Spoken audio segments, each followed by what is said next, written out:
so many years down on my knees. I guess I can't distinguish between pleasure and relief. Wore me down with your incessant needs. I am way too tired to fight with you. I'll give in.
Feed the wolf. I'm going to let my screen catch up.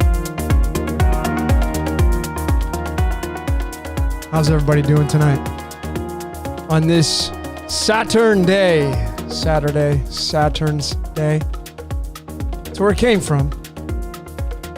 The ruler of the Titans, Saturn Day, aka the wolf.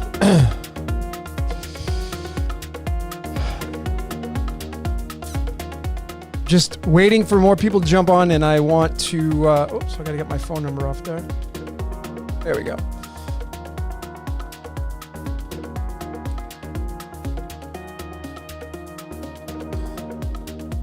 First and foremost, before I start doing my introduction, is my voice in sync with my voice? Is my voice in sync with my mouth, I should say? Is everything lining up? Sometimes it takes a little bit for it to... I'm doing fantastic, ladies and gentlemen. How is everybody doing out there tonight? I'm just going to wait for some feedback. And there's usually a delay, so... Somebody just let me know if my voice is matching up with my... Yes, okay, cool. So that's the song called Feed the Wolf. It's the Lambert remix. And, it's interesting because that's the wolf, the 15th card. And, of course, that's the devil card. And essentially, that's what we're all feeding, is the wolf. Let me just get some other music on here. Give me 1 second, folks. And then I'm going to jump right in.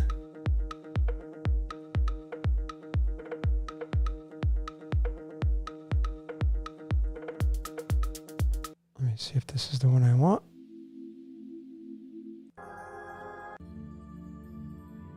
No, I don't think that's it. Give me 1 sec, folks. There we go. Okay. Rockin'. Folks, first and foremost, I want to thank each and every one of you from the bottom of my heart for coming on here and joining me on this Saturn's Day. Grand Saturday to everybody. You could have been anywhere tonight, but you decided to come on here and spend some time with your digital virtual reality family. With me as your host. My name is Logan, and this is Decode Your Reality, and that's exactly what we all should be doing on the world stage, is decoding our reality. And I will extend to all of you a mighty welcome, and I pose the question: Are you decoding yourself on a day-to-day basis? I mean, you don't have to do it every day, but most of you that are in this chat room, most of you that are watching this presentation, recorded or live, are seeing patterns in this matrix reality. And why is that? That's the big question. Why are we seeing these patterns on the world stage? That is the big question, right? And guess what? I don't have an answer for you other than my opinion, which I'll tell you loud and clear. I think that we're all part of the grand reset that's coming up in our near upcoming future, where we will, those of us that are service to the world, service to others versus service to self, you got to be about 51%. That's what I believe anyway.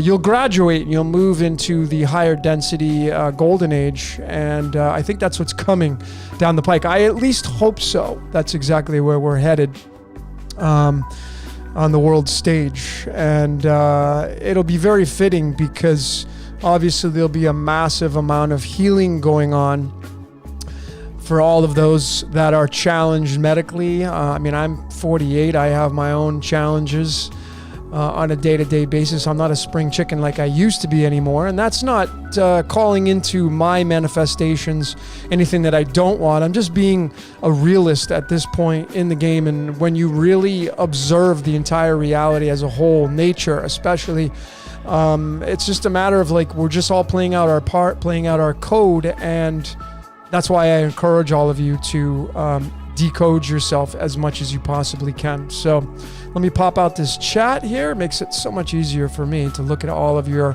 grand expressions. And my internet is a little slow tonight. There we go. Okay. So I'm doing great, folks. You notice that I haven't stopped using the word folks. I want it to be really, really authentic and crystal clear once again. If my messages in the very beginning of all my decodes haven't been clear enough, these are my opinions and truths. Many of the things that I'll be saying tonight will be based upon theories, right? Because there are many things that we just can't prove when we observe nature. There are just theories. And that's why, as most of you know, I'm a big proponent of supporting your theory or opinion. If you were to go to a court of law as a trial attorney or a defense attorney, you'd have to present evidence to support your case. And most people on the world stage, they don't do that. They just regurgitate an opinion or something that they read in a book or something that they heard that sounded really good, and they'll just deliver it to you through their own expression. And that's totally fine, right? But I'm after absolute truth because it was interesting. I want to give a big shout out to Danny and Santos and all of those that are part of Anne-Marie and all those that are part of the Syncretism Society. They're right here, right down the street, 5 minutes. Santos lives, I'm so blessed to live 5 minutes down the street from the great Santos Bonacci. Danny's right down the street.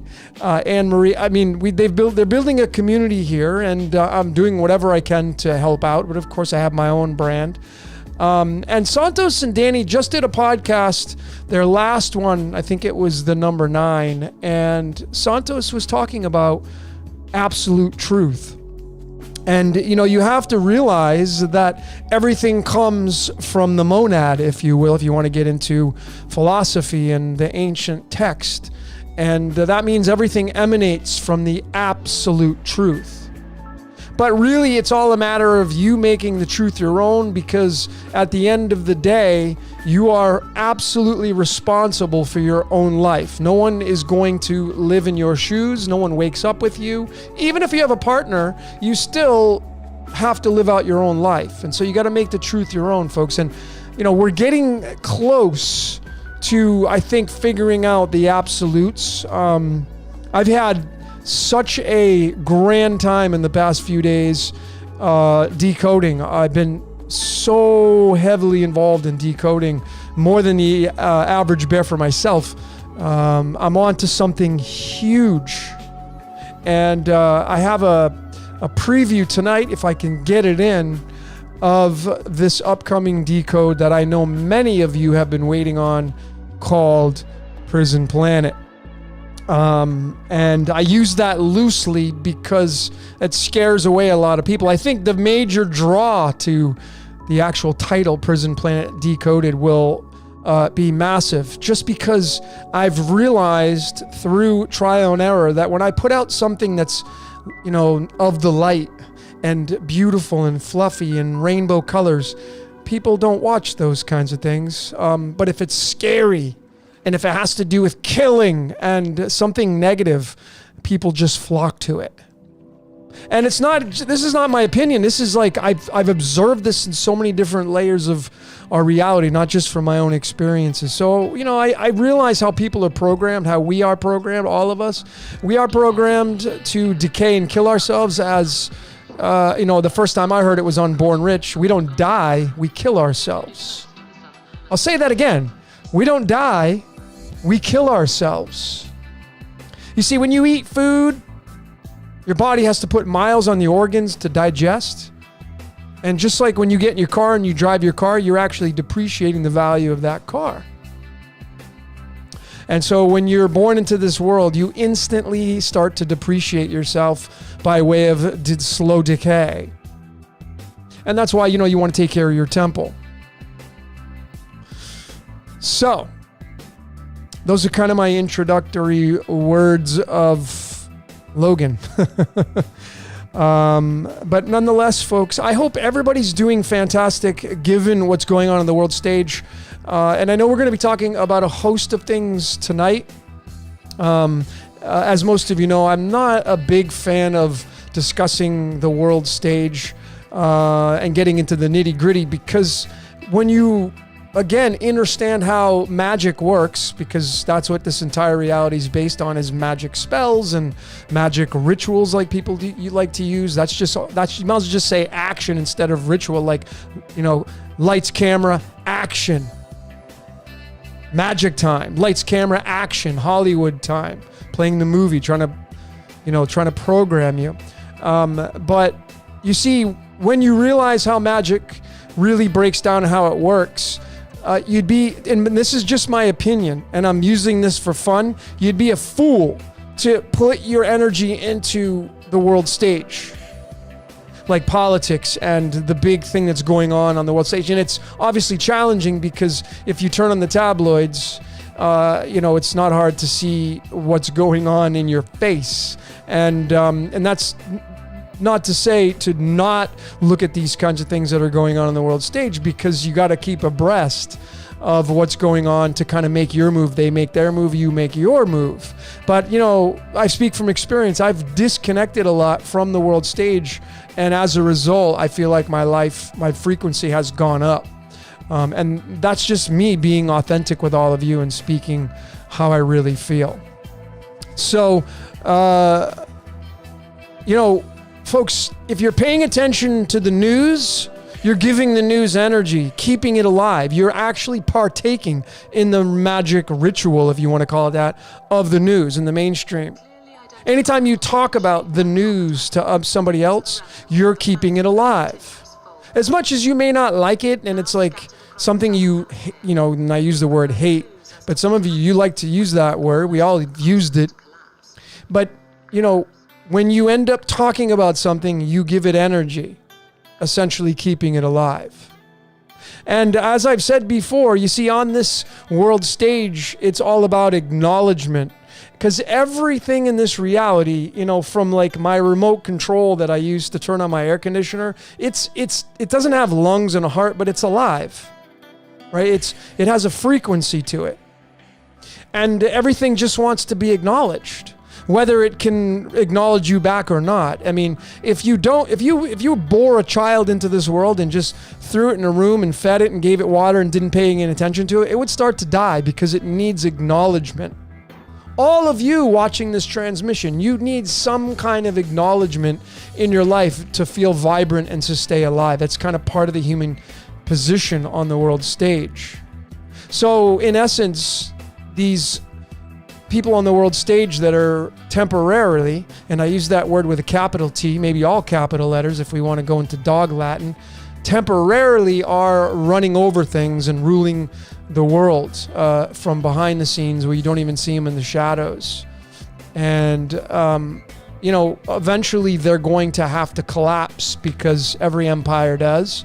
And if we are moving into the golden age, that would mean the end of the hierarchies that are running the show behind the scenes right now. And I know a lot of you will be cheering for that to happen, or you're cheering for that to happen. But again, it's all part of the script. If you just stepped out of the world stage and didn't partake in anything, do you think the world stage would change any bit? Well, of course, because every part of you makes that ripple, but it's so minute. But it's when we come together and do a collective is where we start to make some major changes on the world stage. So again, I'm going to suggest to all of you, and again, these are just my suggestions and my opinions and truths, stop paying attention to the static in the world. Because that static is not giving you anything in return. The only thing it may be giving you is a payoff of maybe feeling good because you're talking about it, or feeling good because you get to put your 2 cents in. But again, I mean, I don't like the politicians. They're just doing their job. But I don't really give them any energy because I don't know them personally. I don't go have dinner with them, and they're not giving me anything in return. So why would I want to waste my magic on an energy that's not going to be in reciprocation? Right? So, I mean, sometimes we want to put out things into the world that we don't know exactly how we're going to get things back. But of course, everything will come back to you. Because we're just like this horseshoe. If you put your arms out, we make this big U shape. So we have energy coming in. Like if you're a meditator, and this is how I like to roll. I like to hold a crystal, primarily my quartz, in my receiving hand, and then maybe a stone or a cube or whatever, a gemstone in your right hand as your giving hand.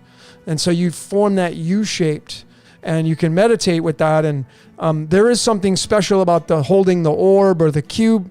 And that's kind of advanced magic from what I've observed. And maybe we'll talk about that a little bit later on. But nonetheless, folks, disconnecting from the world stage, because it's not going to give you anything back in return. It's just not going to do it.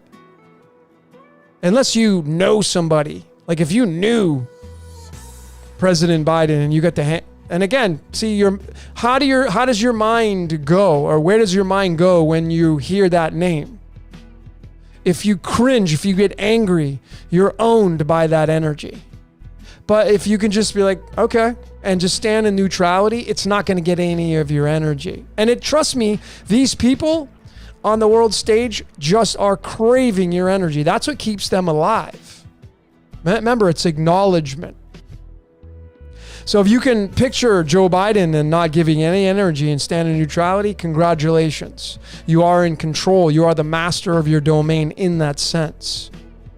So just kind of some words of my wisdom. Okay. Let's look at some of your comments. Some of your great comments.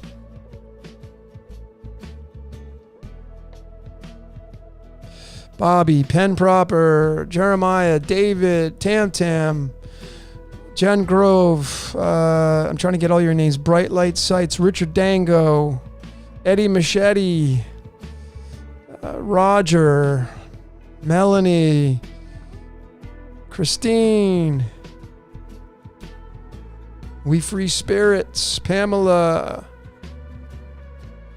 All great to have you here, folks. Human beings are the real parasites. Well, let's talk about that. Let's define parasites. Because guess what? We all of us are parasites. The very definition of a parasite is something that feeds off of a host. So, I mean, you eat food, don't you? You drink water, don't you? So you see, you're a parasite off the earth. The earth is the host and human beings are the parasites. It just depends on what level of a parasite you want to consider yourself as. Are you a parasite that consumes but yet gives back?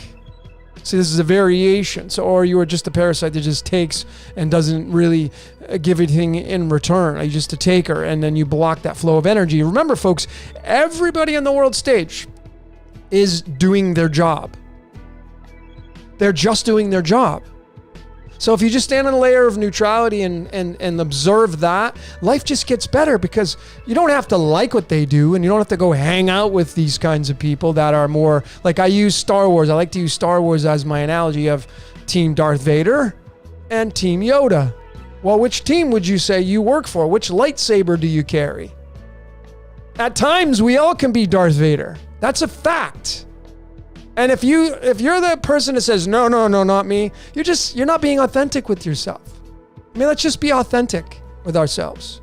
We all can carry the red lightsaber. We all can be Darth Vader at some point in our lives. And it's just the way of being a human being. But it's when you're, I'm a huge Law 1 fan. And that material, and that would be to graduate. And you can go and bring this into any ancient text. All the religions pretty much are talking about the same thing anyway. And that is, you got to be more on the service to others side, more on the giving side, more on helping people side, right? That's how you carry that green or blue lightsaber. It's not 100%, but I think all of you kind of get the point. But again, parasites, even the ones that we don't like, that we wouldn't hang out with, unless they're just like completely soulless and they don't have any love in their hearts. I mean, if they have a child, do you think that they love that child? I would say emphatically yes. So it may just be to the immediate family, but they still know how to love for their own kind. So then you get into the entire world, and really, as I've said so many times, and I will continue to say this, is when you observe nature, you realize that we live in survival of the fittest. That is not an opinion, by the way, folks. Well, I take that back. Some people think it's an opinion, right? You got to make the truth your own. But nonetheless, we live in a reality of survival of the fittest. You have apex predators all across the globe. And I shouldn't even say that word. See how programmed I just threw that out there, right? So those of you that are flat earthers, you'd be like, oh, he said the G word. But nonetheless, across the world, there are apex predators. Some of you may be an apex predator. Anyway, folks. Yeah, it's getting pretty crazy out there. Without going too much into it. Caroline, nice to have you. 6 lockdown. Yeah, listen, folks, I'm not belittling what's going on the world stage. And obviously, I'm not under that duress. I've set myself up to be in Mexico, and it's pretty free here. I must say I'm grateful for it. And I live in a state of gratitude as much as I possibly can. I'm a gratitude junkie, as I like to call myself. What about you? Can you call yourself a gratitude junkie? Are you grateful for everything in your life? Do you give acknowledgement to the things that are around you? When I say gratitude, I'm talking about when you're taking a shower, do you give thanks for that shower head to give that beautiful stream of water on you and wake you up in the morning? Or do you give thanks to the water tank that holds all the water to deliver your shower to you? Do you give thanks to your teeth when you brush them because they've chewed the food for your entire life? I mean, that's the level of gratitude I preach from the rooftops.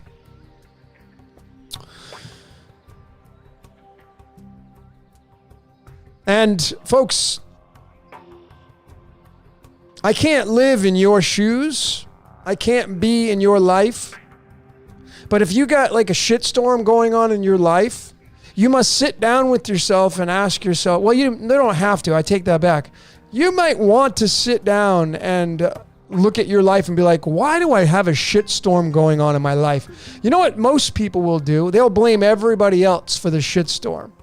That's what they will do. Because it allows them to avoid the domination of living in that layer of responsibility. Now, granted, the things that are happening in your life are supposed to happen. I believe that our lives are all scripted. And I've been showing this on my Decode Your Reality channel. I got 200 videos and counting that support this notion. You don't have to agree with that. That's fine. I'm not here to twist anybody's arm or be on the defense. I'm all about offense. I want to score points. That's how you win a game typically, not by trying to defend where you're at. I hope that all of you are doing the same thing. But folks, do the best you can, but don't be in the blame game. If your life is crap, if or however you kind of word, if you think everybody's out to get you, you should probably take a step back and really look at your life as a whole and be like, why are all these things happening to me? And am I just pushing it all on everybody else so that way I don't have to take the responsibility and own up for my own actions and whatnot, right? And how much energy are you giving to those that you feel are wronging you in life? Because if you continue to, it's those of you that are sick, how do you get free from that? Well, you got to focus on health, right? If those of you that are ill, how do you get better? Well, you got to do a protocol and you have to start focusing on being healthy, being around healthiness. That's how you break free from sickness. Otherwise, it's a dead end. So if you have a lot of shitstorm going on in your life, if you're just all the time giving energy to that shitstorm, guess what you're doing? You're literally keeping it alive. You want to disembark from that shitstorm and not be a part of it as much as you possibly can. Create some magic in a different area that's free of the shitstorm. All right. I mean, I think it's pretty simple, but that's just how I roll.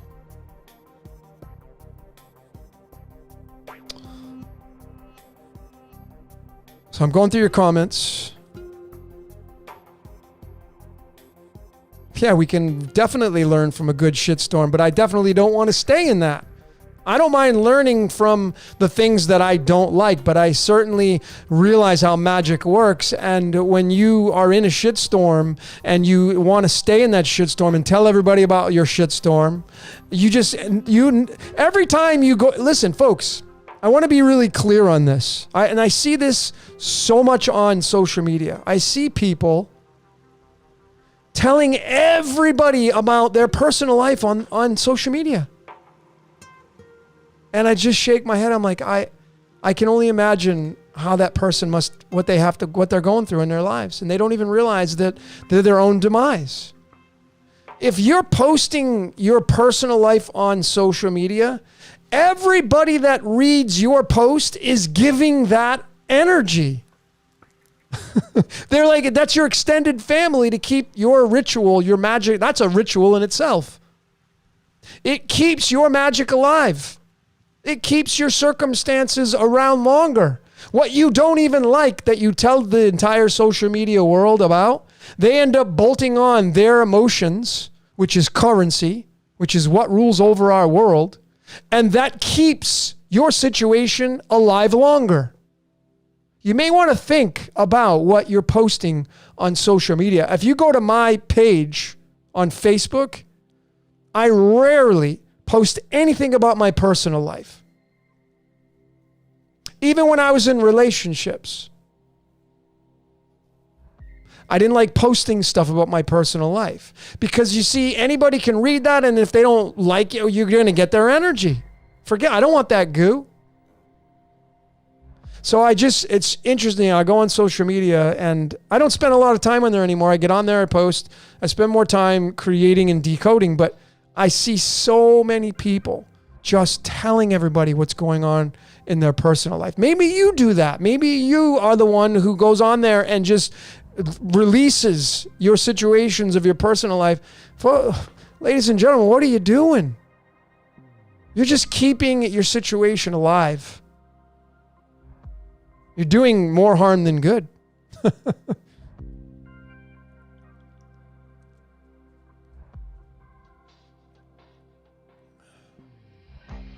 So let's talk about today. Let's talk about the energies for today. we're going to be moving into a very big day on the calendar, Gregorian calendar, August 8th, the 88. Now, I want you to remember, folks, that we are in Leo right now. And Leo, if you synchronize it the way I have, is Jupiter.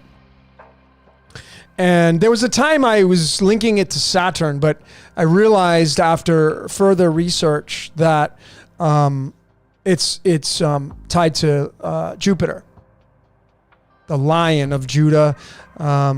The lion is ruled by the sun, the Lord of that fifth house. 5 is the busiest number. Those of you that have 5 life paths, you can't sit still. You're here to experience life in all its totality. Busy people. Even the birthdays of the 5. Busy people. That's your code. You're designed to be busy people, experience life. Be the action takers. Hey, I'll try that. I'll go do that. And so we are in Jupiter right now. Whether you're in the Tropic of Capricorn or Cancer, you're going to get expansion or contraction. Up here in the Tropic of Cancer, it's going to be expansion because it's summertime. What do we do in the summertime? We take our clothes off. We go get crazy. We expand. It gets hot. Your body expands. In the south of the equator, the Tropic of Capricorn, it's cold. It's wintertime. And so it's contraction. And what happens when we get cold? We go inside. We shrink down. We contract. That's the way this entire cosmos works. It works off of expansion and contraction. That polarity. But what I wanted to say is today being August 7th is this card right here. It's why I have it. If you look at the graphics, I'm striving to put the cards up that link to today's dates. So this is the 32nd card in the deck. It's tied to the upside down cross, depending on your observation points. In the Truman Show Decoded, I showed how much of a significance this card is in the Truman Show. And this is the 32nd card in the deck. Of course, one of the layers of this is interpreting our descension down into physical reality. 32 is 1 degree less than 33. 33 is when water liquefies. 32 is when water turns into a solid. It alchemizes, it transmutes into a different substance, so to speak. And then tomorrow, August 8th, will be the 5 diamonds card 31. What's fascinating about this and the synchronization of the date on the Gregorian calendar and how powerful that 88 is, if you've been paying attention to this great research that all of us have been partaking in, this is the card that represents day August 8th or 88. This is the 31st card in the deck. And when you bring in the string of pi, the number 50 is found at the 31st decimal digit of pi. And we're talking about the 5. Pi is 3.1. We know it as 3.14, but the most balanced version of pi is 3.1. There's 1 digit on each side of the decimal. Same with the golden ratio. We know it as 1.61, but it's 1.6 as its most balanced expression. And so we're in a diamond card right now, and the diamonds is a representation of the as above, the waters above. Big shout out to Mr. Jordan on Waters Above Crypto. If you're not following Jordan, I'm going to suggest you get over to his channel and start watching his material. If you're a fan of crypto, hit the subscribe button, check him out. Same way, again, with Syncretism Society and those guys, I'm all part of these people. We don't believe in everything. We don't see eye to eye on everything. But folks, the point is you're not going to see eye to eye with everybody.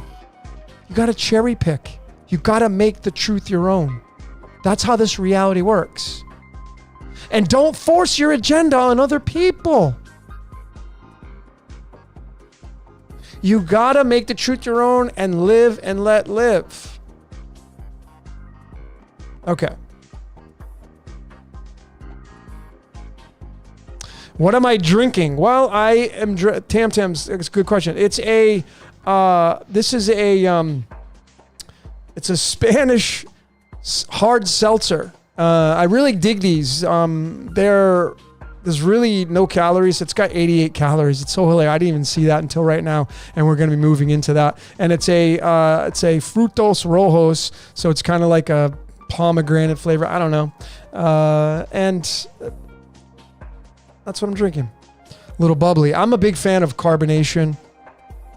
I didn't want to drink any wine. Wine, I notice, has been getting me too tired. And then some of you have said, oh, you look tired. Well, I think it's the wine that has done that during my transmissions. So, Mr. Warlock, more Jordan and Logan. Jordan and I are, we're like brothers that we haven't even met in person, but man, we instantly hit it off. And I know why, because of our numbers. I mean, man, his numbers are crazy. He's the 33rd card in the deck. And his birth time is tied to the 33 and the angle of light. It's just, he's a very special guy. And he's such a beautiful soul because the way he presents himself is very neutral. And he realizes how the machinations of this world works. I think we already talked about, I think the next podcast that we do will be on deception versus influence. I think that's going to be the next topic. And oh boy, is it going to be a deep rabbit hole to go down. Deception versus influence. It's a pretty deep conversation, folks.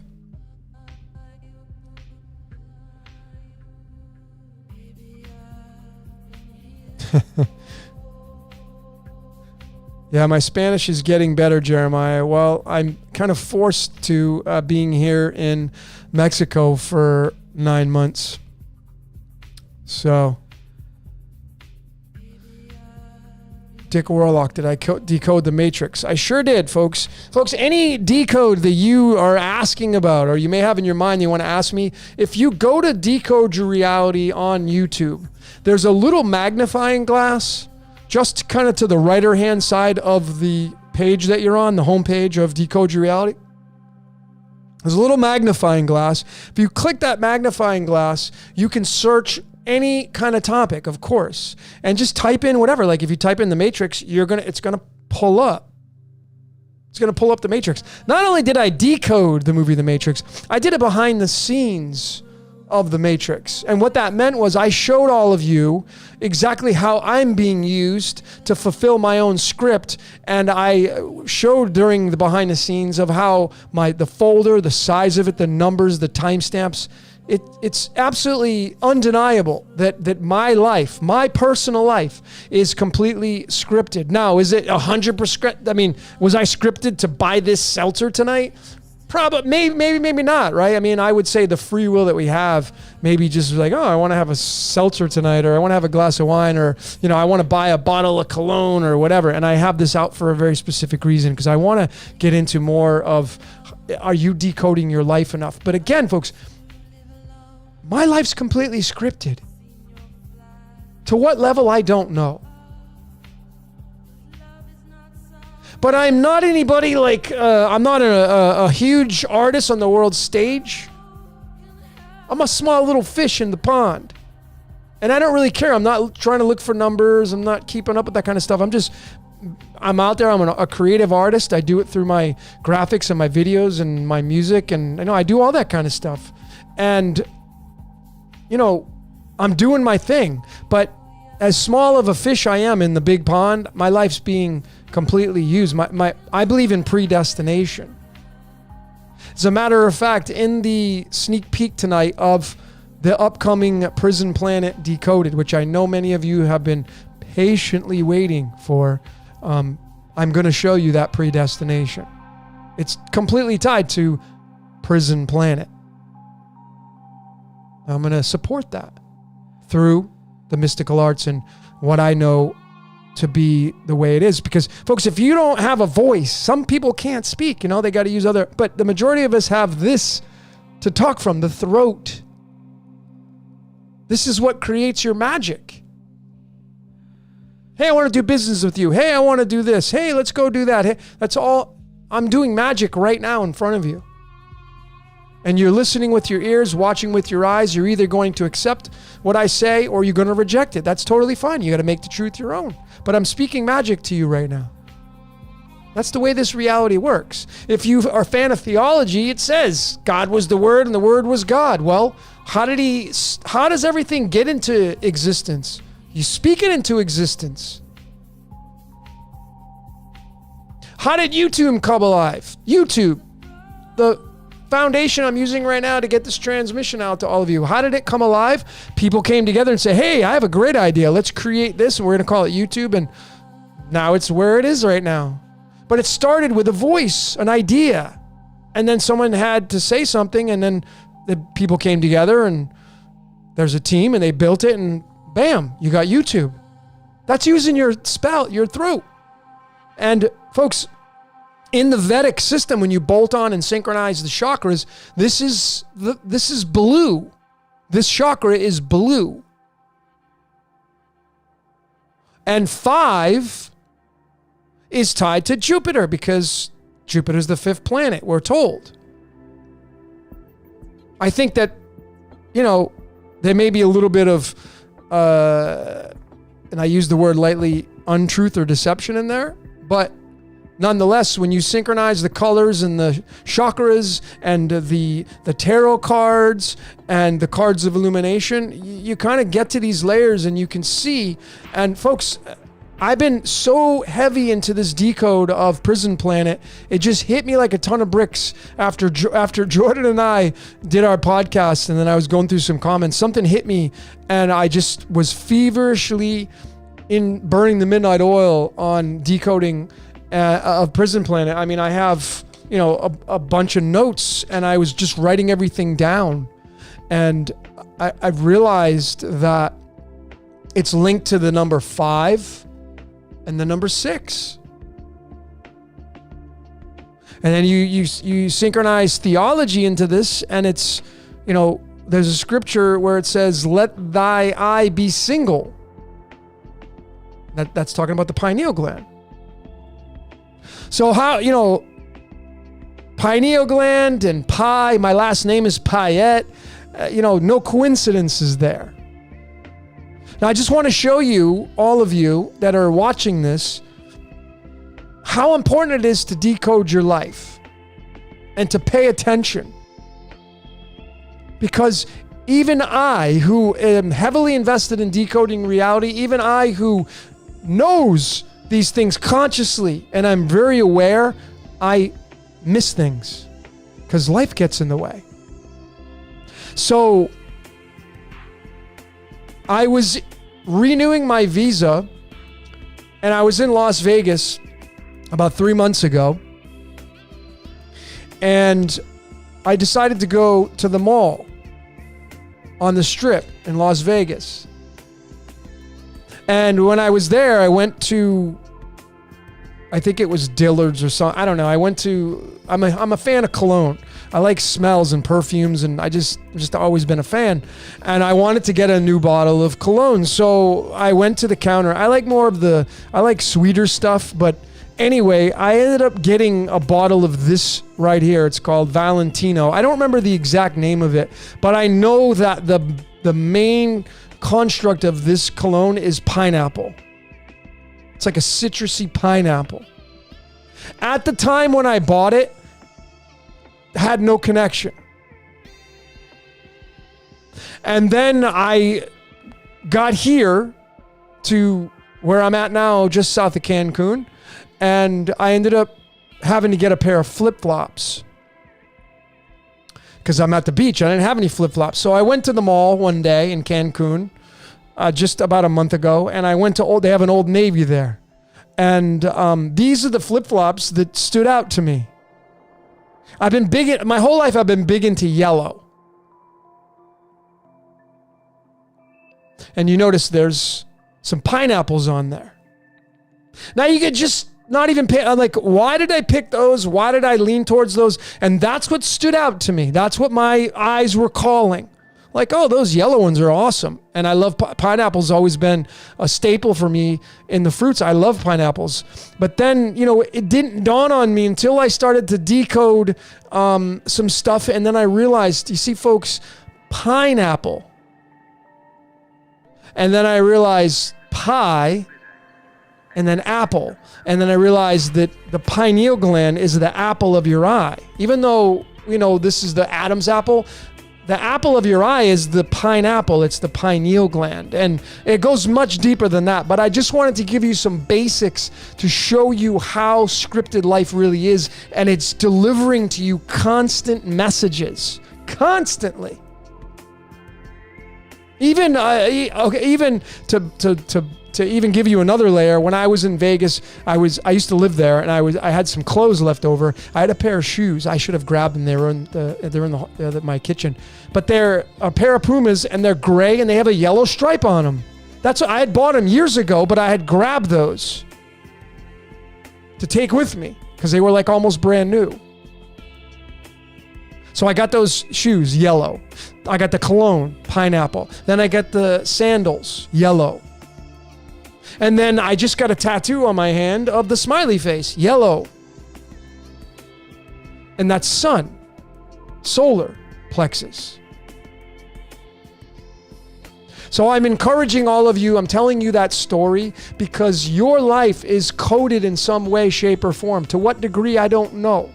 But you should pay attention to everything that's coming your way. If there's a song that pops in your head out of nowhere, and you're like, if you're conscious, most people, they're just like, they start singing the song. They may put it on and play it in the background and sing along with it. But if you have a song that pops down in your head out of nowhere, out of the blue, you should decode it. No, go Google it. Who sings it? How old is it? How long is the track? The length of it. Break down the seconds from minutes into seconds. The lyrics, you can decode the lyrics. The artist, who was the original artist? What's the B-side of the record?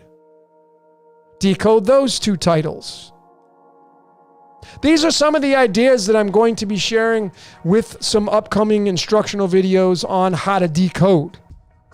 I've got some of these coming out in the works to share with the world because a lot of people have been asking about, hey, can you teach me how to decode? So I'm going to do a class on it. No one's doing that, right? So I'm going to jump in. I'm going to do it. I'm going to create a class. And some of you are going to be able to partake in that, and you're going to learn how to decode from how I do it. I'm going to break it all down, showing all the layers, all the graphics that you've seen me use over these years of decoding reality. You're going to see how I break it all down, and I'm going to do a class on it, or classes on it. So you got to just, pay attention to your life and become the best version of you. I also wanted to share with you, I'm going to get into some of these comments. Yeah, pine nuts, pineal gland, pineapple. Exactly.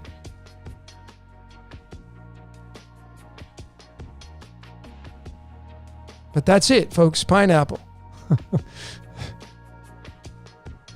Pineapple pizza. Yeah, I've always been a pineapple. When I stopped eating animals, I still have cheese. I would be considered a vegetarian, if anything. I don't like going by the titles, but I would get pineapple and jalapeno. That's my pizza that I like if I don't get plain. But I've always gotten pineapple. I didn't find the connections until what that I get these. I could, and then the cologne and the yellow. And so it's just, and I've come here to a very sunny place. I'm in love with the beach. I'm 2 blocks from the beach. I'm out there all the time. And, I was born on a Sunday. My longitude is 4171. That's the 417, the 147. That's tied to the sun. I'm all about sun.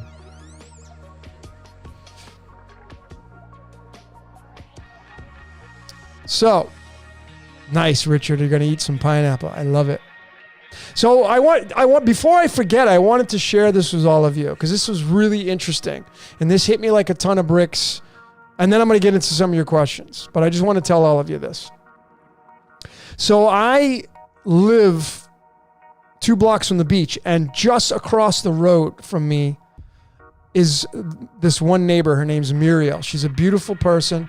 And I met her from my landlord. He introduced me to her because I needed to have a maid come here when I moved in. The place wasn't clean.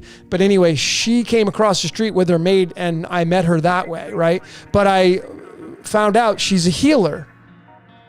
On her house, on her casita, she's got the Om symbol painted on there in all different colors. She has a lot of places here in Mexico, they have like 4 stories and then you can climb up and you can sit there and sun gaze. The sun is just to the west over here. You know, you get the beach just to the right and then the north side or the west side to the left of me, and you can just watch the sun and sun gaze. It's awesome. So a lot of people go up on their buildings and they'll do that when the sun is going down below the horizon. So anyway, I was having a conversation with her today. We were actually outside feeding these Tejones there. They look like little raccoons. They're so cute. I wish I could show all of you. But anyway, I was talking to her and she's into rescuing. She's a beautiful person. But nonetheless, I want to tell you how coded, right? Her birthday. I'm like, Sweetie, what's your birthday? And she's like, April 2nd, 4-2. My birthday's February 4th, 2-4, the mirror of that. So I was like, oh my God, you got the mirror of my birthday. And she's like, wait a minute, your birthday's February 4th? I'm like, yeah. She's like, that's my sister's birthday. So again, folks, do you just write this off as coincidence? Would you write it off as coincidence? Would you just laugh it off? And I'm like, oh, you wouldn't believe it. My friend, I met her. She's got the mirror of it. No, folks, you see, this tells me I'm exactly where I'm supposed to be. Confirms it, amongst so many other things. But I'm having this beautiful conversation with her. And we were talking about the golden age. And she was just like, she feels it's really close. She's like, man, these poor animals. She's a big animal lover. She works at a rescue dogs and cats in Cancun. And she's an activist in these areas. And she's just like, man, you know, like the planet needs healing. And she had mentioned something that hit me really hard. And she said that she can't wait until we move into the golden age because we're going to have 1,000 years of peace. And she's like, the planet needs it. The animals need a break. The skies need a break. The water needs breaks, you know. Mother Earth needs to heal. And what really hit me is later on as I was walking into town, it really hit me of, is it possible that life moves in the cycles of 7,000 years? And if you synchronize theology, we're told that Earth was created in 6 days and then the Lord rested on day number 7. That was a rest day. And then we're told that, you know, 1 day to us is 1,000 to the Lord, or whatever created this reality. So I traced that back. I said, okay, well, we're in 2022. And then I subtracted 6,000 from that, you know, and you're going to get 4,000 something. And that brings you into the timeline of the Egyptians, maybe the Sumerians in those times that we still have records of. Was that the time that started off the golden age back then, when the pyramids may have been built and these things that happened that we just can't explain because they're just like the pyramids I know weren't built by little old us. You could say it was built by sound frequency, but what happened to these things that were going on the world stage? Well, it's very possible that the golden age was 4,000 and some change years ago. And if we are at the end of 6,999 years and we're moving into year 7,000, perhaps that is the rest, the 1,000 years of the rest that the Earth's going to get. And we will move into this new 5D reality that many of you are believing in and putting your faith into. So I just wanted to share that with all of you because it just, I mean, the dates kind of line up with the timelines. It's really interesting. Really, really is. And that 1 through 6 and the 7 is the crown, the capstone, you know? So it's very possible. And then you bring theology and it says, you know, The devil's going to be put into an abyss for 1,000 years. And we know that's all allegories, but there has to be something attached to that. So, we restore Earth and move back into a paradise state. That would be the golden age. So I think it was very important for me to hear these kinds of things. And then, of course, I just wanted to pass them on to all of you. It's pretty awesome.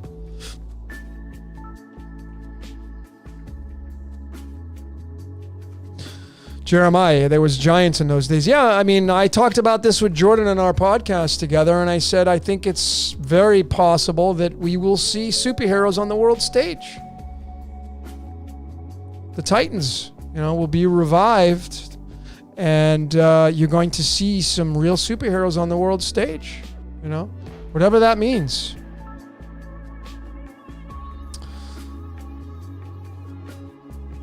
All right, so let's get into some of your questions.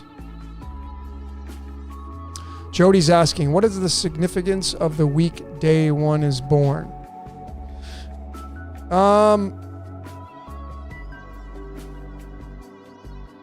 I haven't looked into that, Jody. I really paid attention to that. Like Wednesday is linked to Mercury. But I think, if you go on the calendar and you look at the actual, like what day of the year it is, that is where you're going to find, I'm big into that. I actually have a graphic that has all the days of the year, including the common and leap years. It separates the two. And let me just tell you, that has massive significance if you're looking at your actual day on the calendar, and then you can synchronize that with something else.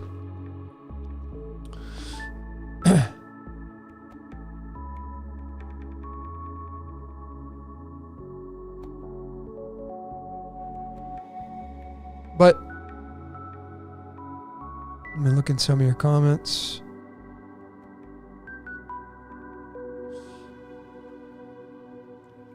How do you feel about the possibility of sea inundation? I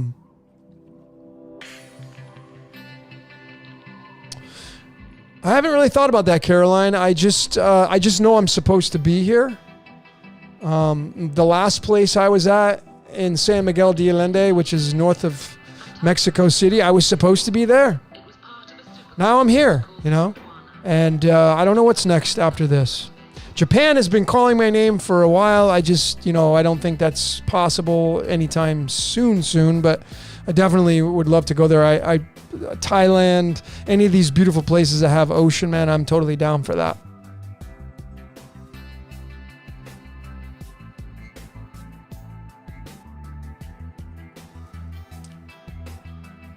Arthur Dragon, today you're 33. All right, well, happy solar return. Nice. Well, Arthur, you're 33 today, so, that could mean so many things. But, you should go study your cards. Your birth card is the 5 diamonds card. And if you want to know more about that card, any of you that have birthdays today, anybody that want to study your cards, go to itsallinthecards.com. It's ITS allinthecards.com. It's my friend Sharon's website. And just type in your birthday and it'll tell you what your card is. You're going to find more significance by studying your code than what I could tell you, because these are all just basic stuff that I'm throwing you out. But obviously your birthday, 8/8 at 8 p.m., that's very loose for me to give you any kind of information. You're definitely born in the sign of Leo, so you're a big lion guy, but I'd have to look at your entire natal chart, including your Vedic chart, because it's separate from the Western. You must, and this is my opinion, I believe that both systems are absolutely accurate when you know how to interpret the charts. They both have their strong points and weaknesses. I don't think there's really weaknesses in any of them. I think it's the interpretation of these charts, but the Vedic system has a lot more moving parts to it. Therefore I feel like both of them have merit and you should be reading from both of those. But Arthur, if you're new to this, go to my channel and type in how to decode yourself and start there. Those of you that haven't decoded yourself, I've put out a free video April 10th of last year. It's my most watched video, as it should be, because it's about learning how to become a better version of yourself. And it's using 10 different layers, from Mayan astrology to alchemology. I used, what's his name from The Simpsons as my example. Go check that out. I would encourage you to go check that out. And for those of you that are looking for a reading, yes, I do readings. I don't do them every day, but I do readings. And I give 110% when I do my readings. Those of you that have gotten readings, you know how I roll. I give a lot of information out. I synchronize a lot of layers, a lot of mystical art platforms, not just reading one thing and that's it. There's homework to do if you're getting my reading 1 and 2, and I share with you my life coding system that it's priceless, because you can continue on decoding yourself. Those of you that like to read about who you are and why you're here and fascinated about your cosmic blueprint, I share the system with you where you can decode yourself. And it's a lifelong process. I do it all the time, and I've been at this a long time, but I'm constantly decoding who I am. I'm constantly finding more moving parts that I didn't see before. It's like why do you go watch a movie for the second time? Why do you read a book for the second time, third time, fourth time? Why do you go hang out with somebody again and again? Because you enjoy being around that person, you learn from them, it's kind of ironic, because if you think about it, and we're authentic with this, we all use each other. What do I mean by that? Well, if you go hang out with somebody that's your friend, why do you hang out with that person? They have to offer you something. You wouldn't just go hang out with somebody and they had nothing to give you. They're going to give you something. Maybe you go hang out with your friend because they're smart and they give you intelligence. Maybe you go hang out with your doctor friend because they give you downloads on health and wellness. But essentially, if we're authentic with ourselves, we all use each other. Why are you here right now with all of us? You're using this transmission for information. Now if you look at it as like, I'm using it. No, I'm not using you, Logan. No, not in that sense, because you immediately link to degradation and destructive aspect. This is constructive. So essentially, if we're authentic with each other, ladies and gentlemen, we use one another for things. That's just the way it is. If you're in a partnership, if you have a significant other, husband, wife, boyfriend, girlfriend, whatever, you guys are using each other. It's just the way it is. It's okay to admit that. People don't want to be authentic in the areas that we need to be authentic in. Because if it's a duck, call it a duck. Don't dance around it, because, really, if you know me and how I roll, I keep it really raw, but I'm a huge fan of Landmark. If you've ever done Landmark, it's called Landmark Worldwide. They're a personal development company, absolutely amazing. I've been to them several times, and I'll go back again once they start doing their in-person seminars. But they go off of what Werner Erhard, the founder of that seminar, said. And he said that, life is about looking good. That's it. That's the whole basis of life. Everybody wants to look good. No one wants to look bad. That's why most people don't want to admit when they're wrong. Most people will try to prove others wrong just so they can be right, because it makes you look good. And there's a payoff for that. When you're right, you get the payoff of being right and looking good and the whole 9 yards. So if we can be authentic with ourselves and take a step back and look at life, we realize that life's just about looking good. I've given many examples of that. One is when you go to the dentist. If you have a dentist appointment in the afternoon, what's the last thing you do before you leave the house? You brush your freaking teeth. You wouldn't do that yet. You didn't do that yesterday. But yet you're going to the dentist. You got to open up your mouth. The dentist is going to look at your teeth. You don't want to look bad in front of the dentist, so you're going to do what you got to do to clean your teeth. That's an example of looking good, folks. That's okay to admit that, because that's how we are as human beings. Life's about looking good. That's it. Life's about looking good, folks. Jeremiah, stop being so negative. Just keeping it real with you, brother.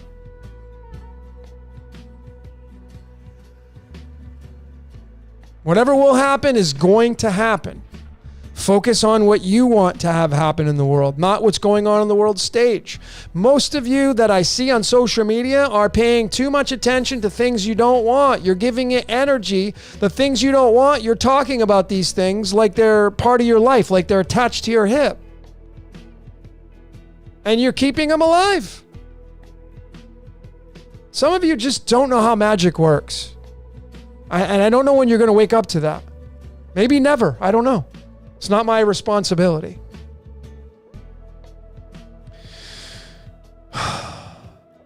Okay. Thanks, everybody, for your comments. Denise, thank you. D-Vortex, Pimp Robert, I appreciate all of you. Yeah, Ray, what's your racket?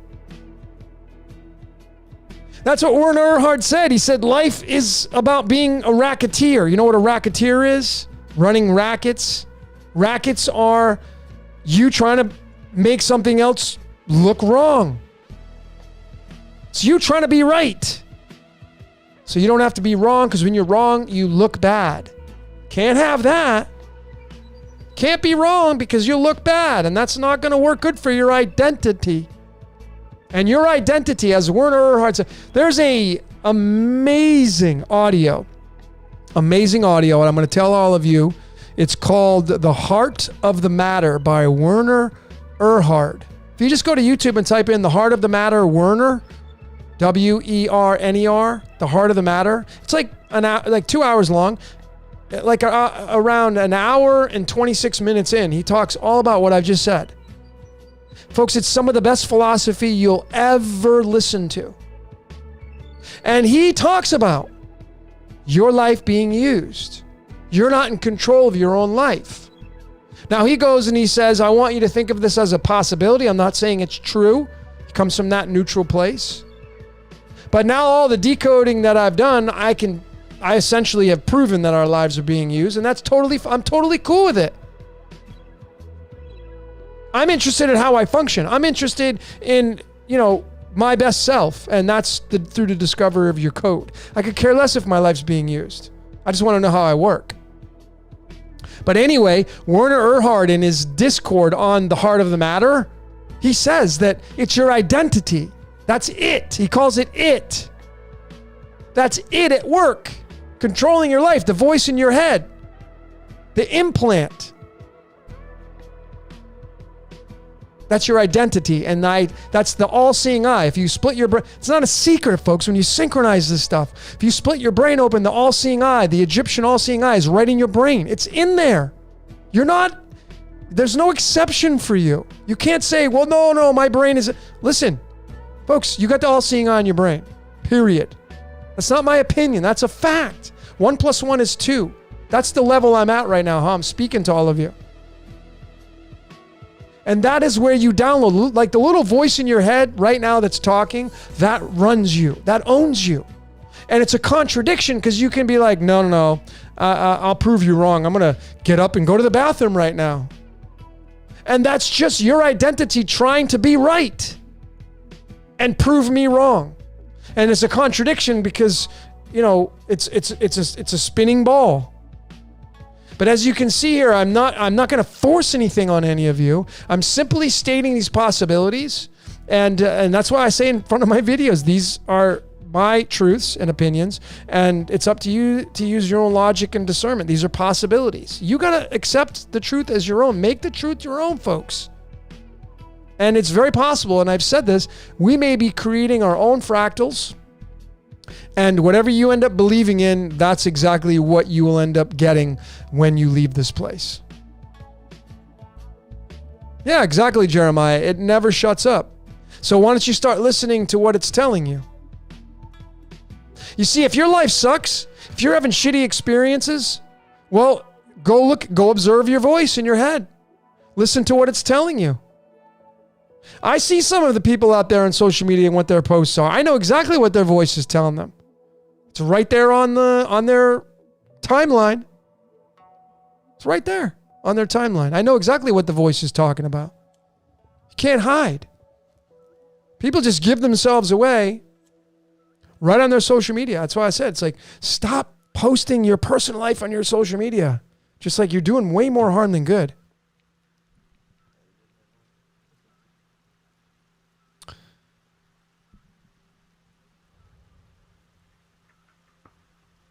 Energy flows where you pay attention. Yeah, energy flows where attention goes. David Icke has said that.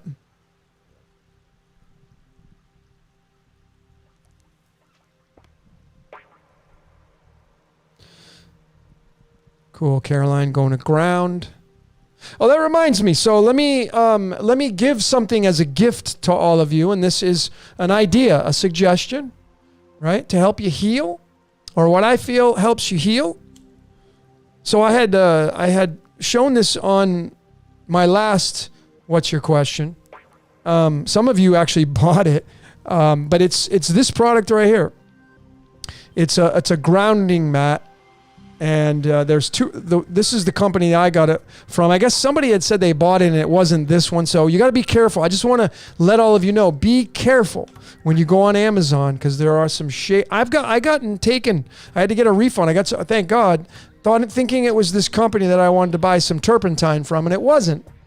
I got my money back, but some of you may not be so fortunate. But anyway, just be careful. But this is a lifesaver, and a big shout out to Danny and Syncretism Society. Danny's a huge proponent. I was big into earthing. I actually bought the book many, many years ago, and of course life got in the way, and so it was a passing thing for me, and I forgot about it. I mean, I got so much going on, So this was like many, many, many years ago. And then when I got here, I met Danny, and he's huge into it.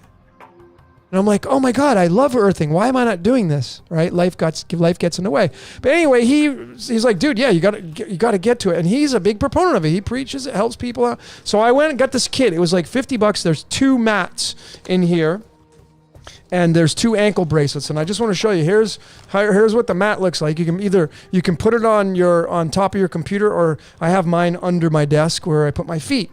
And then there's this little snap right here, and you put the wire snaps here, and then you just take the wire, the ground wire, and you plug it into the socket, into your electrical socket, into the ground, the bottom one, the big one, and that grounds you.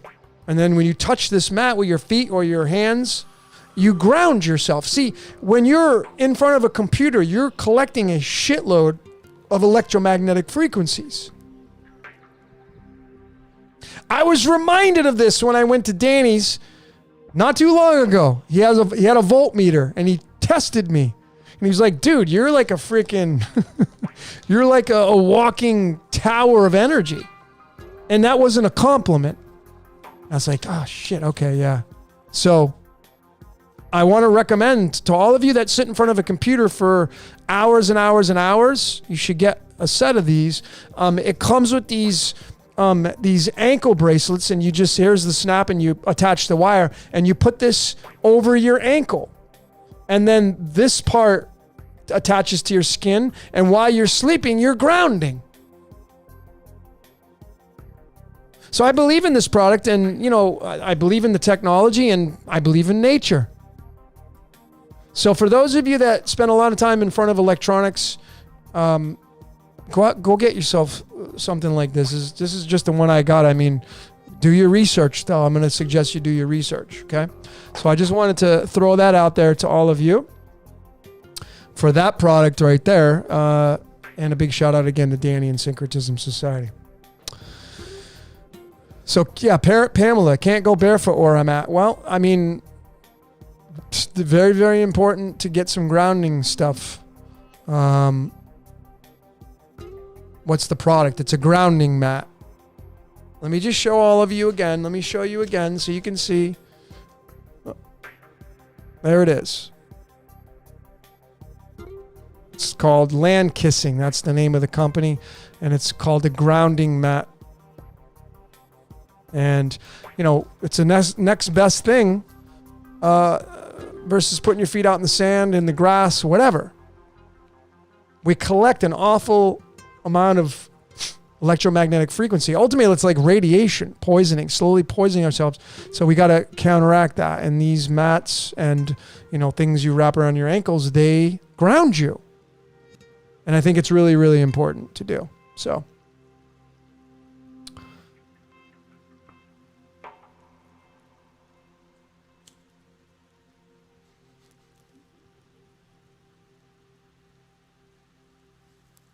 Yeah, you can put a ground wire outside, run it to you. You can do that, but that's a pain in the ass. That's like a lot of work. I shouldn't say it's a lot of work because you'd have to run a copper wire and you'd have to go down into the ground. I don't know how far down. You'd have to do the research on that.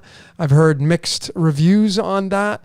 But this is the easiest method right here. You just wrap this around your ankle and plug it into the wall, and the wall socket grounds. Now it has to ground. That's how electricity and electricians work off of, is you must have a ground with the electricity coming in. So it feeds off of that.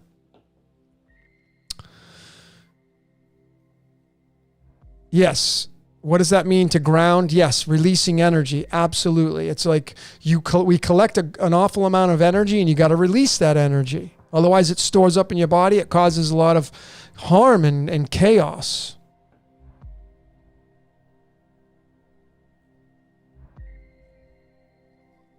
What's up, Ryan? Just had some dental work. Grounding helped out. Awesome. Yeah, you can ground while you're outside, but folks, you're being bombarded. We're being bombarded by EMFs. So some of you had said, I don't care if you don't watch television. You're in front of the computer right now. So, and you're on your cell phones. I mean, these cell phones, they give off EMFs. So you want to be discharging on a day-to-day basis, and it's not expensive. So it's a very inexpensive way to ground. So I'm just throwing that out there, folks. I don't make any money from this company. I don't care to. I just promoting it because I know that the technology and the whole science behind it is very accurate. There's a book called Earthing. If you go onto Amazon, type in Earthing, the book. I can't remember who wrote it, but that book right there really opened up my eyes. That's what got me started on Earthing, was that book. And I think I started reading that in 2010. Maybe 2010 is when I may have read that. Okay.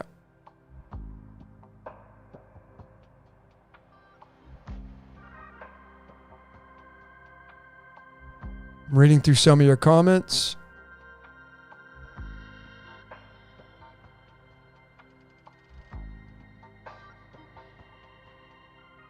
I'm reading some of your comments, folks.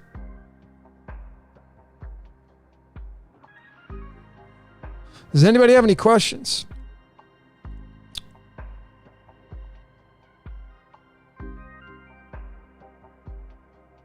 Judo Jack, is this reality a prison hell? Well, life is, it's a contradiction. So I can say very confidently that, it's what you make of it. And, look, right now I've set myself up. I live 2 blocks from the beach. I have no pressure.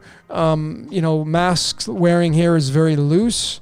And we're in color orange here. If it gets to red, they'd be obviously changing a lot of things. Red is not where you want to go. They go by color schemes here. But a lot of tourists come here because of Cancun and Playa del Carmen. But throughout all that kind of stuff, I've set myself up where as much of a hell that we live in by the ones that the predators that are feeding off energy and doing their job, by the way, the Darth Vaders out there, right? They can make life a living hell, right? In a sense. But again, if you're paying attention to that, and that's all you pay attention to for the majority of your day, you're going to keep getting more of those experiences. You know who you are out there that keep getting these experiences. The very reason why you keep getting them is because you keep paying attention to them. And then you may say, well, it's not my fault. These are what's going on in my life. But then I put it right back on you. How are you handling these events that are happening in your life? Because you can curse at these events. Just like, folks, when I was asleep, in the sense, when I wasn't awake on how I view myself now, and I'd watch politics, I'd get emotionally involved with these people. I'd get emotionally involved with the news. I'd start giving that my emotions, thinking it was really going to affect my life. I'd talk about it with the people I was surrounding myself with. They would talk about it. We'd have these conversations. We got nothing in return from these conversations. By the way, you never do. Those ideas on the world stage are designed to take your currency. You know, I had this conversation with my father last week. I was on the beach, and my dad had said something so poetic. It wasn't poetic in a sense, but it was so smart and so intelligent and he said, because he's watched politics his whole life. Now he's 75. And he had said, you know, the founding fathers of this nation, whenever it was, he said, they built the platform of the government at that time. They built it on faith and integrity and authenticity and honor. That's why the Constitution, you know, they built it on these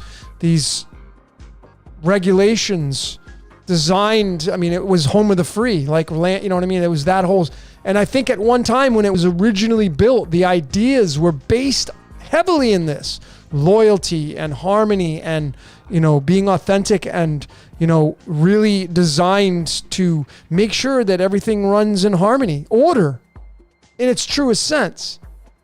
But he had gone on to say through the conversation, he's like, I've watched it my entire life and I just see it's gone to hell in a handbasket. It's not like that anymore. It's not using those same kind of traditions. And so that whole analogy that we went through on our phone conversation is in line with the golden age to the dark age. You see, when they built the Republic, when they built it in 1776, it was built on principles that are no longer being applied. Dark age. When they had first built the Republic, it was built during a golden age period in the sense of it being born of no blemishes, of being born of authenticity, of being born of honor and trust and all these layers. And that's not the way it works anymore. It's broken. It's been broken. And the more time is allotted to these ideas and platforms, time is Satan. That devil will rip apart empires because time decays, folks. Look at your body. When you're a young kid in high school and you're playing sports, track and field, whatever, and you're running around, nothing hurts. I mean, I'm 48 right now and I stay on top of my health, but I'm not the same body as I was when I was in high school playing sports. I can't do the things I used to do. My body's headed towards its dark age. I will eventually face death. That's the dark age of my body. Time decays our lives, folks.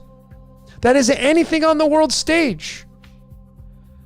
Time decays it to where it eventually becomes so dark and drugged down with a bunch of craziness that it can't function like it originally did. This is a great example. You see these right here? These are almost brand new. I mean, this pineapple, you see it's starting to wear. It wasn't like that when I first bought it. These pineapples were all beautiful. Let me look at the bottom of it. It's dirty. Now look at my foot. You can see my foot. This is not the way they looked when I first bought them. There was nothing on the bottom of these. And as I continue to wear these flip-flops, you know what's going to happen? The pineapples are going to start to wear even more from my foot, rubbing against it. This may pop out. And I eventually will have to throw these away. That's what they're designed for. They're not designed to be something that you keep in your wardrobe for a long period of time. They're cheap flip-flops from Old Navy. Nothing against Old Navy. So time does this. Dirt, decay, destruction. And if you can get this concept, ladies and gentlemen, your life will be free in a lot of ways. So this democracy of the United States government used to be like a brand new flip-flop. As time moves through the timeline, it gets worn down, gets rubbed. And then it turns into, this is what it looks like right now. Dirty. Needs to fall. And that's how the golden age to the dark age works. And a simple example of a flip-flop. That's one of the best ways I can describe it to all of you on how the cycles of our reality work. Golden age to dark age. And the golden pineapple. In a funny way. These empires don't last. These flip-flops, they don't last. Your car, it's not going to last forever. Your pair of jeans, your favorite jeans that you have in your closet, you got one pair that's your go-to pair. They're not going to last forever. Not if you wear them. So, folks, if you just look at these examples of what I'm saying here, is that we're in the dark age. I don't know where we're at in the dark age, but we're in the dark age because of all the craziness going on the world stage. Things that, like we're really in this now. Like I'm having these conversations and it's like these ideas that we thought would come onto the world stage, they're really happening. Things that are like would be in a science fiction movie, they're really now happening in our reality. They're really happening. So if you can look at it from like getting excited and doing the best you can in the circumstances that are allotted to you, because folks, it means we're getting close to moving back to the golden age.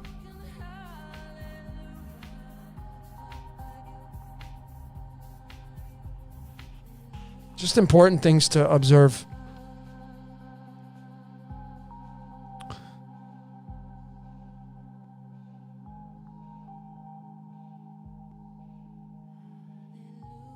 Okay, I'm looking through some of your comments.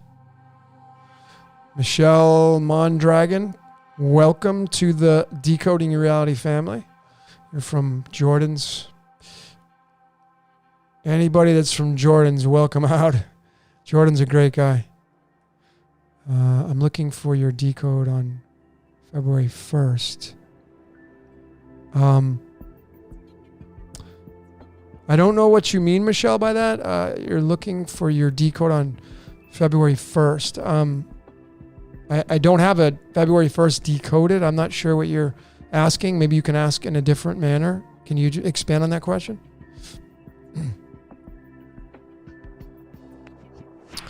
Those of you that want to get in contact with me, if you want to get a reading, you can send me an email. That's the best way to do it. That way we're in contact. My email is decodeyourreality@gmail.com. Decodeyourreality@gmail.com. Make sure you put Y-O-U-R, and then there's another R with reality. Make sure you don't miss those two R's. Decodeyourreality@gmail. Just send me an email. Say you want to get a reading. I can send you the links. We can link up. And I'll do my best. If those of you that feel called to do that. If you want to do it by yourself, go to my channel, watch how to decode yourself. I would start there anyway. It's a free video that you can watch. A lot of great information.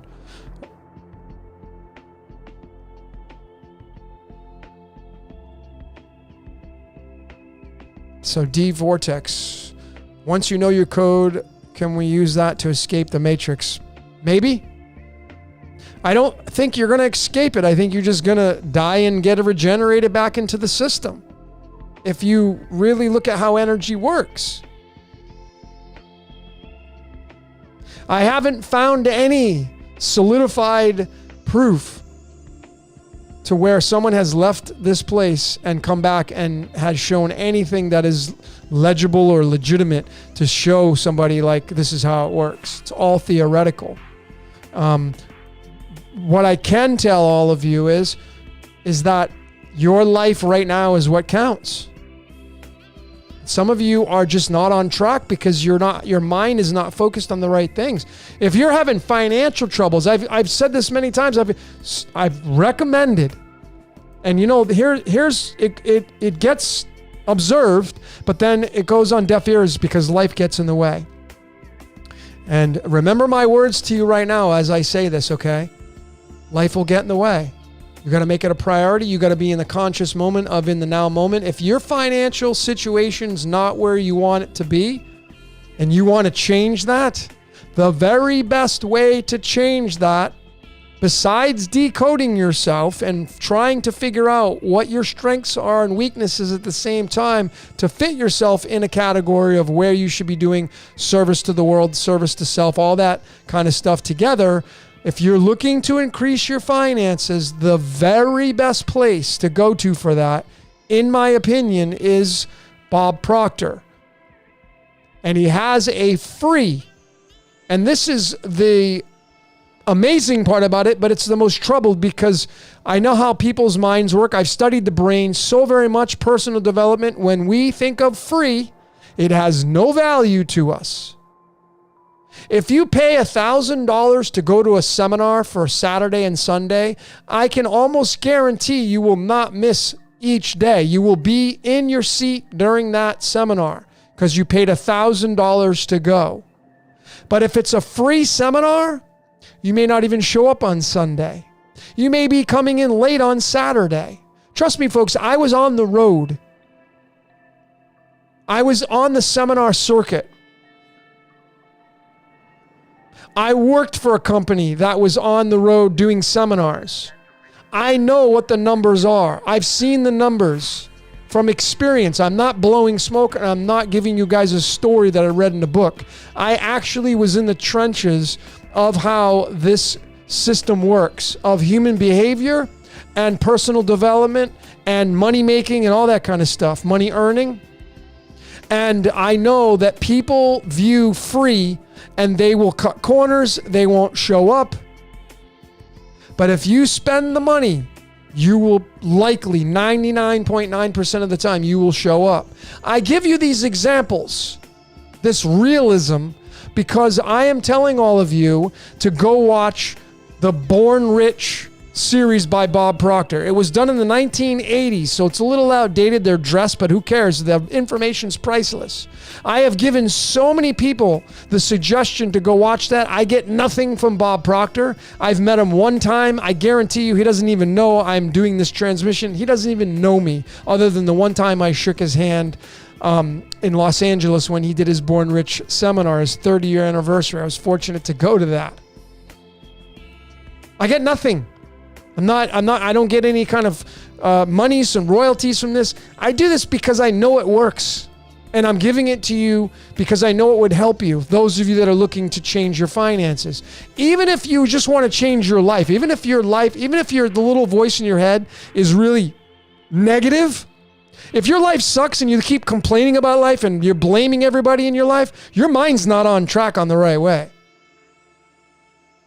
You can go to this Born Rich. The Born Rich series is not designed for just everybody that wants to increase their finances. I'm just making it a point. But if your life sucks, if your life is more in the negative, if you're on a downslope, if you can't get out of that, you should probably go watch the Born Rich series. It teaches you how to change constructively your mindset. That's the name of the game. Observe your mind, the little voice in your head, like, what is it talking to you about? Observing that and then making small changes to implement to make a longer lasting change. And if you're looking to increase your finances and you're not right now, well, Born Rich is designed to do that. So go to YouTube, type in Bob Proctor, Born Rich, and it's a remastered series. I think there's 14 videos. It's going to be about 10 hours in total. And I'm going to also tell all of you, if you just watch it one time and think you're going to increase your finances, if you watch it one time and think you're going to change your life, you are only kidding yourself. Let me repeat that. If you just watch it one time or listen to it one time, it's not going to change your life, ladies and gentlemen. You must be in a constant state of doing things over and over and over. Let me give you an example. I went to the dentist one time, and the dentist pointed out something to me that was very profound for me. He says, you have to change your brushing. I was like, well, what do you mean? Am I not brushing? He's like, every time you brush your teeth, you take the toothbrush.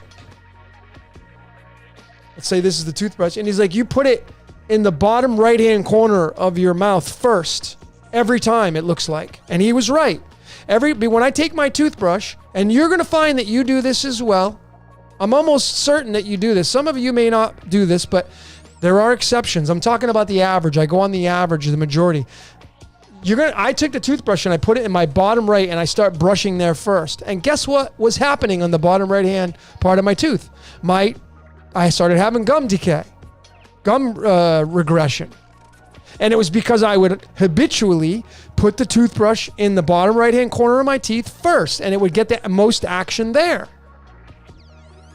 And it was a huge, profound moment for me because I realized that I wasn't consciously there when I was brushing my teeth, and I was habitually ruining my gums, which I've had to have fixed, bonding done, because of that habit that was destructive. I'm giving you that example because you see, even though that wasn't constructive, it did something that was making me have to take action. So in the reverse order of that, you see, if you do something habitual in repetition, like watch the Born Rich series every single day. Yeah, every day. Do I watch it? I can't watch it every day. Why not? You eat every day. You go to sleep every day. You drink, you exercise. Whatever you're doing, there's something you do every single day. So when you say, I can't do that every day, you're just fooling yourself because you can make time to do that. That's something constructive in your life, by the way. But if you're willing to take on this notion of this prescription, as I say, because I'm a metaphysician, I give prescriptions, mental prescriptions. One of them would be to do this Bob Proctor Born Rich every single day for the next 30 days.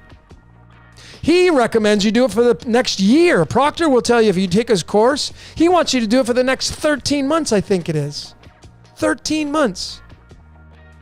If you did his program for every day for 13 months, do you think your life would change? It's a kind of a dumb question to ask because I can give you the answer. Abso-freaking-lutely, your life would change. But you see, the majority of the world is not willing to take that action on because their shows are too important. Their arguing with their partners are too important. Their, going out with the fellas is too important. Going bowling's too important. Playing darts are too important. Whatever is going on in your life, that's more important than what you really, really want in your life. And what it takes to get there, it's not as important as the habitual things you do in your life. But I can't force that to you. But my long, drawn-out stories, ladies and gentlemen, are designed to be constructive, not destructive. And for those of you that want to change your life, keep coming back here. I will give you a lot of things that will help change your life.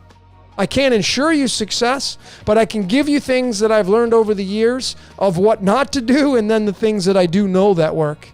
And I know Bob Proctor and Born Rich works, for sure.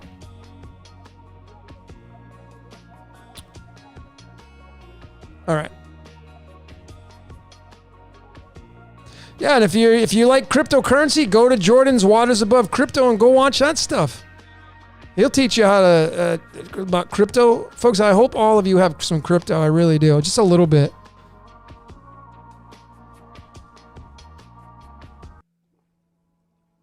I got to change my music. Hang on a sec, folks. Change this. Hang on a minute. The song's just been playing over and over.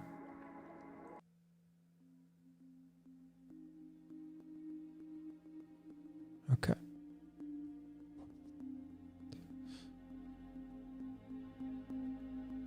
So lastly, I wanted to tell all of you, as my gift to you, Bob Proctor, Born Rich, has a workbook that originally went with the seminar. I have that workbook in a PDF. And you'd be well served to get the book from me, to get the PDF. It's like, I don't know, 50 pages. Go to Kinko's, print it out at your house, whatever. The more you pay attention and follow along with this system that has changed countless lives, you could be one of those people. But I can promise you one thing, if you don't do nothing, your life's not going to change. And if you continue to do the same things that you have been doing habitually, your life's not going to change. If you want your life to change, you got to change your life. That's not a play on words. I'll say it again. If you want to change your life, you have to change your life. It's pretty simple.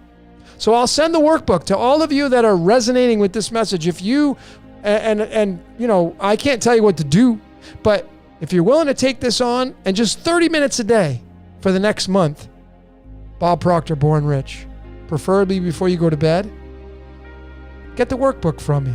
I'll send it to you. I don't want nothing in return. Send me an email. Just at least tell me your name and request the Born Rich workbook, and I'll email it to you. Send it to a lot of people, you know, just to help you in your life. If your life gets better, my life gets better. That's just the way it works. I'm doing it for twofold. I'm doing it really to authentically help you, but I also know that when the world's healing, when the frequency goes up, my life's going to get better. So it would be to my advantage to help as many people as I can. And folks, that's what I am. I'm a healer, man. I got Virgo midheaven. I mean, I'm born to help heal the world. What about you? You know, why are you here?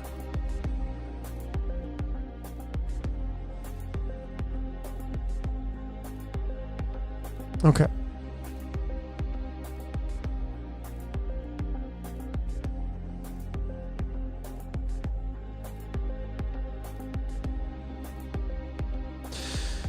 What do I know about the LifeWave patches? Well, to be authentic with you on that question, not very much.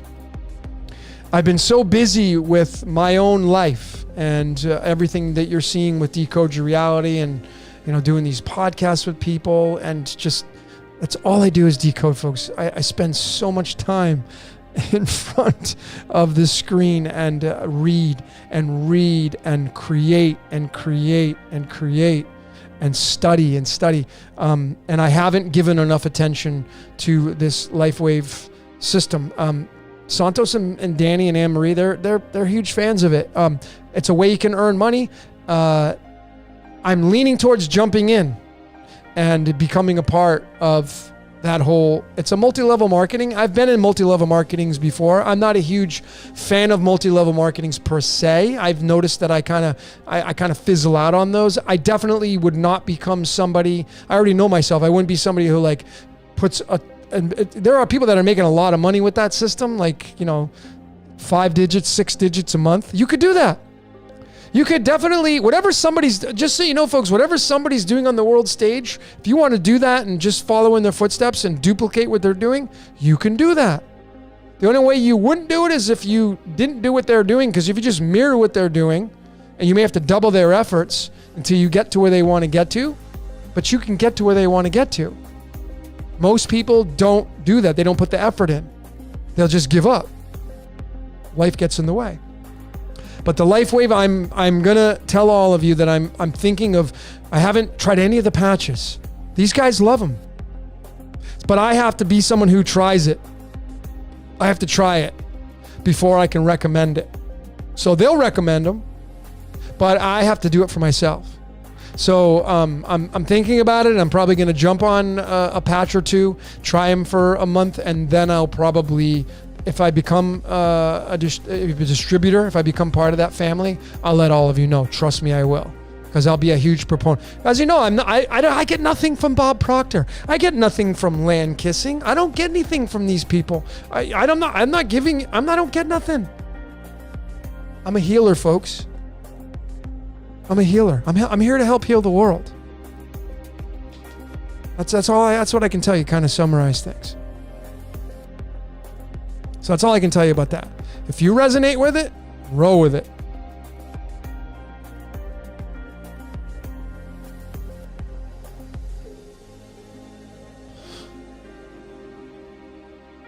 Going through your comments.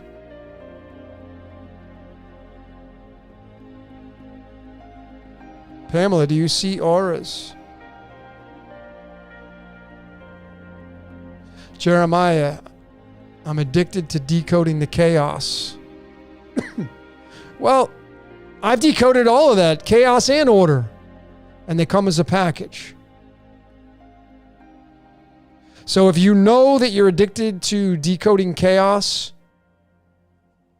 then and your life's not getting better, as per se, if your life's not headed where you like, folks, if you can authentically say that I'm not where I want to be in life, if you're not waking up in a life of hedonism, as I promote quite a bit, not in the sexual sense, but like the pleasure principle, like if you do not wake up and say, man, I can't wait to start my freaking day, then you should ask yourself, why?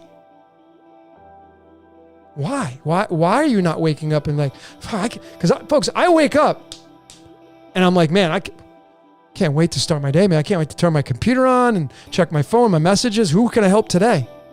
Can't wait to get out to the beach, get in the sun, get in the water.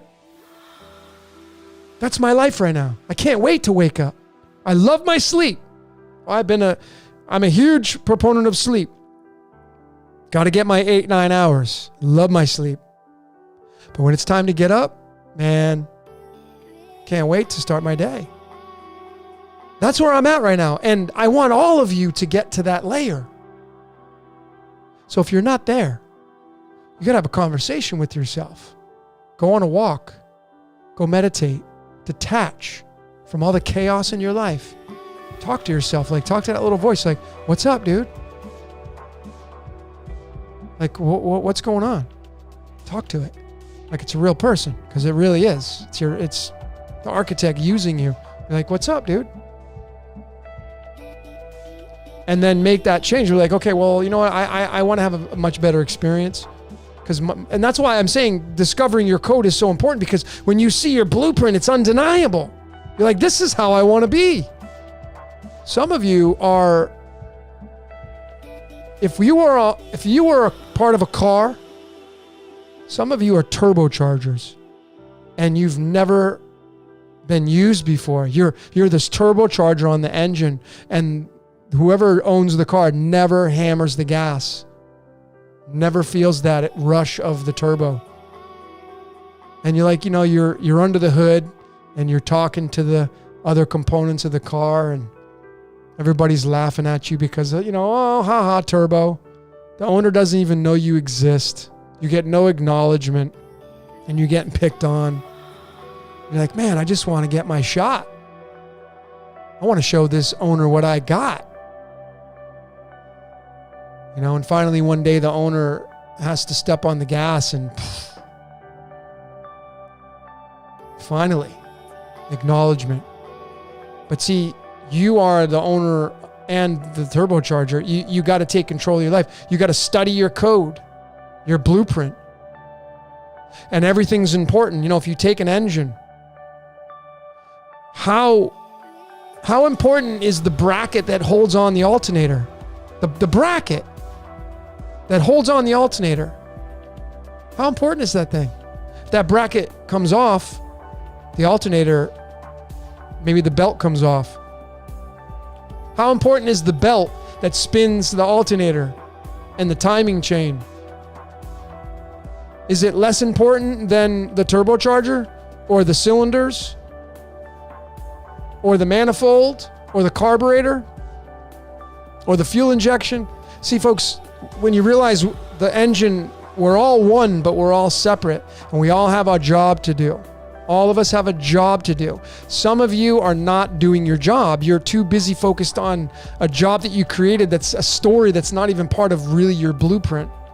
And you're so mixed up in that. You're so invested in your stories on the world stage and everybody else's stories that you're not even living out your own life. And I said this, and this is off of, again, being a fan of Bob Proctor. Bob Proctor says, if you're living in your movie, the majority of people are not even the stars in their own movie. How profound is that?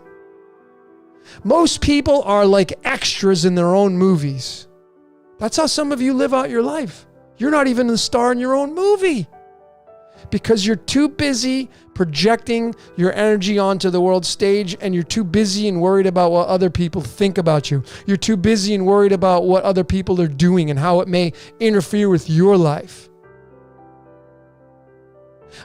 This beautiful neighbor that I had, they were talking about the golden age and the 1,000 years of peace.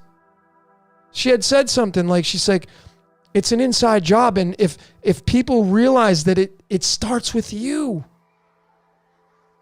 Even if we move into the golden age, folks, if that's really what's coming down the pike for all of us, you think your problems are just going to go away? Huh. You're just kidding yourself.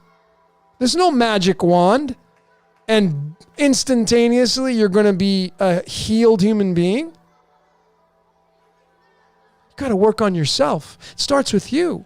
It doesn't start with those people, they, and it's the boss's fault, and it's my family's fault. They're doing it to me.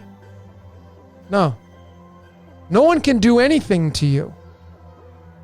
Sure, they can do something, and then their action's going to cause a reaction from you, but the essence is in how your reaction's going to be. See, a lot of you play a good game. You're like, oh, that stuff doesn't bother me. But if we sat down and had a deep conversation, you can clearly see it in your life. If you're authentic with yourself, of course it bothers you. And you're allowing the actions of other people on the world stage, whether you know them or not, family or not, you're allowing these people to really drag your life down to their level where, like, you know, frequency wise, you know, where would you be at on the world stage? Like if we all had a number that we had to wear on our chest and that number represented our frequency, what number would you be? Like if we had to go between 1 and 10, 10 being the highest, 1 being the lowest, and you had to wear that number on your chest, what would the number be on your chest? Would it be a 10? Or would it be more towards the 5 in the middle? Or would it be more towards the 1? Some of you are stuck down at 1 or 2. And you're blaming all the other people for your problems. And you never can hang out with the 10s because you're a 2. Birds of a feather flock together. You want to start hanging out with the 9s and 10s? You got to become a 9 and 10. It starts in your mind, of course. And whether or not our code is scripted, you see, life's a contradiction. So maybe this message that I'm telling all of you, you were supposed to hear it because it's part of your code and you must take action on that. Some of you won't take action on it. You just won't. You'll forget about this conversation that we all had, this transmission, or life will get in the way and you will just go on in the trenches and you'll live that life out about blaming other people or being more consumed about everybody else's life, and you won't pay any attention to your life because that's what works for you. That's what works for you. Okay.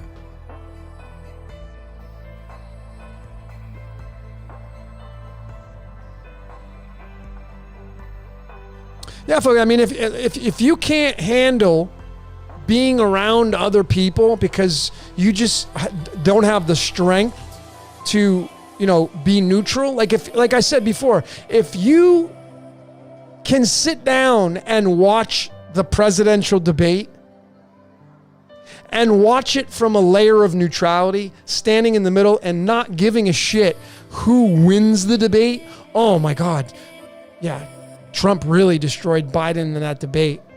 Oh my God, he won that hands down. That's what the mainstream's going to tell you that. Some of you get emotionally involved in these debates, and guess who's getting the energy? You're just getting sucked dry.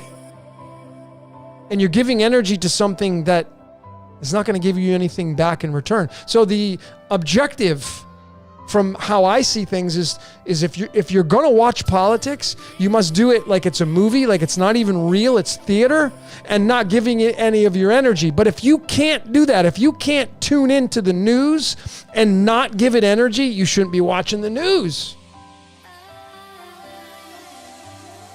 You know, if you go to a party and someone's got some cocaine on a mirror and you can't handle being around that, you shouldn't be at that party.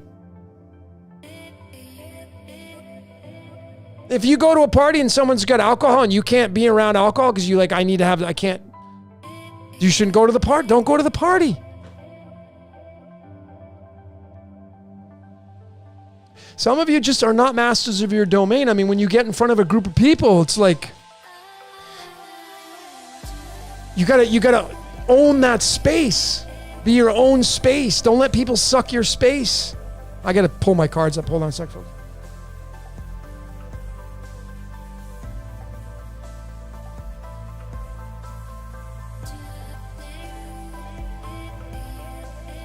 I dropped all my cards. All right. Boy, I'm like really ranting tonight. I hope some of you are getting, I know some of you are getting this.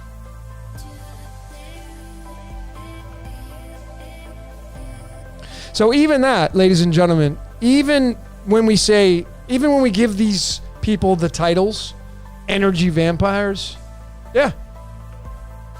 But guess what? That's what their job is. They've become an energy vampire. Some people like being that. And then they live through that vicariously without being in the conscious now moment, so they don't even realize that that's what they're at. And then they just conform to that, and then it becomes second nature, and next thing you know, they're an energy vampire for the rest of their lives. And they just die an energy vampire. It's kind of interesting.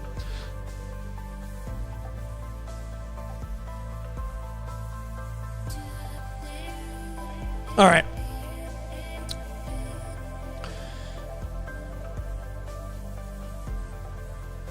Let's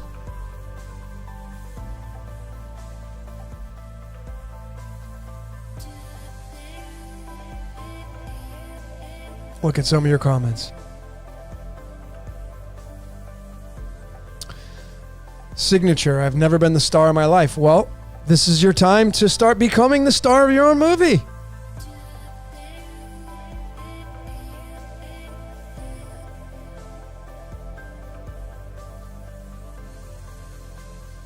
I mean, in what sense for you signature sentences? I mean, if you're going to be the star of your own movie, you need to make that star your own. I think psychics are great, but I think,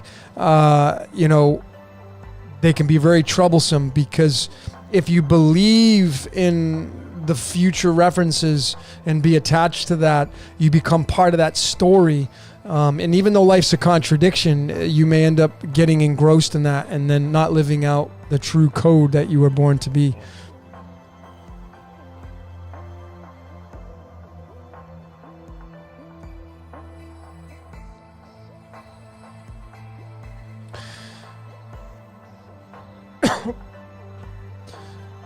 Do we have a strategic plan for our destiny? Mel, no. There's a plan for everything.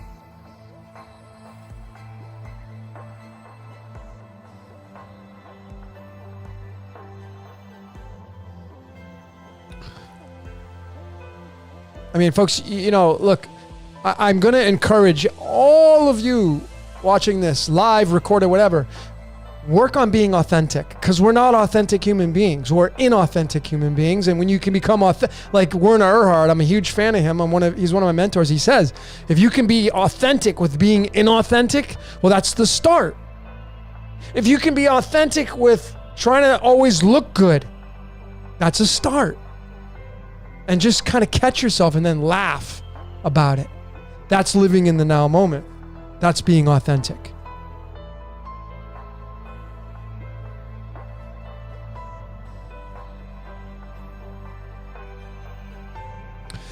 Jane says, get rid of toxic people. Yeah, I mean, would you swim in a pool that was toxic? No.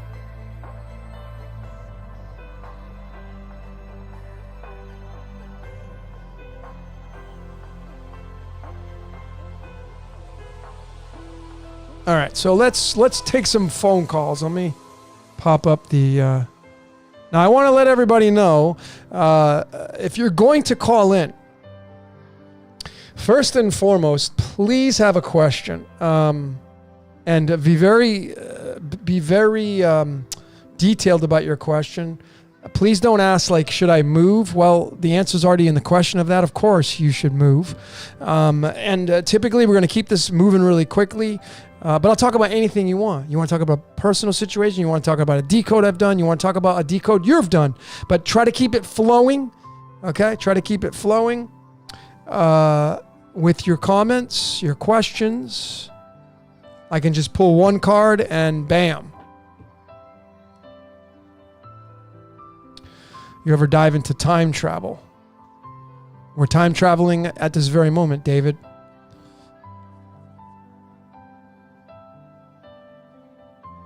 What does stellarium show them? Why does stellarium show the sun, moon, and planets in different positions than what the astrology websites say? Different programs, I guess. Couldn't give you an answer on that.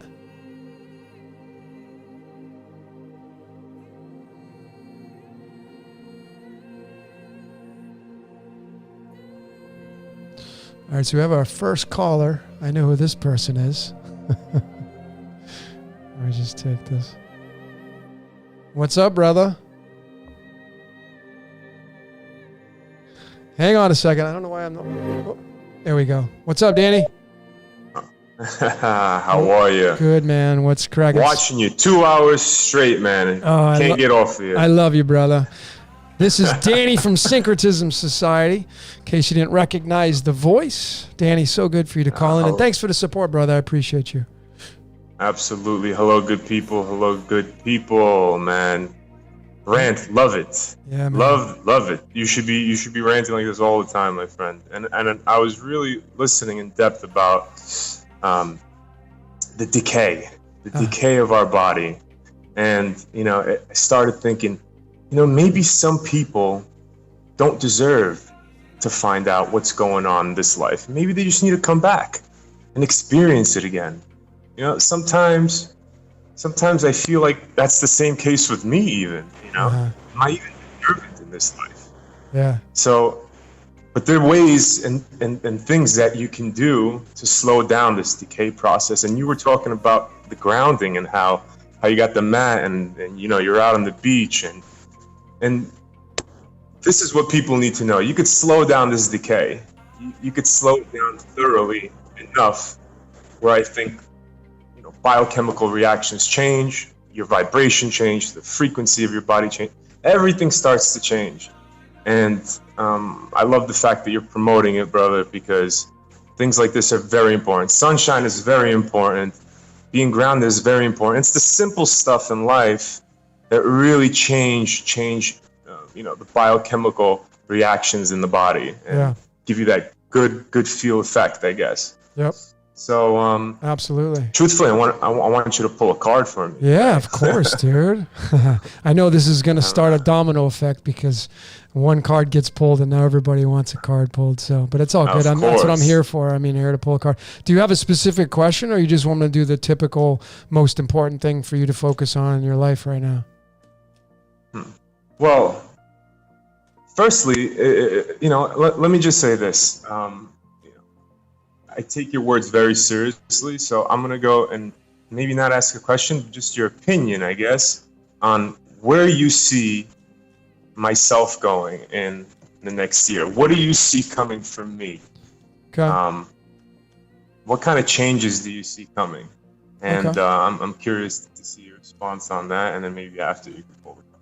Yeah, well, are you asking me that question? Of what I think? I guess so. Oh, okay, yes, okay, and then we'll do a card. Okay, cool. All right, cool. Yeah. Well, look, for those of you that are listening to this conversation, Danny's part of the Syncretism Society, which is what Santos Bonacci's part of. And if you're not subscribed to their YouTube channel, you should go over there and subscribe to them. And again, folks, it's not a matter if you like everything about what these people are doing. It's their intentions behind what they're doing. They're here to create a community in this area of Mexico, and you're more than welcome to come down here and be a part of this. Just make sure you have your life lined up. I mean, you can't just come down here and thinking, hey, here I am, put me to work or whatever. But nonetheless, these guys down here and these gals that are doing this, the intention behind this society is, number one, to be free.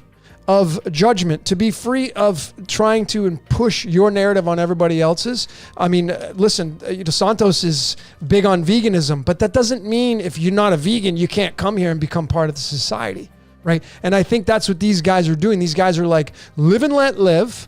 Do you, let me do me, but we'll meet in the middle and we'll share some universal truths that will be the 1 + 1 = 2. And that's what I love about what they're doing, right?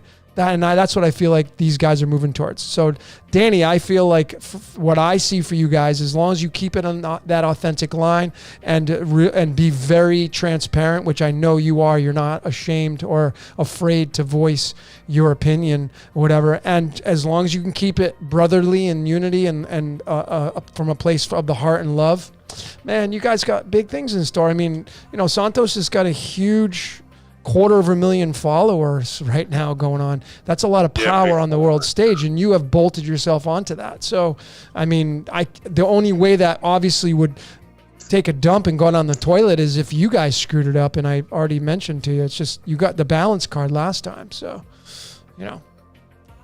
Oh yeah. That's what I see. I just see you guys building and growing more and more. As long as you keep it from love and balance, I think you're good to go. I love your confirmation, buddy. Yeah, of course. Yeah, of course. All right, so let's pull a card for you, and see what the tarot's got to say from the middle of the deck. Yep. And well, you got the Knight of Wands, which is the Jack of Clubs in the cards of Illumination. So this Knight is a very special card. It's all about the mind and dealing with the thoughts that come down, the little voice in your head that talks. That's what this is all about. And this card symbolizes, taking massive action in the mind, because the horse that's on its hind legs, and the guy's got his full armor suit on, and it's got a lot of red in there and orange, so it's related to the root and sacral chakras. So when you have this Knight of Wands show up, when it's dealing with the matters of making something happen in your life, it's saying keep attacking with the mind. Don't forebode that. Just keep moving and attacking with your mind, and of course that's going to link to what's being downloaded into your mind. If you want further information on this, because I can send you to a website that will give you so much more. It's called Truly Teach Me Tarot. So if you go to Google and type in Knight of Wands, Truly Teach Me Tarot, I'm sure the very first link that you're going to get is going to give you that Teach Me Tarot website. Click on that link and just go read about that card, everything that the author has to say about it, and it will give you some more nuggets, I'm sure, that will propel you into what this card really meant for you. Wonderful. Okay, brother? Wonderful. Awesome. Yes, sir. Awesome, brother. Sounds good, man. All right, man. You guys with a little Cherkess proverb. All right. Yeah. And he who lacks knowledge is like a blind man. So travel with the young and dine with the elders. Ooh, very nice. Very nice. All right, my friend. Yeah, man. Much blessings to you. Thanks, and everybody else listening. Oh, thanks, brother. I know we all appreciate it, man. Talk to you tomorrow, man. Yes, sir. All right. Yes, brother. All right. Have a good one. All the best. Much love. All right, folks. So Danny's a Scorpio, and he's got a lot of love for the world. And I resonate a lot with him because him and I have the same birth cards. So we're kind of like peas in a pod. We hit it off right away. I've only known him for a few months, but we've hit it off right away. So, all right. The next caller, 717. Go ahead. 717 area code. Go ahead. Logan. Yes. Hey, this is Becca, Charbings Art. How are you? Hey, what's up, Becca? Nice to have you calling in. Yeah, okay, awesome. So this is my question. Yeah. So, when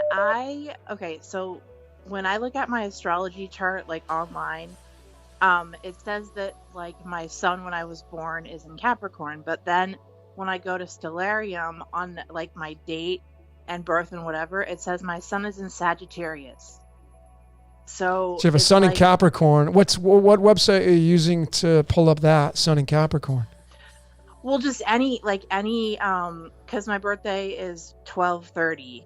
Uh-huh. So it says that I'm a Capricorn, But yet when you go to like the year on Stellarium and the date of when I was born, the sun was in Sagittarius. So,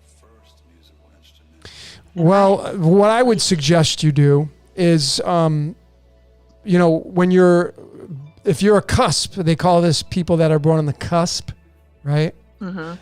So it's very special. Those of you that are kind of in between signs, like Becca is, you'd want to read from both. So you'd want to go to a few, you want to go to a few websites that talk about the sun in Capricorn, and then you want to go to some other websites that read about the sun in Sagittarius, and just cherry pick what you resonate with, because you're going to be a combination of both. This makes so much sense because, like, for my whole life, I'm thinking I'm a Capricorn, and like, you know, certain things resonated, but like, as soon as I looked at Stellarium and the whole Sagittarius, I'm like, oh my gosh. It's like so weird because it's like I'm like, oh, no wonder. Okay, this makes sense. Yeah, so, and then if you want to really throw a wrench in it, do you know your rising sign?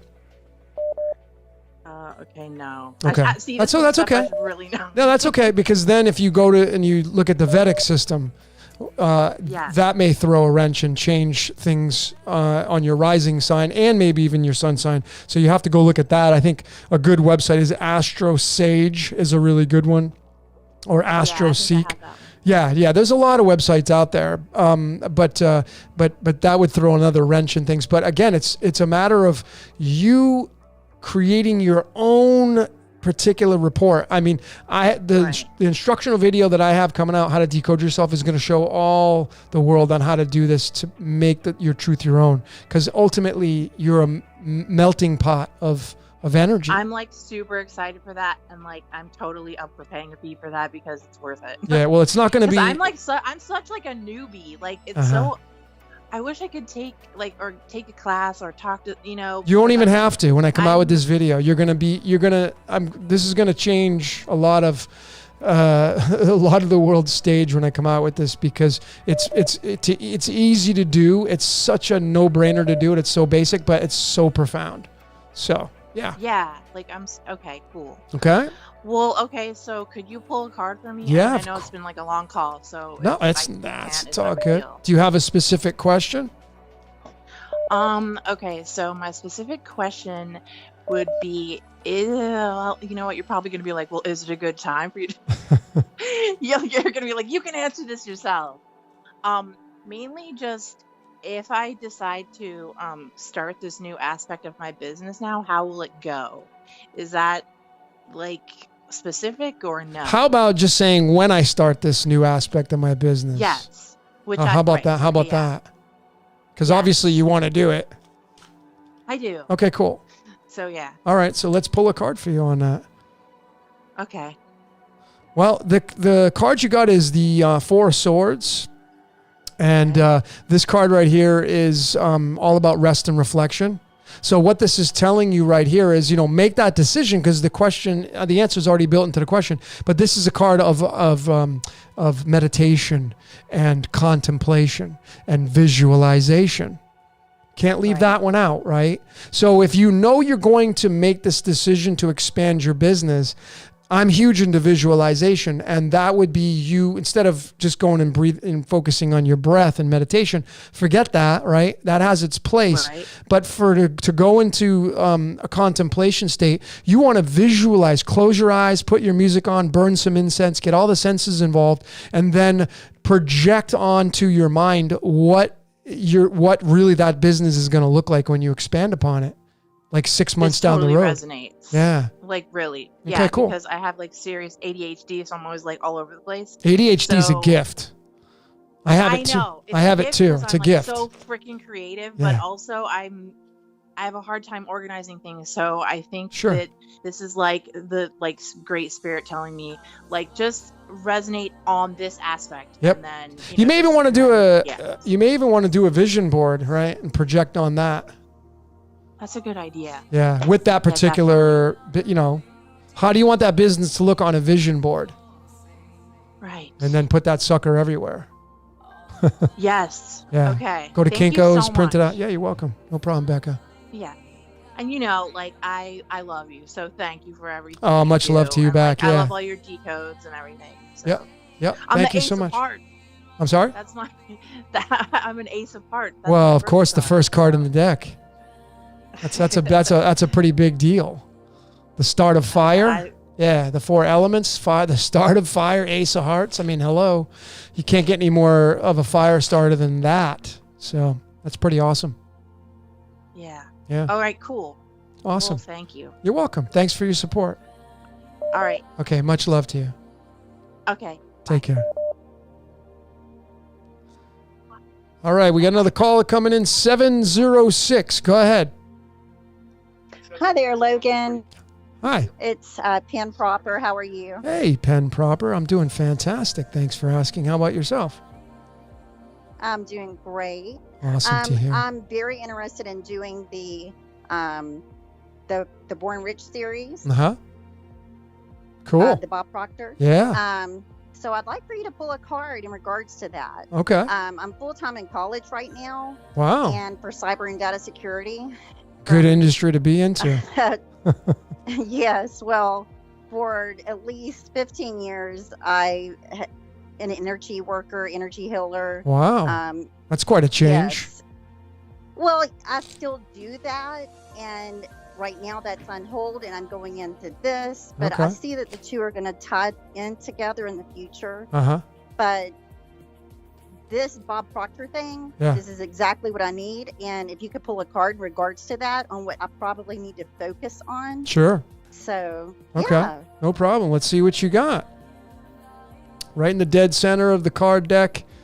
And you got the magical, one of my favorite cards, the 19th card in the deck, which is the word battery. And it's the sun. And this card, when you look at the sun and its expressions, it's a little baby, obviously indicating purity on a white horse, more purity with the red, and the flowers, the sunflowers behind it. So how does this synchronize for you? Well, this is telling you to have fun with this Born Rich series. And the sun is saying to really look at everything and not, really kind of focus on it. I mean, take it to heart. Don't be a slouch with this. The sun wants to magnify this course for you, and it wants to propel you towards becoming a battery, which is self-sustainable, becoming a serious power on the world stage. Yeah. Well, my life path is 8, so well, join the club. That's mine too. So you're here to experience and I'm a Scorpio, power. So I'm very, very driven. So awesome. Yeah, this is great. Cool. Excellent. I love 8 Life. Wow. Well, thank you. You're very welcome. Thanks for joining in and your All support, and much love and success to you on your ventures. Thank you so much. You're you welcome. As well. All right. Take care. Bye-bye. Bye-bye. All right. So I'm looking at. I've missed a few calls, so can't get to everybody. But if I missed your call, we had a 951-256-308. Missed those calls. You want to try calling back again? I'll get you on the air and talk about whatever you want to talk about.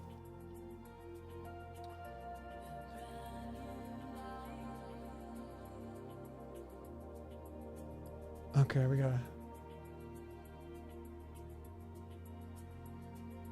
Okay, let's get this 951.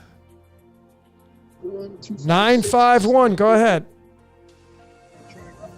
Hey there, Logan. Hey, who are we talking to?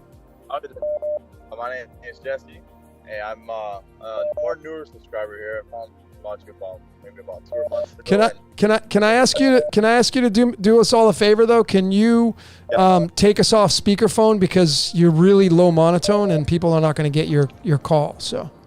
All right. How's this?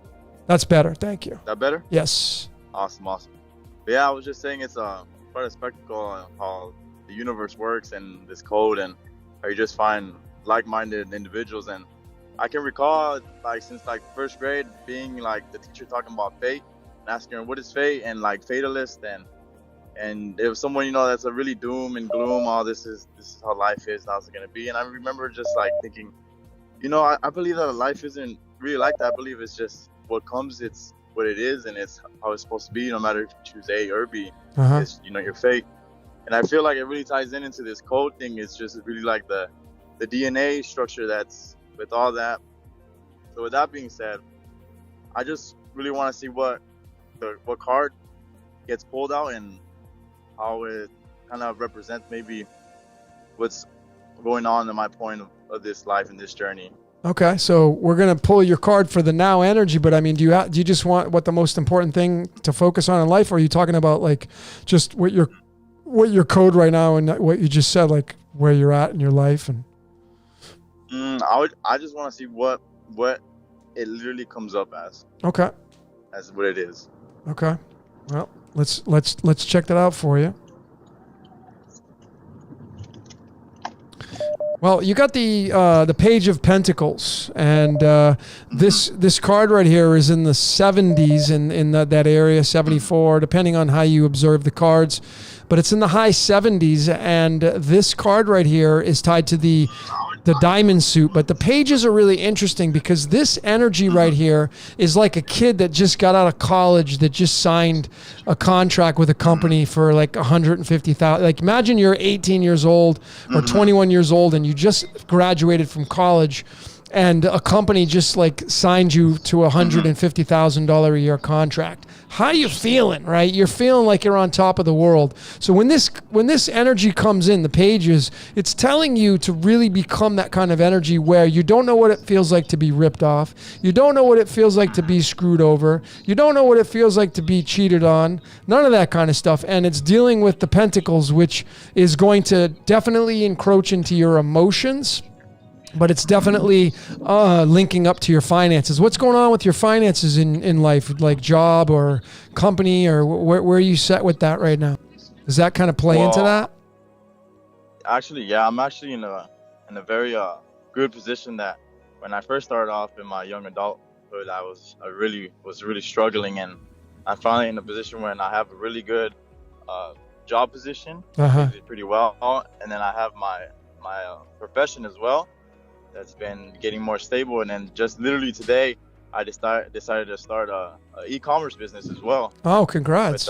With the business partner, yeah. And, we just literally got all the inventory today, and I'm very excited to get it off the ground and running. So that's pretty wild. They say, you know, the code works, and yeah, it is what it is supposed to be. It is. Yeah, these just, you know, when I do readings for people, a lot of it is confirmation. Like that's all we're looking for. Many people are just looking for permission, to give themselves permission to move forward. That's it.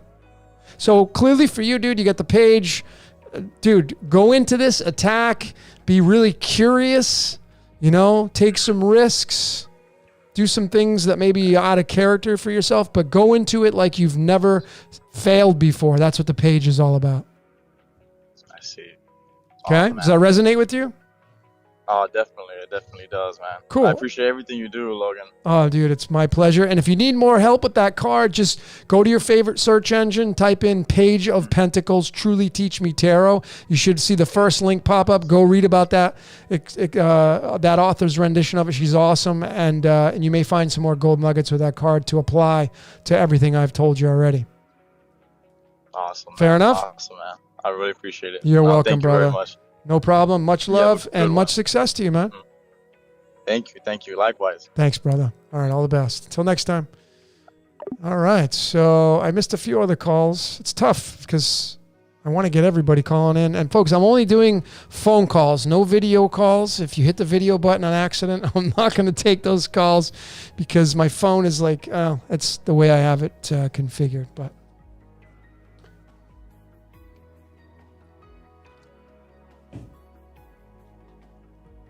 okay.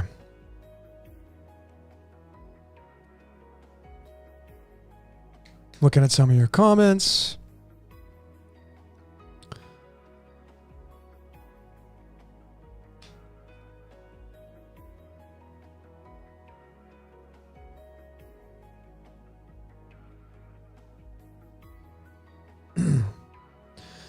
Lionsgate. Folks, just remember, man, we're in the sign of Leo, which is Jupiter.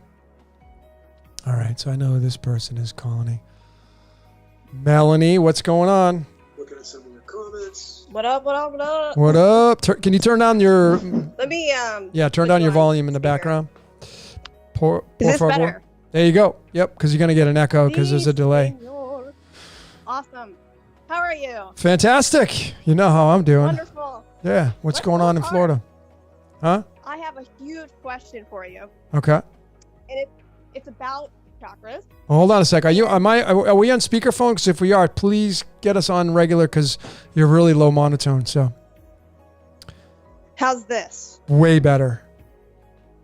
Okay, awesome. So let's pull a card for chakras and for superhero abilities. That's something that I meditated on this evening, Okay. and I would love to see a card that helps bring some focus into what to put more attention on. Okay, so I'm kind of, you got me all discombobulated here. What's the point of the? You want to pull one card and you want to ask the cards what again? Can you be more what specific? to focus on. Okay, so you just want to know what to focus I'm on. meditating on healing codes. Oh, okay. Oh, you told me what you're okay. So what to focus on when it comes to healing codes? That's Sí, it. señor. Okay, cool. So let's look and see. Well, the Four of Diamonds or the Four of Pentacles came up. What's really fascinating is the Four of Diamonds is the 30th card in the deck, which is tied to, the Demiurge, which is a powerful, powerful, powerful energy in itself. But when this card comes up right here, it's usually linking to money and security. So how does that relate to what you're doing? Right now, Yep. I don't worry about money. So Okay. that's really interesting. Okay. 'Cause So it's let me see if I flowing. can pull some more It's key. fine. Yeah. Let me see if I can. So Well, it's stability, right? Stability, resources. Trying to get the sense here of what you're doing. I mean, it definitely represents a firm foundation. So I guess maybe it correlates and resonates to the message of you're doing these sound frequencies. I know you're a healer in the sense of the word healer. So perhaps you're building something that's very stable and solid. Does that resonate with you? yes, it does. That's been a major theme. And Okay. the chakra system and the superhero abilities has been on my mind recently. Uh-huh. And it's sort of like a thing where people are teaching each other things. Yep. So like it's like an inter-exchange of what your strengths are with someone else. So that's what I've been focusing on recently, but I wanted to be a little bit more specialized. And you know what I mean? Like Yeah. moving from generalist to specialist. Yeah. You see what I'm saying? Totally. No, I totally get it. Well, I mean, look, if you want to become a specialist, then go be a specialist. I mean, the only one that's going to hold you back is you. I mean, the contradiction's the code, but I mean, ultimately it's going to come down to, I mean, we don't want to believe in the code and being owned. So we just go with like, I'm going to do it anyway. So just go become the best version of that person that you possibly can, And the card you pulled was Four Four of Pentacles. Pentacles. Yep. Nice. Yep. Four of Pentacles. Truly Teach Me Tarot, and go read about that. There's going to be a long list of information pertaining to that card. You got to find one nugget that's going to set you free on what correlations it has to the question you asked. Wonderful. Thank you so much. Of course. I appreciate it. Of course. You're very welcome. Thanks for all your support. Always. Appreciate you. Anytime. Cool. We'll be in touch. Thanks, Right. Melanie. Thank you. All right. You're welcome. So there we have Melanie from Florida. I was fortunate to do a reading for Melanie. And what can I say? She's a pretty powerful individual. All right. Let's look at some of your comments. Oh, we have another call coming in. Looks like we're just going to keep getting calls. It's cool. All right. Here we go. 646. Go ahead. Hello. I love your show, by the way. Thank you. My name's Edward. Hi, Edward. Hi. And I'm calling from Florida. Cool. I had a question about cryptos specifically. Uh-huh. So I'm sure you know about ID 2020, Uh-huh. right? Okay. Now, I understand that they're great and everything, and I agree. I would totally get them as well. But the question I have is, if the entire system is designed around a digital ID, and you need it to be tied to your, injection status, Yep. which obviously we know that none of us would do that. How would you be able to use the currency if you can't access it without a digital ID? Well, once the reset. Yeah, that's a great question. My take is you may not even that whole idea that's going around on the world stage may end up falling down and toppling down and crash. So it won't have any relevance at all. True. So if that's the case, somebody had just sent me a video today. A really good friend of mine, close friend of mine, sent me a video. I think it was it was a snippet from InfoWars, which, whatever. I mean, but there's some good stuff on there, no matter what, right? So I don't go there very much, but anyway, it was really interesting because right now there's a major lawsuit on the world stage implicating these, predators that are putting out this information or trying to get out this information. And that's the start of the demise of that whole idea on the world stage. So if you eliminate that whole idea and you bring it out and expose it for what it is, and that gets eliminated, would that eliminate crypto? No, of course not. Yeah. See, if you just take crypto and look at it like, okay, fiat currency, physical currency, they've already programmed us. Everybody's swiping credit cards to use digital money as it is for years now. But now, if we move into crypto, why does it have to be attached to the ID 2020? What if the ID 2020 goes away? I hope it does. Well, you and me both. Right now, it kind of seems like totally it's not going away. But I get it. Yeah, I get it. But that was the question. I was just wondering what your thoughts were on that. Yeah. Because I've been pondering it, and I'm like, well, this is great. There's crypto, and we're going that direction. But how am I going to use this if I have to get this thing? Yeah. Well, again, I'm hoping that will crash. Because I hope so too. Yeah, a lot of other people are on the same page as you and I. So, if that crashes, it's going to be a moot point. It's not going to kill crypto, right? Absolutely. Yeah. I don't know the amount of people that have already taken this thing. I hope they're making it up. The amount of people that have taken it, but it's a lot. So absolutely. I don't know. Time will tell, brother. It always does. Hopefully. Yeah. Okay. All right, Edward. Thanks for calling in, brother. Thank you. You're welcome. Bye-bye. All the best.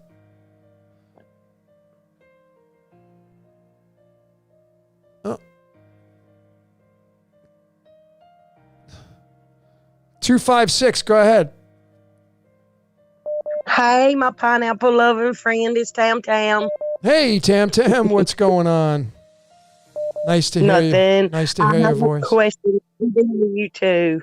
Much love. Much love. My birth chart. Uh-huh. After our reading, you gave me that reading on 7/7. I thought we should connect 8/8, by the way. Anyway, I've been after this hospital, which I was born at, to give me my time of birth. And I had to go through 2 or 3 different places and different cities and everything else. Long story short, they're telling me that the doctor never recorded my time of birth. So where do I go from there to get a chart? I'm new at all this chart stuff, so I have no idea what I'm even doing. But I know I have to start with time of birth to even get a correct reading, right? Sure. Well, yeah, absolutely. You definitely would need, you can go basic 12 o'clock or 12 a.m., but it's going to change a lot of things. So there's actually a technique called dowsing. I don't know if you've ever heard of that before, but it's when you, let me see if I have my pendulum. I don't know it. Oh, here it is. Never heard of it. Okay, so it's using one of these. It's a pendulum. See if I can get it to where you can probably see it. but it's a pendulum. You could use. I started, to be honest, when I started using these, I had a gold band. It was my old wedding band from many years ago that I never got rid of, and I just tied a piece of dental floss to the end of it, and that's what I used. And if you put it over your hand, you can ask it questions, and it'll start to give you answers. Now, the way you're going to have to go watch some instructional videos, and there's plenty of them on YouTube that you can, if it's called dowsing, DOWSING. And if you need a little bit more assistance, just send me an email and I'll help you out. But anyway, you put it over your hand, and this is your energy field, so it connects with your energy field, and you can start to ask it questions, and you can start to narrow down your birth. So you would start with a time, like maybe you think you were born at 3 a.m., so you'd start there and be like, my name is Tam Tam, right? You give your full birth name. I was born on this day. And then you start to figure out exactly the time that you were born at, and you kind of just go in the direction of what this thing's going to tell you. So you basically start asking yes or no questions, and it's going to move in a counterclockwise or clockwise position, connecting to your energy field based upon the question. So if I just say, my name is Logan, it's going to start moving in a certain direction. And if I say my name is Sally, it should start to move in the opposite direction. That's called dowsing, and it goes and works with your energy field. And I've used this before for people to get their birth times, but I would prefer people do it themselves to start off there and then come to me and give me the time they think they were born at, and then we can kind of tap into the energy and do it that way. But I would recommend highly that you go research dowsing. You can buy books on it, but there's tons of information on YouTube and the internet that you can find, and just go out and get one. You don't have to get a stone, but you can just use a ring tied to a piece of dental floss. Start practicing that. I use it for supplements, drop it in my hand. That's for a different story. And then you can try to narrow down your birth time. And then the trial and error would be to start reading the energies of what you've come to the conclusion as what the chart's going to say. So when you come to a certain time, you find one of those planets in one of those houses, you go read about those, and you see if that resonates with you. If it's a strong resonation, you'd move on to the next planet, and you'd see if that one is a strong resonation. And if you get enough of these in succession, you're pretty close to the actual time of birth. Okay, cool. More research. Great. I know you like that stuff, Tam Tam. So. Right. Because you kept my head buried, I'm telling you, since 7/7, and it ain't quit. Awesome. Another thing, I wanted to thank you so much for advising me on the sun gazing technique. It is awesome and freeing all of the crap. And nice. To pull a card. Yeah, of course. Do you have a specific question, or you just want to focus on what the most important thing to focus on in life for you right now would be? Yeah, I don't have no certain question. Okay, unless so it's about, my birth chart. So, and you answered that. So yeah, let's just focus on what's most important. Let's do the most important thing to focus on. All right. Well, you got this is my birth card. It's kind of interesting, but the significance behind it for you in particular, since it's the 8 spades, it's the trapped and limited card. So where in your life right now do you feel trapped and limited? Now, it's not something I'm asking you to give an answer to all the audience out there listening. I know exactly what you're saying. Okay. And I know you don't want me to answer, but I already know the answer. You already know. Well, so that's even better, because when you don't have to go any further than what the card's telling you, then that means it's at the forefront of your life and it's ready to go bye-bye. So if you don't have to go searching and you automatically know what that is, then right now is the time to go get rid of it.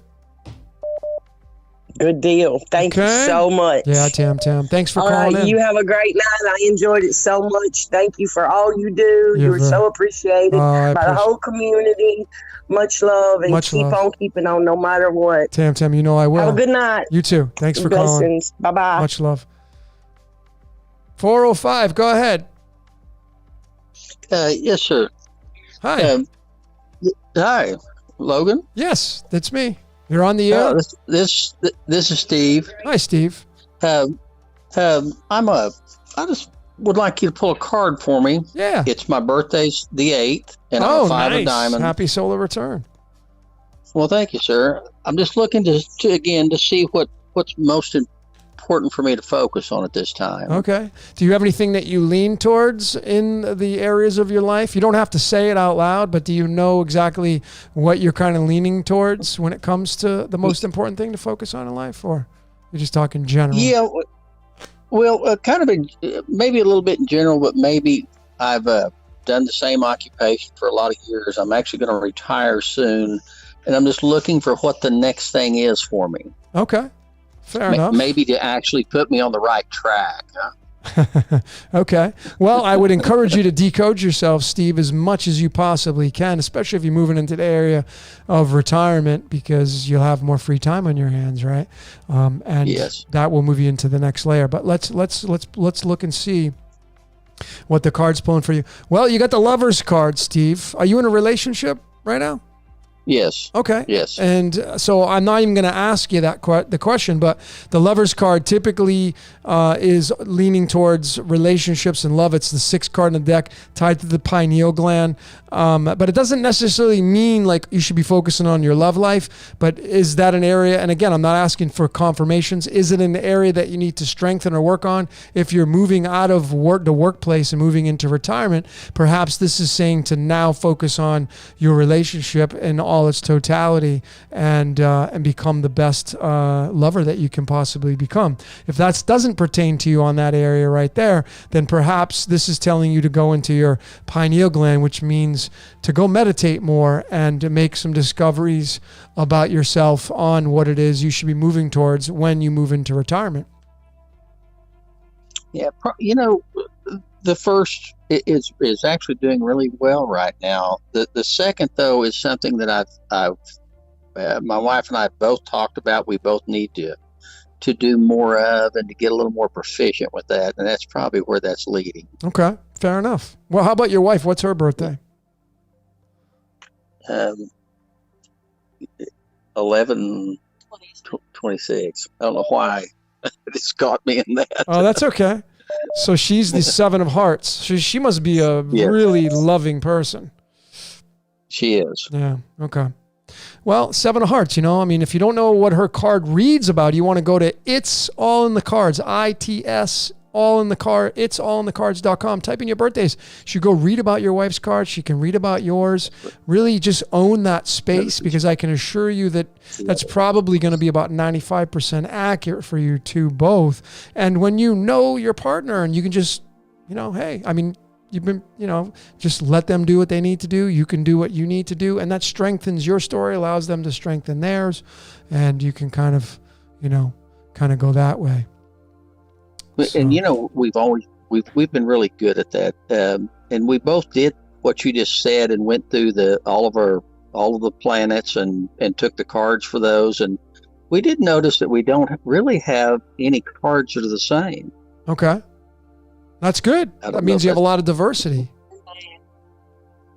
Yeah. Yeah. Okay. You also want to go study. So there's in the cards of illumination, there's what's called the compound cards. So for those of you that resonate with Steve and his message here, like if you're married, you got a partnership, you would take your birth card and you would marry it with your partner's card. So Steve, your card's the 5 diamonds, which is the 31st card. And then you would take the 7 of hearts, which is the 7th card, and you'd add the two together. 31 plus 7 is 38. And that gives you the queen diamonds. That's the composite card that you and your wife make together. And you'd want to read that as well, the queen diamonds card. You want to go read about that card. Okay. Well, I appreciate that, because that's something that we didn't think about. Yeah. We've watched a lot of your videos, and they're super good, and we appreciate it. But it's getting that mindset of understanding the truth and using the cards to our benefit. Yep. They're just tools. Right. That's it. Yes. Right? That's it. They're just tools. Yes, that's it. Yeah. All right, Steve. Well, thank you so much. Much love to you and your wife. Yeah, thank you for your support, you and your wife. Much success to you on your retirement. All right. Thank you. You're welcome. Have a good night. Bye. Bye. All right. So 5 of diamonds in the house. Really, Steve, you must be a busy guy. Busy, like ants in your pants. That 5 diamonds. Really busy. A lot of throat chakra action. Jupiter. It's a Jupiter card. Pretty awesome. All right. Let's see what we got here with your comments.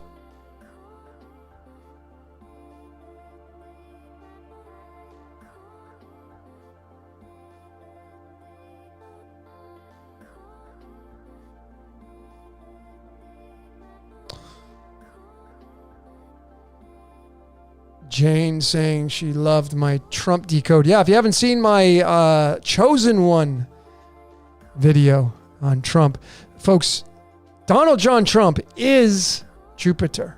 That's Zeus coming down here and becoming man and draining the swamp. I mean, that's the whole purpose of Trump. That's why Donald John Trump, numerology, 66. Michael Richard Pence equals 66. Trumpets, the trumpets in the 66 book of Revelation. I mean, it doesn't get any more scripted than that. The word scriptures has the word script in it. Donald John Trump was completely owned and operated by Jupiter. He has a house in the Mar-a-Lago, which is in Palm Beach County. Guess where Jupiter, Florida is located? Palm Beach County, right down the street. Go watch the decode on the Chosen One. He's a Jupiter boy. Jupiter, Jupiter, Jupiter. And remember, folks, Jupiter is tied to the dragon because the fifth house in astrology, which is Leo, which is Jupiter, is the dragon.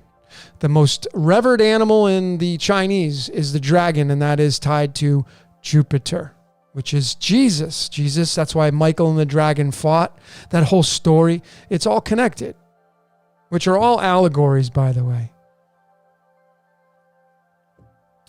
No, I do not use dowsing rods, Jane. I think they're cool though. I like all the foo-foo stuff, if you want to call it that.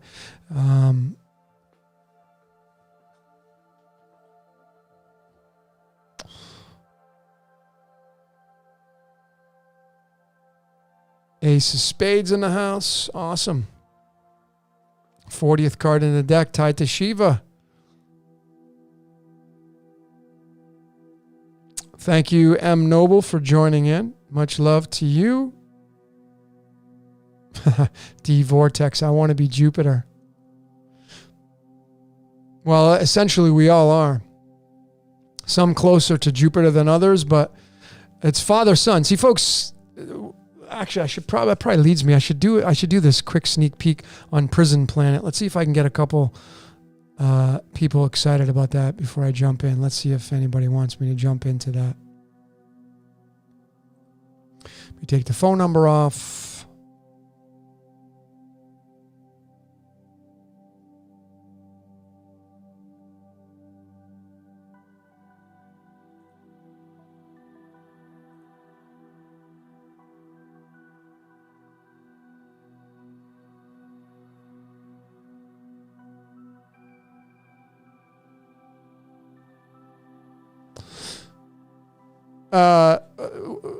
So Pinker, Trump's not a Joker card. Actually, his son is. Donald Trump Jr. was born on December 31st. That is the Joker card. So his son is the Joker. But Trump is the 3 diamonds card, which is the 29th card in the deck. And not only is that tied to Yaldabaoth, the Gnostic demiurge, which quite could be running all the planets and Jupiter and Yod-Heh-Vah-Heh and Jesus and Lucifer, that could all be Yaldabaoth.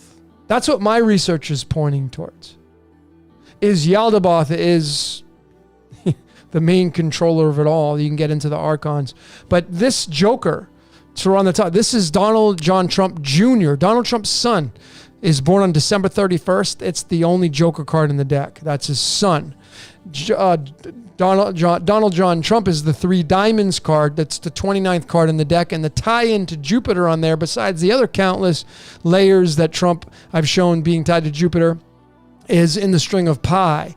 Because the number 50, I'm sorry, no, wait a minute. The number 20, where is it at? Let me find this. I don't want to misquote myself. Hang on, folks. I think it's 20. Yeah. So the number 27 in the string of pi. Remember, the number 27 is linked to Jupiter. Jupiter equals 27. Currency equals 27. Golden equals 27. Currency, Jupiter. And Jupiter has the great red spot, the eye, the all-seeing eye. 27 in the string of pi occupies 2 digits, 28 and 29. 28 is architect. 29 is the 3 diamonds. That's Donald John Trump's card.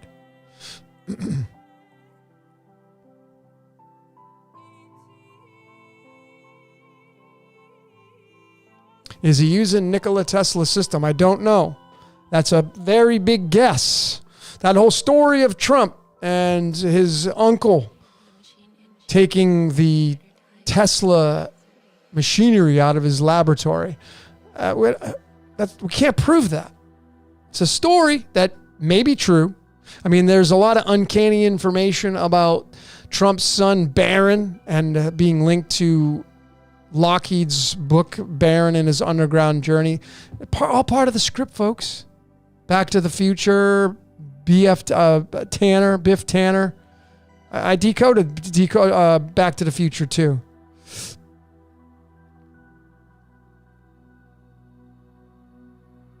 My screen is black. Oh, you're right, folks. Sorry about that. Thank you for telling me. That's the card. That's the screen that shouldn't be showing up. Okay. Now my voice is going to be a little out of sync.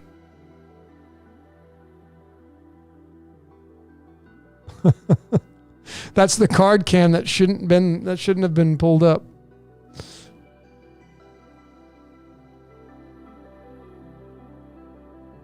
Okay. Sorry about that, folks. Let me get some.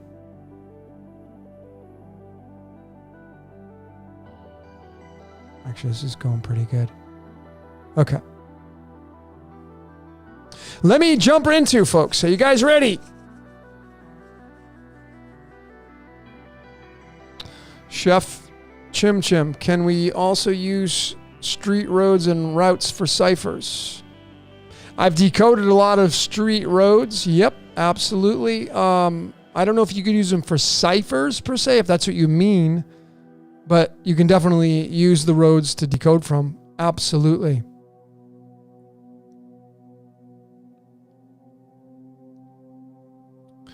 Any pineal busting movies you watched lately?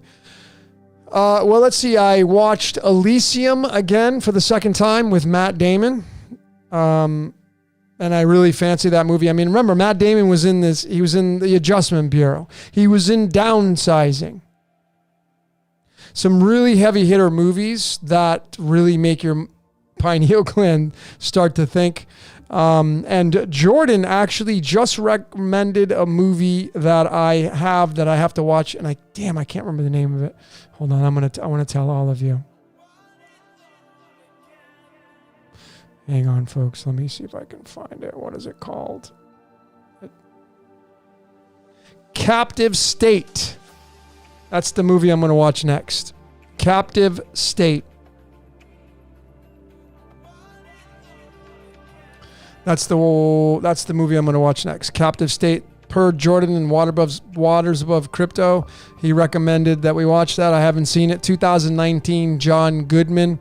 I'm gonna check it out probably tomorrow on my somewhat day off.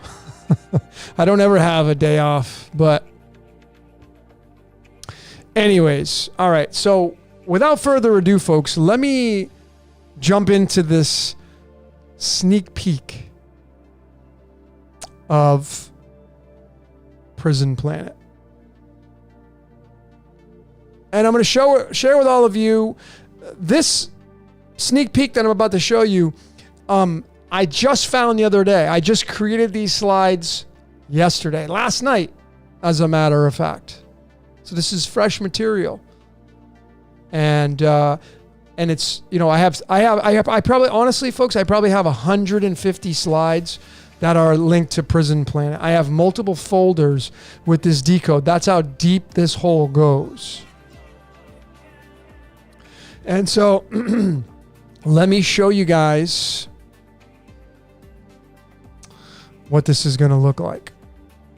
Hang on a second. Let me just get this over here.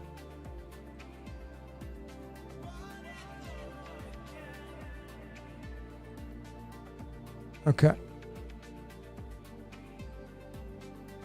So here is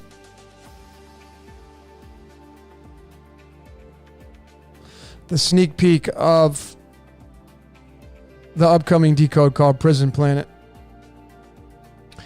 Now, I believe we live in some kind of self-sustained system. As you notice with the graphic, it's a flat earth rendition with the firmament over the top. Now, I've been talking to Jordan about this, Waters Above Crypto, and I think we mentioned it, on our last transmission, but I'm going to let all of you know that I am leaning towards the firmament being the thing that NASA talks about at spinning at 1,000 miles an hour. So I don't believe that the Earth is spinning at 1,000 miles an hour, but I believe that the firmament that is the protective case surrounding the Earth, which kind of like the eggshell, if you will, because I think Earth is an egg. The firmament is what is spinning at 1,000 miles an hour. Pseudonym. No, I'm not a glober. I'm none of these. And nothing is a bad advertisement. Okay, you got to make the truth your own. To be honest with you, I don't really care right now at this current state of whether or not the Earth is round or flat. I think that what was triggered me to move more into the truth on how it really works and the machinations is if it was indeed a deceptive idea put out on the world stage, why? What would the purpose of the globe be? And then you get into perhaps there being more worlds past the Arctic ice wall, and those worlds we get to go into. But yet, when you just take a snapshot of the globe, it puts you in a prison. This round globe. And then, of course, the projection of NASA wanting to go to these other planets distracts you from perhaps these other worlds that we have every right to know about. So again, these are just ideas right now that I'm just talking about. And I want to get into these slides a little bit more because the main focal point is not the shape of the Earth. It's a matter of what kind of system that we're living in. So moving into this is what I have for all of you. So please pay attention. This is, in my opinion, this is some of the most important information that is on the world stage today. And again, these are my opinions. So when you notice that the starting point of this sneak peek starts with Prison Planet, and the words prison and planet both equal the number 26. Keep in mind the word Anunnaki equals the number 26. That story. Prison Planet equals the number 52. When you go down a little bit further below the Prison Planet, there is a Hebrew ordinal numerology cipher, which is decoding the Yod-He-Vah-He, the original spelling from the Old Testament, which is the ancient Israelite God of the Bible, which is Taurus, buy and bull, Old Testament, New Testament. And this is 26. From its own original spelling. It's 17 in the Chaldean, tied to life, but it's 26. Now you go down a little bit further to bring in another layer to synchronize this decode from, and here's where the elements on the periodic table are extremely important. See, the element iron is the 26th element. And what does our blood have inside of it, folks? Iron. Now, the Yod-He-Vah-He, when you study the history of the Yod-He-Vah-He, it is said to have come out in the Bronze or Iron Age, which kind of synchronizes with the element iron and the 26. Now, iron has several atomic weights, like most elements do, but its most dominant weight is 55.935, and that's where you get into, just to the right of that, we go back to numerology and the word predestination. is 55. The word secret's destroyer is 55. But predestination is 55, which kind of entails our script. Scripture. That's why a lot of these stories in the Holy Bible are literally coming true before your eyes, because it's a script. Just like all the ancient texts are scripts. Now you'll notice just to the right of that is another layer on the world stage of the mystical arts and magic. It's Saturn's magic square, which is just our dial pad. The numbers are not exactly the same, but it's the numbers 1 through 9. The most important and significant standout numbers in Saturn's magic square are the 2, 5, and 8 running crisscross. And that is very, very important because the 5 and 2 is in there, and the number 8 runs the 5 and 2. Now, the Chaldean goes strictly off the numbers 1 through 8. Remember that the Yod-Heh-Vah-Heh is 26, but the 26 adds up to the number 8. And, of course, in the Chaldean, Yod-Heh-Vah-Heh equals 17, which is 8. So it doesn't matter which way you go. So that's the starting point of this. Moving forward, you'll realize that we then get into Earth. Now, again, I'm not going to debate the shape of that. That's not what the purpose of this whole entire sneak peek is about. But you'll notice that the words perfect circle. You know the band Perfect Circle? Tool's other band, Maynard's other band called Perfect Circle. There it is. It's 52. A direct match of Prison Planet. Perfect Circle. And then when you bring in another synchronization, you have, again, going back to the alchemical elements, you have tellurium, which is the 52nd element. Now, tellurium gives us the biggest clue of them all, because just to the left of Perfect Circle is the picture of the globe, and that is the Royal Society of Chemistry. That's the picture they chose for tellurium. And the very reason why they chose this is because tellurium comes from the the Latin word tellus, which means earth. So we now have in my eyes, we have a perfect synchronization of the prison planet linked to the perfect circle, linked to tellurium, which means earth. And then you'll notice on both corners of this graphic, earth is 52 and earth is 17, and you'll notice perfect circle is 17. Remember that Yod-Heh-Vah-Heh, which I don't have on here, equals the number 17. So there's the perfect circle tied to prison planet. Okay, so you have the synchronization of these and the elements in our blood and the compass and the four corners. And then you get into this element called iron, which is linked to the Yod-Heh-Vah-Heh. And iron through the Chaldean is the number 15. And, when you synchronize the card in the tarot with the 15, it's the devil card. And that has massive significance. I mean, remember, the song I played in the beginning of this transmission was called The Wolf, Feed the Wolf. The wolf is the 15th card. That's a link to the devil card. Now, the reason why I have the Lover's card just to the right of the devil card is because these two cards share the male and female. The devil card has the male and female being chained up to the devil, and then the Lover's card has the male and female that are not chained up. Now, the reason why I have them synchronized this way is because the devil is the 15, the Lover's card is the 6. 15 reduced down is the number 6. So the devil ultimately runs the Lovers. And remember, the Lovers is the 6th card, and the 6th chakra is the pineal gland. That's our third eye. But is it this iron that's ruling with an iron fist tied to our blood and predestination? So moving forward, when you bring down and look at, the reason why iron has the Fe, you'll notice that the iron has the Fe there. The Fe is Latin for ferrum, and that is the number 27, which is a link to the the king of the gods, Jupiter. And it is, in my opinion, it's going to be Jupiter and Saturn that are the brunt runners of this reality. It is the Father, Son.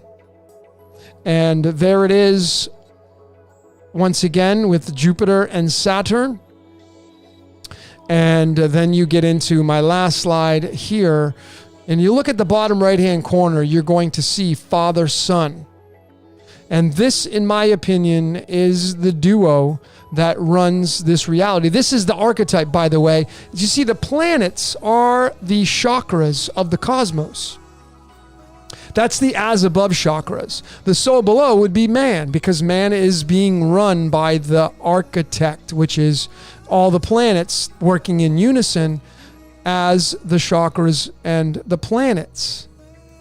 So when you synchronize another layer, actually 2 more layers, you're going to see that just below Prison Planet, going into the string of pi, the 52, it occupies 2 digits, 172 and 173.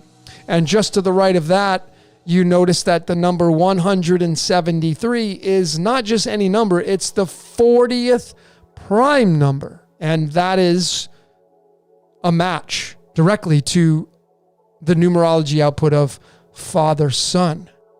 And we know through Greek mythology that Saturn is the father of Jupiter, the Titan and the Olympian, the 2 fear and love. And that whole story and that whole Greek mythology tells us a massive link to all of this.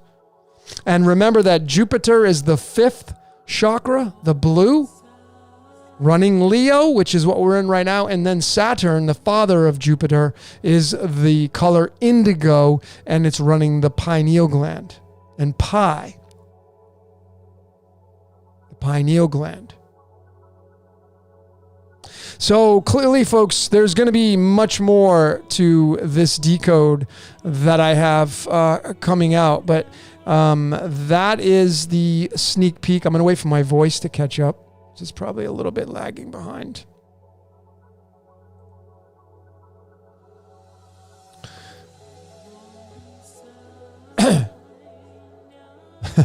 F-E, it should be F-U, yeah. Well, keep in mind, folks, we know the queen. It's the queen bee. We're the worker bees working for the queen. And remember that we look to nature to give us the clues. The makeup of the hive is in the shape of the hexagon, the 6-sided shape. Well, we're told that Saturn has a hexagon at its north pole. Now, what do you think the odds would be for us to synchronize that and it not be the truth at all? That a bee's hive has the hexagons connected to it. And the worker bees work for the queen. So in this essence, who's the queen on the world stage? When you look at iron, the element iron, it has the abbreviation Fe. And what's the counterpart of the male? It's the female. So is this telling us that the queen bee is iron? Which would be the Yod-Heh-Vah-Heh. And we know the Yod-Heh-Vah-Heh is linked to Saturn, the Tetragrammaton. We know that. But you got to remember that you see Jesus, who's the son of the Yod-Heh-Vah-Heh in the Israel pantheon. We know that Jesus said clearly that no one gets to the Father except through me. So you got to go through him to get to the Father. Who's the father of the Christ? It's got to be Saturn. If you synchronize all these layers. And again, folks, when you just scrape away everything and you realize, again, just go to the basics. Even though you can't see your chakras, right? They're energy centers.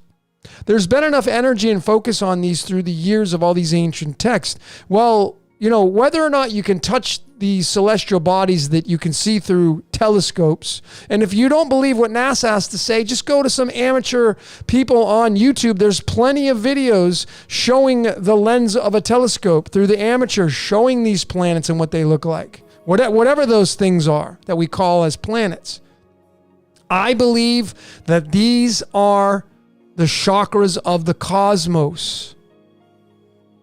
And that's the as above. And the zodiac must be involved with all this because it's the constellations, Lucy in the sky with diamonds. It's the constellations in the zodiac, those 12 signs that are the as above, that kind of run the so below. But it's the celestial bodies that are involved with these stars, these angels that are up there. And we're all part of the fallen angels because we're fallen stars. We are the architect in human form that came down here to experience its own creation. I mean, if you were the creator of Earth, let's say you were the God, and you were given the option to come down and live out some of your own creation, wouldn't you take that opportunity? I mean, I think to think otherwise is absolutely against the grain of true logical thinking. I mean, if I had created my own game, I would most definitely come and experience my own game. For sure. So anyway, folks, these are just some of the ideas that I have that I'm throwing out there and supporting them with the only things that I can support things with, and that is the mystical arts and the words we speak. And the things we can see, and not then getting away from opinions, bolting on numerology, which is the spoken word broken down into numbers, bolting on numbers and prime numbers and square numbers and Fibonacci numbers and things that we can measure real nature in. Using these modalities to measure out our reality that has been created by man that we call artificial, but it's just another kind of fancy name of man created. But if you believe in the notion of man being the architect, well, then nothing's artificial. It's just fractals. It's dimensional. It's one layer below a hierarchy level. That's all it is. Let's get into some of your questions.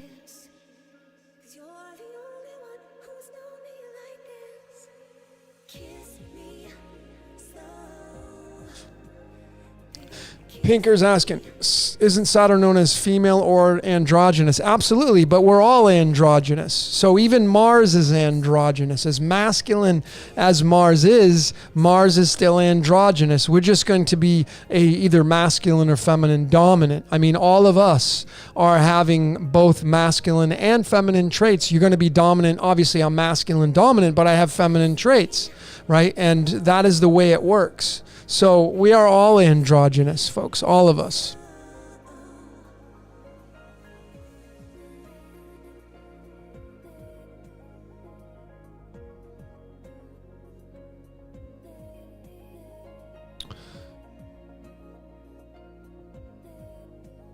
We are the worker bees, absolutely.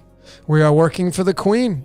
Now, whatever that queen is to you, that's going to come down to an opinion. Right? But we're all little bees. I mean, we are nature's pattern. We're just fractals of that. So the bees tell us a marvelous story. And these shapes, these geometrical shapes, folks, I mean, if you haven't seen my decodes on the flower life and Taurus fields, some of my older stuff, but it has a lot of merit to it and a lot of significance in my opinion. But then, getting into the Great Pyramids and all of these kinds of things, folks, they all synchronize. All of them synchronize with our reality. And it's at the point now where, if you haven't watched these decodes, maybe it's not truth in your world, but when you start to watch these decodes that I've done, I mean, they become undeniable in the search for the true quest of getting as close to the source as possible.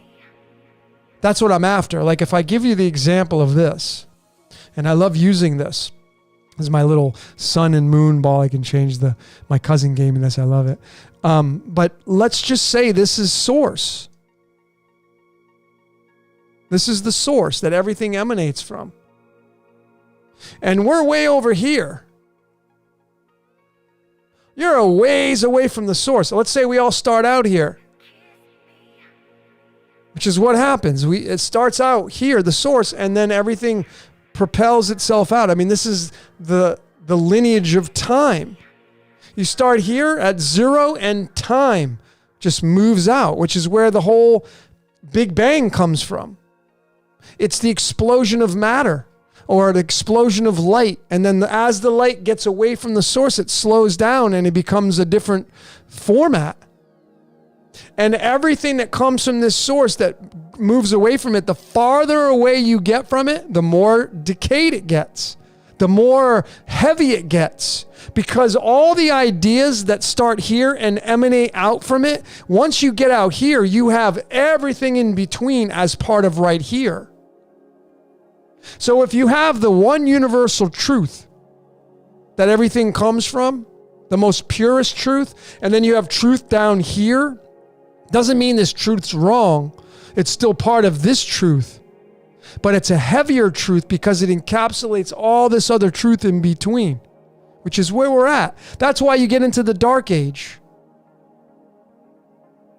Because you have the starting point of gold, purity, and then time moves. And we're all captive of the time. We're all stuck in the time loop. And as you move away from the source and you get here to the dark age, you're so far away from source. And you feel so cut off from source. And you're just dying to go back. But you're at a stage where, you obviously, your truth may not be the truth of what the source was at a time. But because everything's part of that, there really is, in a sense, when we say there are falsehoods,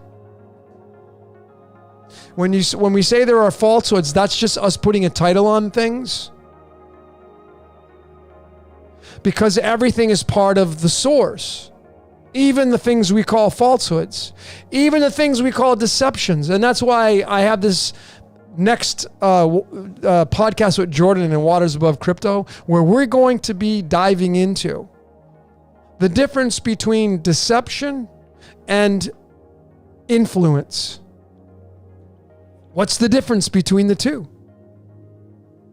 What's the difference between being deceived or being influenced?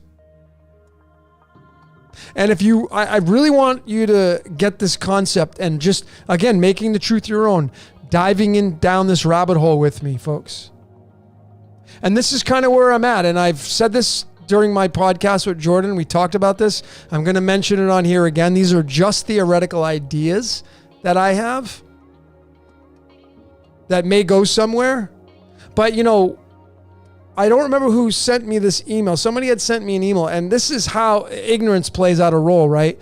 Because I studied the flags of all the nations around the world. And I didn't realize that there are only 2 flags, because most flags are shaped like this. That's typically the shape of the flag, like more of a rectangle.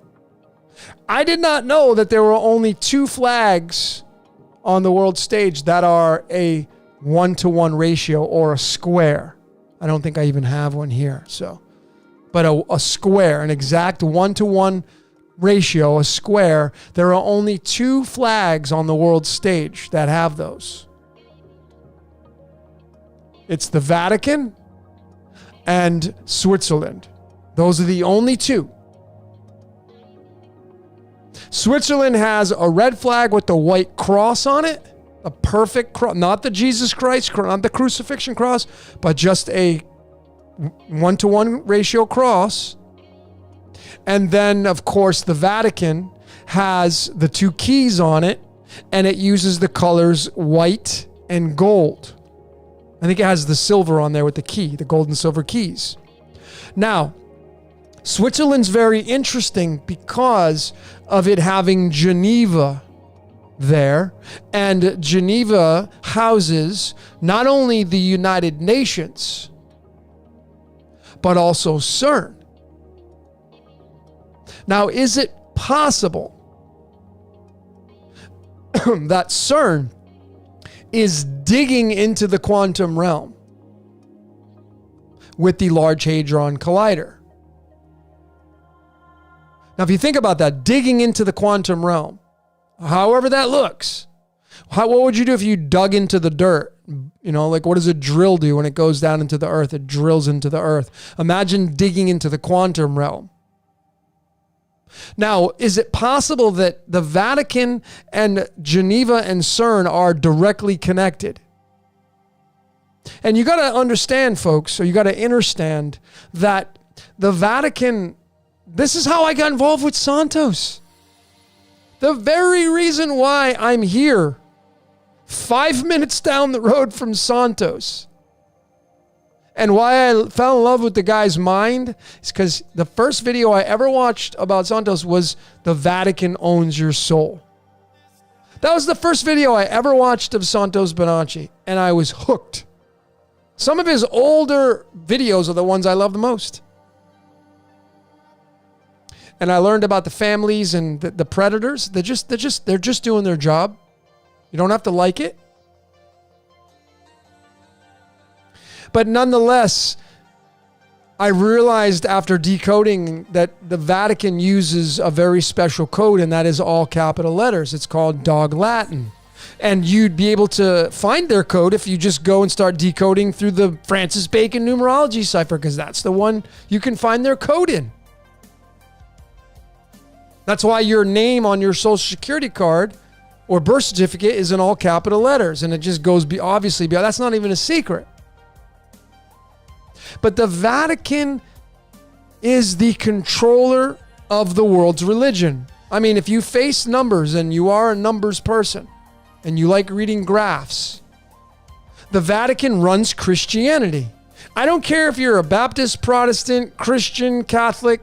You can call yourself, you can title yourself whatever you want. And if that's what works for you, awesome. Got to make the truth your own. And there's beauty in everything, and religions are just archetypes anyway. So if you fancy religion and you follow it and you call yourself a Christian, you call yourself a Catholic, or think whatever. Just be a good person. Don't be an asshole, right? Make sure you check that off the box. Check that off the list. Not an asshole. Check. Cool. At least you got that checked off the list.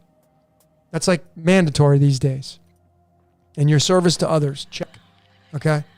But the Vatican controls the world's currency when it comes to not only religion and what was brought to the world stage with the Bible and the Torah, because the Torah may have been written first, but guess who controlled that by bringing in the Greek text with the New Testament? That would be the Roman Catholic Church. That's who. It could be written in Greek for sure, but of course the King James and all the Bible, there are no originals anymore that anybody can get their hands on. So it's all been rewritten, but that doesn't matter anyway, because you can still decode no matter if you use the New International Version or the Gutenberg. That doesn't matter. But nonetheless, folks, you see, they run the majority of the currency on the world stage. That's why they have the two keys. And they have the gold on there because they know what's up. Gold currency. It's all led to gold. Alchemy. Transmutation of energy. Because we're all little batteries being used for our energetic gold. And so if you have an organization that not only runs the currency of the Social Security and being traded on the stock exchange and all that stuff, but you have all these ideas that you've projected onto the world stage through religion and that currency. Religion equals 27, currency equals 27 in the Chaldean. So that should just be a no-brainer for people now. And they're the biggest proponents of this Jesus character, who is Jupiter. And the sun, it's linked to the sun and all that stuff. And the Yod He Vah He on the King James Bible, by the way, the Yod He Vah He is at the very, very top. You can't miss it. The four initials are there. So then you bring in the Judaism. It's Judaism and Christianity, all the same, just different archetypes, but they all are controlled by the same archetype. So do you have this Vatican who pushes narratives? And now we get into deception versus influence. So is there such a thing as deception? Well, we call it that. But I say it's just influence. Like the big thing now in Instagram, are you an influencer? And you get paid for that. If you're a big time name on the world stage, you get paid for your influence. Do you influence people? All of us are influencers. So when you take this concept of what I'm saying about you have this predator on the world stage, the Vatican, right? And let's just call it like it is. They're just doing their job. You don't have to like it.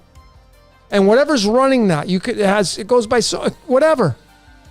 But they take that energy and they use it. I mean, that's why they have the phallus in the middle of St. Peter's Square. And when you synchronize that, ladies and gentlemen, that St. Peter's Square is an octagon shape.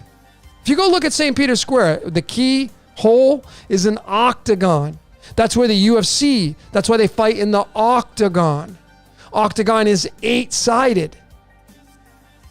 8 is infinity. The infinity symbol fits right over your face.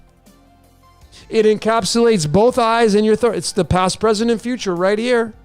All creating it through our experiences. Being used to do that. If we're all being influenced, and all of us are, by our truths, your influence, your energy, your currency, which runs this world, is being gathered together, collected. And it is the collectiveness of all the energy on the world stage that is being influenced by something or some things on the world stage. And if you have a conglomerate, aka the Vatican, which runs 40% of the world's religion, that's a big stake. That's a lot of power to project onto the world stage to then create what's going to happen in the upcoming days ahead of us. If that's the way our world works.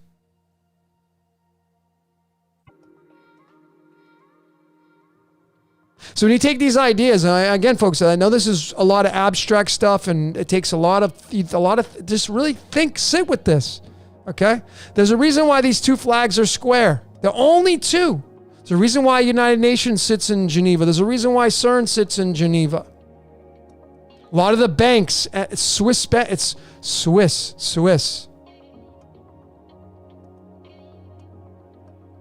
So it's very possible you see that CERN is digging into the quantum and the Vatican is using all the collection of all their influence and giving it to this area in Switzerland. Now, again, this is new. I mean, I am maybe doing a lot of science fiction theories right here that would make a really good movie. But is it possible that this is what's going on? I mean, I don't need to do science fiction to know how much power that the Vatican has. And they are an influencer. And whether or not you're a fan of theology, they are. They push that narrative. And that is now, it's moved into governments. If you watch the show The Family on Netflix, you know how much influence that the Christ has on the governments. I mean, the word government equals 46 in numerology. That's a direct match to Jesus and Lucifer. That equals 46. It's direct in the Chaldean. I don't even have to move away from the Chaldean. Chaldean, to me, is the closest numerology cipher to the source of figuring this out. Uses phonetics, and it uses the numbers 1 through 8. Remember that the St. Peter's Square has the octagon there. And the octagon is linked to the octopus. And the octopus is linked to Yaldabaoth. And if you watched my decode on the Vatican Decoded, if you haven't seen that, please go check it out. But it was clear in the decoding of that concept of the Vatican that what's running the Vatican is the Gnostic demiurge titled Yaldabaoth. Now, is it possible that Yaldabaoth is just a collection of all these ideas of this Greek mythology? Saturn and Uranus and Jupiter and Mars and Venus? Because these link up with the planets, and the planets could be the archons, and the archons are part of Yaldabaoth, and these planets are the chakras of the cosmos, and the cosmos is we are the body of the cosmos. Earth is a collect of one of the chakras. And the way I've synchronized this, ladies and gentlemen, I'm now leaning heavily towards the Earth, the sun, and the moon as a trinity, making up the chakra number 3, which is the sun, the yellow. This would put the sun, the earth, and the moon as a trifecta, making up the 3rd chakra, which is yellow, which I need you to remember, or at least focus on, that if you study light and the light spectrum, when light goes in, like when you have the pyramid, like Pink Floyd has the pyramid, and then light hits it, the very first color that you will see when light enters and creates that light spectrum will be a yellowish, greenish tint. Primarily, they say it's the color of a tennis ball, that bright, bright yellow. That's the first color your eyes will pick up. And it will just go both ways. It'll go towards purple and go towards red. So the light would come into the 3rd chakra, which is our solar plexus. And that's where the sun would be. And if you believe we live in a self-contained system, like I do, the sun, the earth, and moon are inside. It's a trinity, its own system, which I showed in my Decode 42 decoded Angel Falls. The sun, moon, and earth are the 54, which is Xenon, which is the Wizard of Oz. And that is all about evaporation, condensation, precipitation, reincarnation. So the sun, earth, and moon are the 3 together, the Trinity, which would be the Father, Son, and Holy Ghost, if you want to synchronize it that way. They are chakra number 3, solar plexus. That would put Venus below. Of course, Venus is Taurus. Venus is running the procreation, the sexual glands, the ovaries, and the testes. Venus is the planet of love. That's a no-brainer. Taurus is in the 2nd house, owned and operated by Venus. Taurus has 2 horns. Women have 2 ovaries. Men have 2 testes, sexual organs. Venus, High Priestess, is the tarot card number 2. And then at the very bottom is Mercury, the magician, red.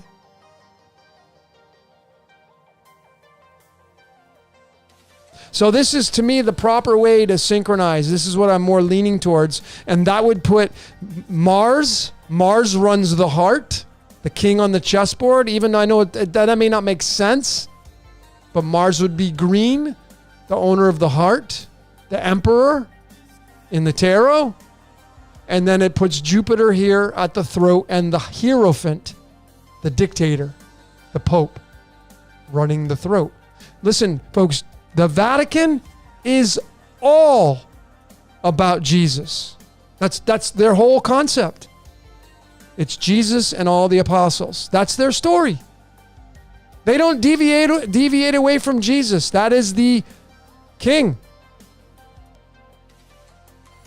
And the king of the gods in the Greek mythology is Jupiter, the biggest planet, which happens to have a red eye on it called the all-seeing eye, the great red spot. And that's the lion, Leo, the king of the jungle, which is what we're in right now, August. And that's the throat. That's 5, blue. And then the father of Jupiter is Saturn running the 3rd eye, the pineal gland. And this right here, folks, I've shown this so much that this is where the golden ratio spins right here. And what does Saturn have around it? It's got rings. Golden ratio. Spinning. So you have the golden ratio, and then you have solar plexus, Earth, Sun, and Moon. And remember, folks, what is pi? 3.14. Well, what is the solar plexus? 3. What is Earth? Whether it's a sphere or flat or it's round. And what is the measurement of a circle? Pi. It's the circumference measurement of a circle. 3.14. So I'm heavily invested in these ideas now, and the way I've synchronized them, I have the graphics to support what I'm showing, to give the visuals, and this is going to be in my upcoming decode of Prison Planet, and this is where I'm at with my discoveries, folks, and living in this self-contained system. Let me get some more music on here, folks.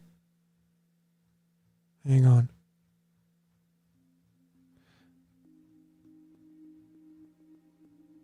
Hang on, folks.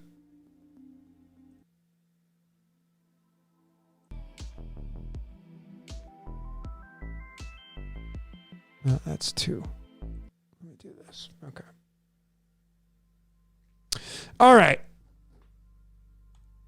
I've been rambling and giving you guys my truth bombs. These are my truth bombs, okay? These are mine. You don't have to agree with me. But I will be supporting everything that I've been saying, minus the Switzerland. That's new. But I just wanted to get that out there. These are ideas, folks. And they may end up being truths that are 1 + 1 = 2 truths. I don't know, though.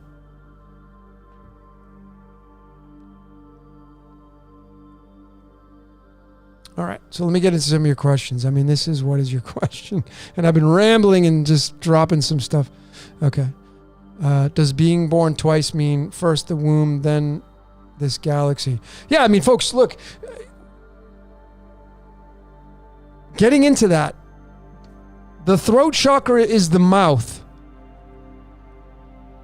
What do we do when we eat?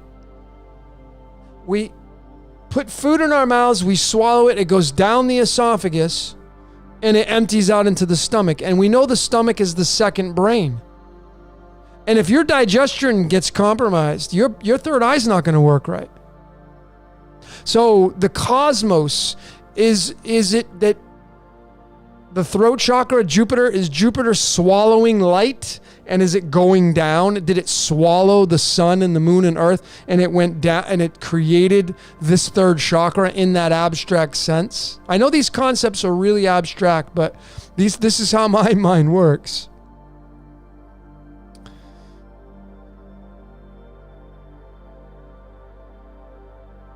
Who were the cult of the spider? I don't know.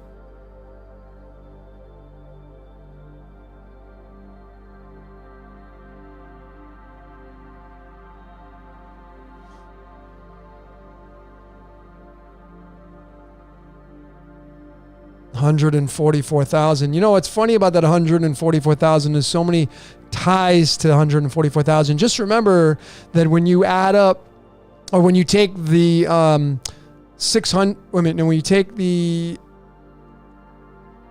144 digits into the string of pi, 3.141, you go 144 digits into pi, and you add those digits up, you're going to get 666. So the 144,000 chosen ones are tied to the 666. I think we need to stop looking at these numbers, these concepts, the number of the beast. Like, folks, the number of the beast, folks, we're in the beast. Okay? We are, the belly of the beast is 3. The third chakra is the belly of the beast. We are inside the beast, and we may be the egg inside the beast's stomach, and we're being what's the word I'm looking for? We're the embryo being built inside the cosmic egg. You know, this is going to be on my graphic as well, but when you hard boil an egg, and you cut it open in half, you have the white and the yellow in the middle. That yellow is called the vitellus. The vitellus is not the embryo. Just so you know, ladies and gentlemen, eggs are not living. There's no animal inside of an egg. When you get it up from the grocery store, there's no embryo in there. Nope.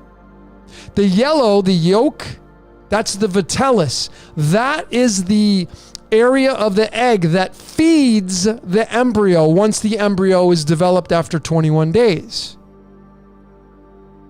So if you look at Earth as the egg, and the firmament is the egg shell around it, that protects it and keeps things out of it. That's what an egg does. The eggshell protects the embryo from outside influences once the egg is laid.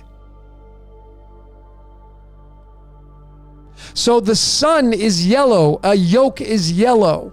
So the sun as a trinity with earth and moon, the sun is feeding the earth. The sun, the vitellus, feeds the embryo in an egg. That's its job. The sac is called the vitellus. The yolk. The yolk. Go look it up. So egg tells us perhaps how our reality really works, folks. The sun feeds the earth, and the earth is the embryo. We are the embryo. And inside this cosmic egg, we are being incubated. That's what the sun does. It heats things up. And we're in this incubation period of however many thousands of years. And we are in the belly of the beast. The beast, 666, that's why 33 is so powerful. 3 is one half of the 33. And remember, when you synchronize astrology, folks, the third zodiac sign is frickin' Gemini. Now, it doesn't, for those of you that are Geminis, that's great. You know, separate yourself from what this concept is I'm trying to tell you. Gemini's symbol is the 2 pillars, and then it's the frickin' prison bars. We are in pi. You're in a energetic frequency. You're stuck in time. We're stuck in time, in this time loop.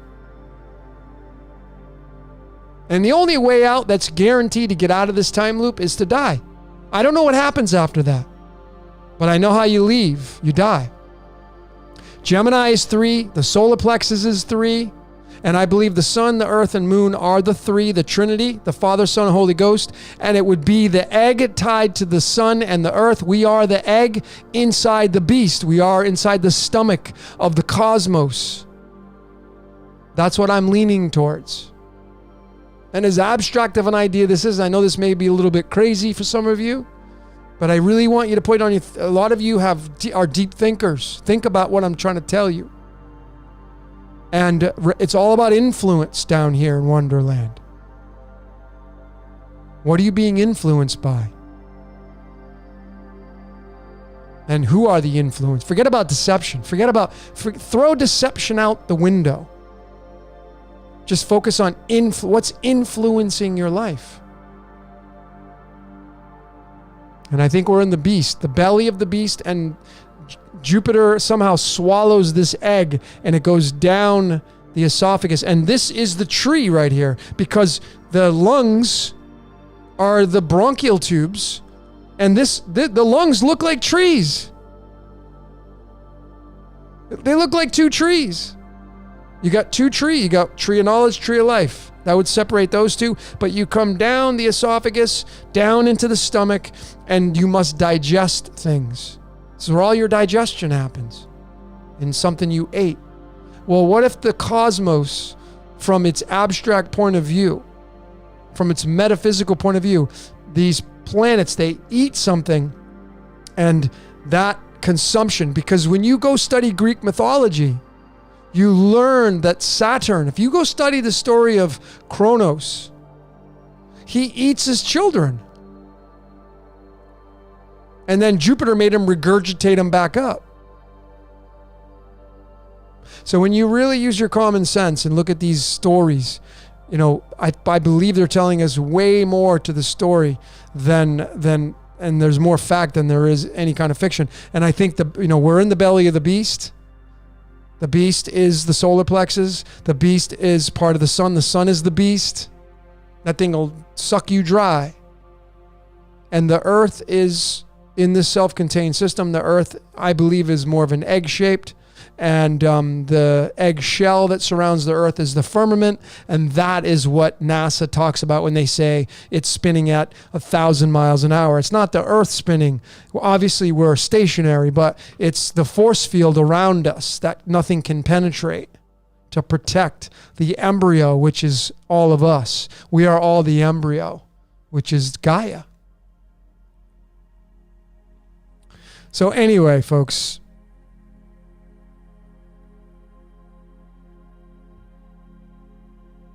That's kind of what I got to say about that.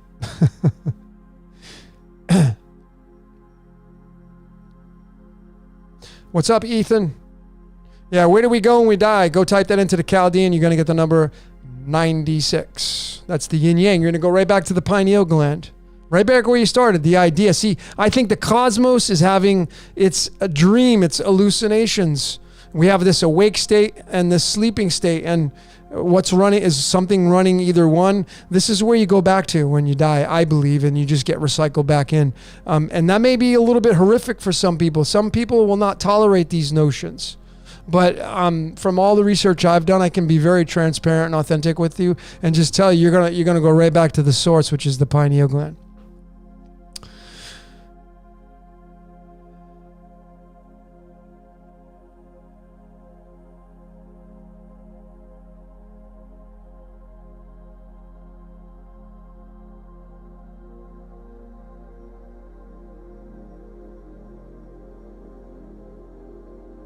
Looking at your comments.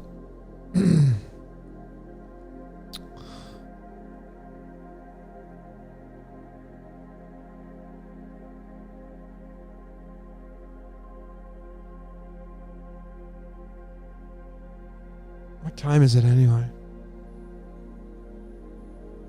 Now it's only 1:30. Not bad.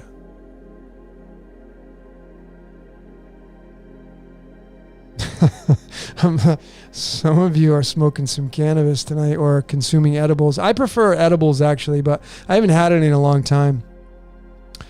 But I do love cannabis.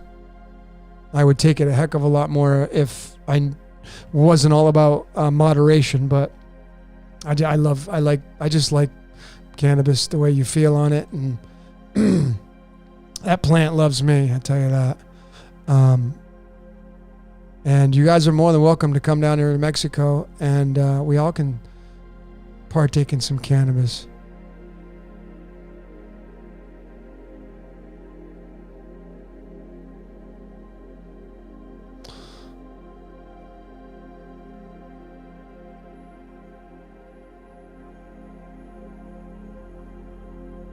What's up, Carrie? Christine, of course you need a medicine card pulled. I see you there. I'll go ahead and pull one for you. You don't need a medicine card. Folks, see, let's really focus on our vocabularies. And I'm just as much to blame, so I'm talking to myself in the mirror when I say this. Folks, when do you ever need something? Like, I've been in the habit of saying before, I'll tell people, yeah, I need to go to the gym. Well, do I want to go to the gym or do I need to go to the gym? And even if you need to go, like in the sense of like I'm unhealthy, do you want to go? See, because when your subconscious your mind is working, when you say I need to, you may not want to do that. And there's a big difference when you say I want to in the subconscious. I want to have a card pulled is much different than saying I need to have a card pulled.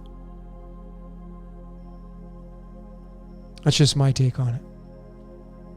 So Christine, with that in mind.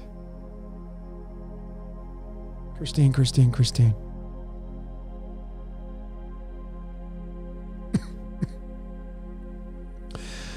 Ribbit. That's my my thing of a frog. Ribbit. So you got the frog. Christine, you got the book, so I don't even know what it's gonna mean for you, but that's 38. 38 is so powerful. Latitude of Washington, D.C.'s 38. 38th card is the Queen Diamonds. That's the Queen. That is tied to the Manchurian Candidate. Folks, if you haven't seen the Manchurian Candidate, please go watch that movie. There's a 1962 version with Frank Sinatra, and then there's the more updated Denzel Washington 2004 Manchurian Candidate. Please go watch that movie. That's about man being used. What do I think? Why do you think we're sent to this prism? So again, folks, is life a prison? See, if we can just, let's all just hypothetically agree that we're all being used by the architect. Just for 1 sec. Okay, now what? What are you going to do? You're just going to be like, oh, screw life. Are you going to have that kind of attitude? I certainly wouldn't. I'd still have a yearning for the truth, the quest. I'd go on and always be searching to know there's that chance of me doing something better for my life, something grander for my life, something on a bigger scale for my life.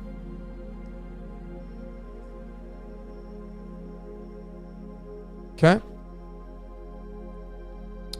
So if you guys want to come down to Mexico and get high on cannabis, come on down.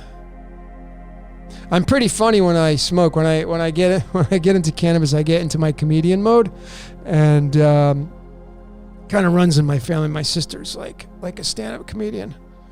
She's really funny. But I get into a comedy mode when I get cannabis. It really opens me up. That's why I really kind of got addicted to cannabis in a sense, because it just completely makes me this person of where because I'm more introvert dominated, and my extrovert is secondary or subordinate. But when I get on cannabis, I get really extrovert. It's a lot of fun.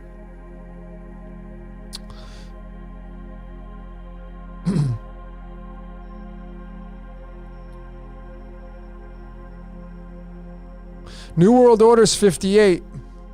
Connor G. New World Order is 58. I think it's 58. Let me double check. Or 85. I think it's 58 though. Yeah, it's 58. It's 174 in the English, which is tied to the sun, and it's 58 in the Chaldean, which is the one I go to. That's my standard. And 58, Connor, is tied to the word puppet master. So who do you think is going to run the New World Order? Everybody's so afraid of this. Folks, the entire world we're living in is scripted. Everybody's got their job to do. Do your job. Stop complaining about the other people doing their jobs. See, you look at those, it's like Werner Erhard said something so great. It's like you kick out your windshield when you get a flat tire. Just pay attention to the flat tire. Some of you are great complainers about the apex predators on the world stage. It's kind of like, do you think fish are complaining about the shark in the water? Go be the best version of yourself. The majority of you watching this presentation, let's be authentic with ourselves. Can you honestly say you're living out the best version of yourself? Some of you are going to not be authentic. You're going to say inauthentically, yeah, I'm living out my best life, but you're just lying to yourself. I mean, we got to be past that stage, folks. You got to be authentic with yourself. Draw the line in the sand and own your shit. And own your space, and own your destructive purposes and some of you have habits. Some of you drink too much. Some of you smoke too much. Some of you, eat too much junk food. Some of you don't exercise. I mean, I don't live your life. And we all have habitual things in our lives that are destructive, and we all have habitual things that are constructive. You want to get more on the constructive side. There's a reason why your blood has a very specific pH, and if it were to deviate from those numbers, you'd be dead. There's a reason why you want to be slightly alkaline. If you're too acidic, you're going to have problems. You'll decay much faster. You're going to decay anyway. That's called getting old. It's just how fast do you decay? I got a lot of people asking me to help out with nutrition. I'm certified in nutrition. It was my forte before I got into the mystical arts, and my coach just demanded me to go into decoding and all the mystical arts and readings and all kinds of stuff. But I'm slowly getting back to nutrition, and I may be coming out with a nutritional course, and it will be a group course where I will invite some people that really want to change their lives, because I'm a hard ass. I'm a freaking drill instructor when it comes to nutrition and health. And I can quickly see what's going on in your life just by you telling me what you eat and drink for 2 weeks. Now, if you lie, that's the only way you wouldn't see results that are positive to change and transformational on nutrition, is if you don't tell me the truth. That's it. Because nutrition's really easy. It's really simple. Stop eating dead foods, eat alive foods, and keep your body slightly alkaline, and make sure you exercise and take the proper supplementation, all that kind of stuff. Most people don't do that. Everybody does the opposite of that. Most people are acid till the cows come home. And then they wonder why they're sick and unhealthy and overweight and, too much acid. That's the whole, how do you think we get to the dark age? Acid. That's how we got to the dark age. Acid. Why do you die? Acid. That's why we die. Because we consume acids. Acid foods, acid mental thoughts, which makes us think negative, which gets us depressed and gets us stressed out and gets us anxiety. And then we start projecting acids in our life. People are way too acidic in their whole life. And then they complain about it, and then they blame everybody else for it. It's just kind of a really funny, and we all do it. It's just when you become conscious of it, when you can start to say, oh, yep, there it is, and okay, now I'm going to make some changes in my life.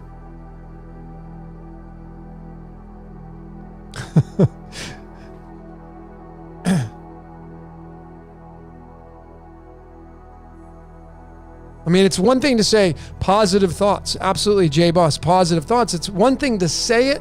It's the next thing to actually do it and implement it in your life. A lot of people have a lot of success thinking acid thoughts.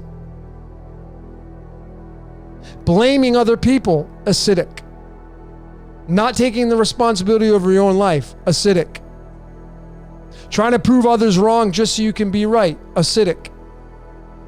Eating more dead foods that are all about satiation, acidic. Pizza, pasta, rice, oatmeal, animal flesh, sweets, candy, alcohol. Everything that we like that satiates us and makes us feel good. It's all acidic. It's all the devil, and that's how we're programmed. And we're more like that now because we're in the dark age. There's more acid in the dark age. I mean, it's a no-brainer. You move back to the golden age, there's no room for acid in the golden age. Acid just won't be there. And then over time, when the golden age starts to decay, more acid comes in. More pleasure principle things come in. And the cycle repeats. That's and I think that's why there is a lot of influence going on to project onto the world and be under the ownership and the guise of having to be controlled and having a handler and all that stuff, because I think the majority of people on the world stage are pawns. They just couldn't handle being in control of their own lives as much as they would tell you straight to your face that they're in control of their lives, and they're not controlled by any means, not by anything. Is a complete bunch of hogwash, because the majority of people on the world stage, if we really kind of break down the world stage and we're talking about the game of chess, the majority of people on the world stage are pawns. And they may not even be able to help it. That's just the way they incarnated. They didn't incarnate to be an influencer. They didn't incarnate to wake up in the sense of waking up. That's not what they incarnated for. Do you think the fish chose to be eaten by the shark? You think it incarnated to be that fish to be eaten by the shark? Do you think the salmon incarnated to be the salmon to be eaten by the grizzly?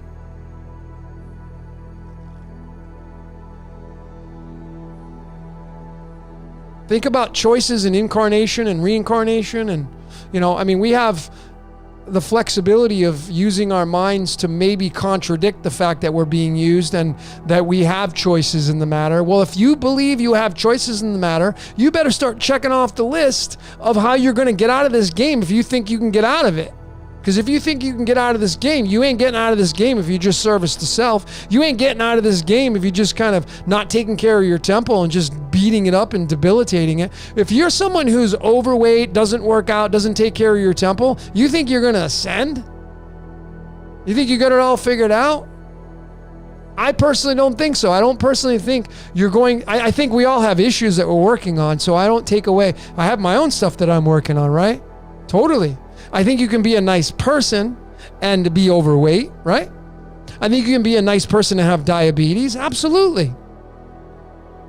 Because eventually time decays and you're hit with all these health conditions and all that stuff. But you see, if you are forced into...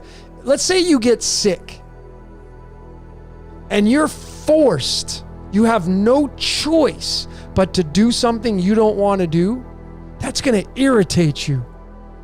That's going to piss you off. And what is irritation and being pissed off?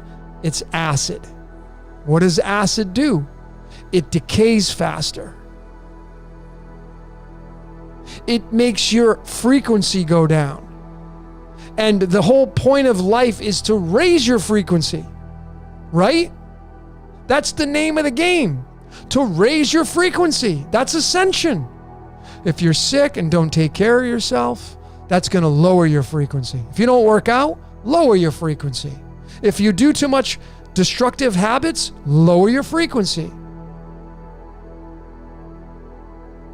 Ascension is not lowering your frequency, folks, in that sense of that word. And none of us have it figured out on how to get out of here, how to ascend in the true sense of that. But again, a lot of it is mindset.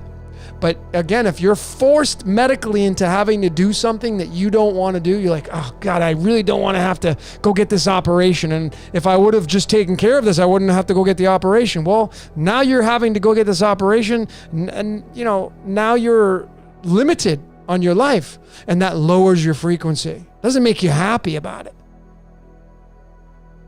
I mean, most people that are forced into something, it pisses them off. That's frequency lowered. That's acidic. That's not how you win. That's not how you slow down the rate of decay. Slowing down the rate of decay, because you're going to decay no matter what, is getting rid of the acids in your life. Toxic people, those are acidic. Those make you decay faster. Okay, I'm drinking alcohol here, right? Some people are completely against it. Oh, it's spirits. And they go off on this nonsense how it's going to make entities come attack. Where do you come up with these concepts from? Now, yeah, if you abuse it and you become an alcoholic and you're drinking every day, that's different. That's acidic. Like, this is acidic, though. Like, if I were to go... I'm in the constant habit of, I have alkaline pH test strips. And when I take a leak, I piss on the strips to see what color my urine is. Because I want to know, am I pissing yellow, which is acidic on the test strips, or am I a nice dark green color, which is, more alkaline? This stuff right here, forget it. It's going to make me acidic. So how do I counteract that? I do a little baking soda. Those of you that drink coffee, I know a lot of you love your coffee. Coffee's really acidic. So how do you counteract that when you drink your coffee? Do like a quarter teaspoon of baking soda after you drink your coffee. Instantly neutralizes the acid. You should be taking a little baking soda before you go to bed. So you're alkaline. Because the majority of what we consume is acidic, folks. It's just natural human behavior.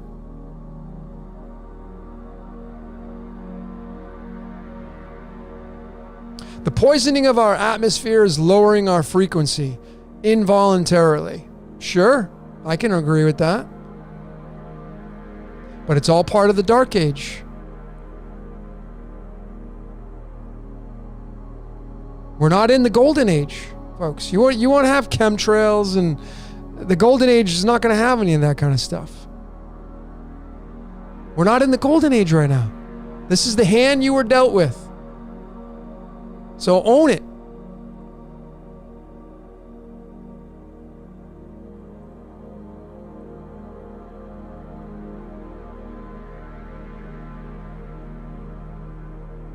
I'm reading some of your comments.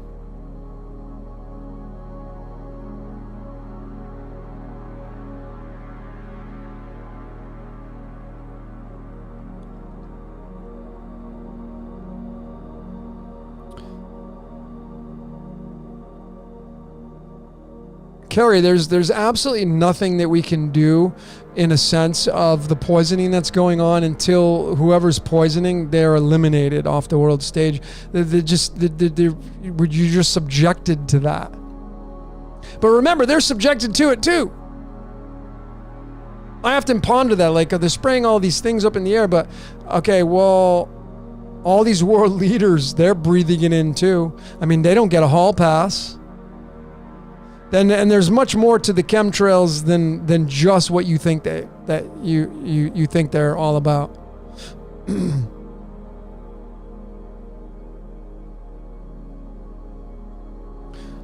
Yeah, I'm a baking soda fan. I'm a huge fan of what's his name? Dr. Robert Young. And he's got a book called The Acid Alkaline. I can't remember the name of the book, but it's a really, really good book. Look, I'm a nutritionist, and I was big on that train of acid alkaline. And I can tell, listen, folks, here's a nugget for you, for some of you. If you have any kind of skin conditions, eczema, psoriasis, dry skin, any of that, patches, the more than likely culprit is not something external. Like the dermatologist will tell you, oh, put some cream on it. That's treating the effect. The cause, typically, now there are exceptions, the cause of skin conditions, eczema, psoriasis, for those of you that have it, you're too acidic. And I can tell you this from experience because I've dealt with eczema my entire life. And I've tested it time and time again. And if I go on the wagon of too many acid foods, I get flare-ups. I'll get little patches. And then I go back to alkaline. I go to live foods. Within a couple days, see you later. Now, some of you not only have too many acidic foods, you deal with heartburn and GERD. Heartburn, typically, from what I've seen and researched, not all the time, but it's not a matter of not having, it's not a matter of having too much stomach acid. It's not having enough stomach acid. And from what I see on the world stage and us being in the dark age and are more susceptible to these things, and remember, we're talking about us being in the belly of the beast. Well, a lot of our digestion is affected because of being in the belly of the beast, because it's an as above, so below kind of situation. Many of you have digestion issues, which is affecting your third eye. If you eat food like starches and sugars and all that, if you get bloated after you eat, you have more than likely a candida issue, which is a yeast overgrowth, which means the digestion is not balanced in your solar plexus, in your stomach. And a lot of that can be attributed to, from my research, through a lot of nutritionists that I've studied under, is lack of stomach acid. Lack of. Many of you watching this transmission do not produce enough stomach acid. The reason why you get to that point of not producing enough stomach acid is because your body is not given the raw materials to produce the stomach acid. Your body needs about 90 or so nutrients. If you're missing 5 of those, over time, the body just ends up not being able to regenerate properly. Many of the people that I see with stomach issues, you have irritable bowel syndrome or any kind of digestion. You have lack of stomach acid. You are lacking vitamins and minerals, and it's because you're lacking in your food regimen. Some of you must substitute to get your stomach acid back on track. And there's a supplement called betaine. Betaine. Betaine. Those of you that have heartburn, if you get heartburn after you eat foods, it's more than likely not because you have an overabundance of stomach acid, it's because you don't produce enough. So you get some betaine. So every time you have a big meal that has starches or heavy calories, you take some of this acid, betaine pills, and after you eat and you have acid go on top of the food and it breaks it down, and you will start to see your skin problems disappear, your heartburn problems disappear, your irritable bowel syndromes disappear. You will have better bowel movements. Some of you are constipated because you don't eat enough fiber. Some of you are constipated because you don't produce enough stomach acid, and that stomach acid doesn't break the food down. And then, of course, then you can get into a whole host of other problems like leaky gut syndrome, autoimmune diseases because you have leaky gut syndrome. But a lot of it I found is linked to a problem with low stomach acid, and a lot of that is linked to malnutrition and not having enough vitamins and minerals in your food regimen. And you got to supplement. I mean, if I'm going to do this nutritional journey, if I'm going to undertake this thing, there's going to have to be some kind of budget. Some of you, you're going to have to really make it happen because we are all creatures of habit. And that causes a major problem because you end up eating the same things and not getting all the 90 nutrients or so the body needs. And that's a recipe for disaster. So supplementation is essential. Omega-3s. I'm a huge fan of Green Vibrance, the powder, or Paradise green powder. Blue-green algae is a good one. Anyway.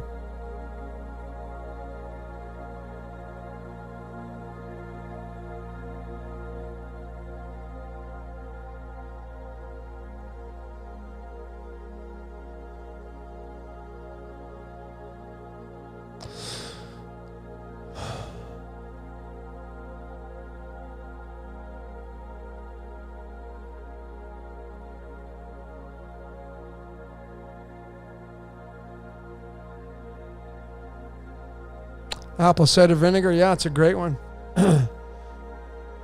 Really powerful.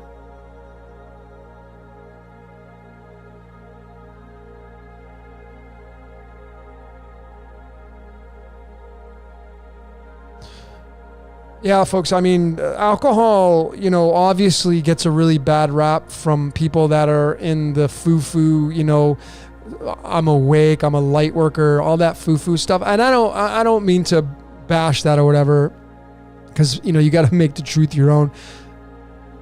But they'll the people that are bashing on if you're drinking a vodka soda or you're drinking tequila, I'm like, I love tequila, I like sipping tequila, but people that look at that stuff and then they'll judge you and then they'll have these destructive habits. It's like, man, look at your own life first. And even if you're not doing anything wrong in your life, if you're at that level where you're just this clean, wholesome person, you should be at the level of consciousness where you're looking at others that are not like that. And you're like, okay, they're just them being them.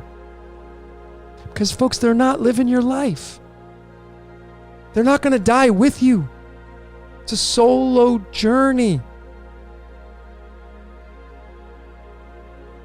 It's unbelievable the amount of regurgitation that goes on, and we're all guilty of it. We all do it. Taking something and then we end up going through that stage of titling and labeling people and how they are behaving on the world stage.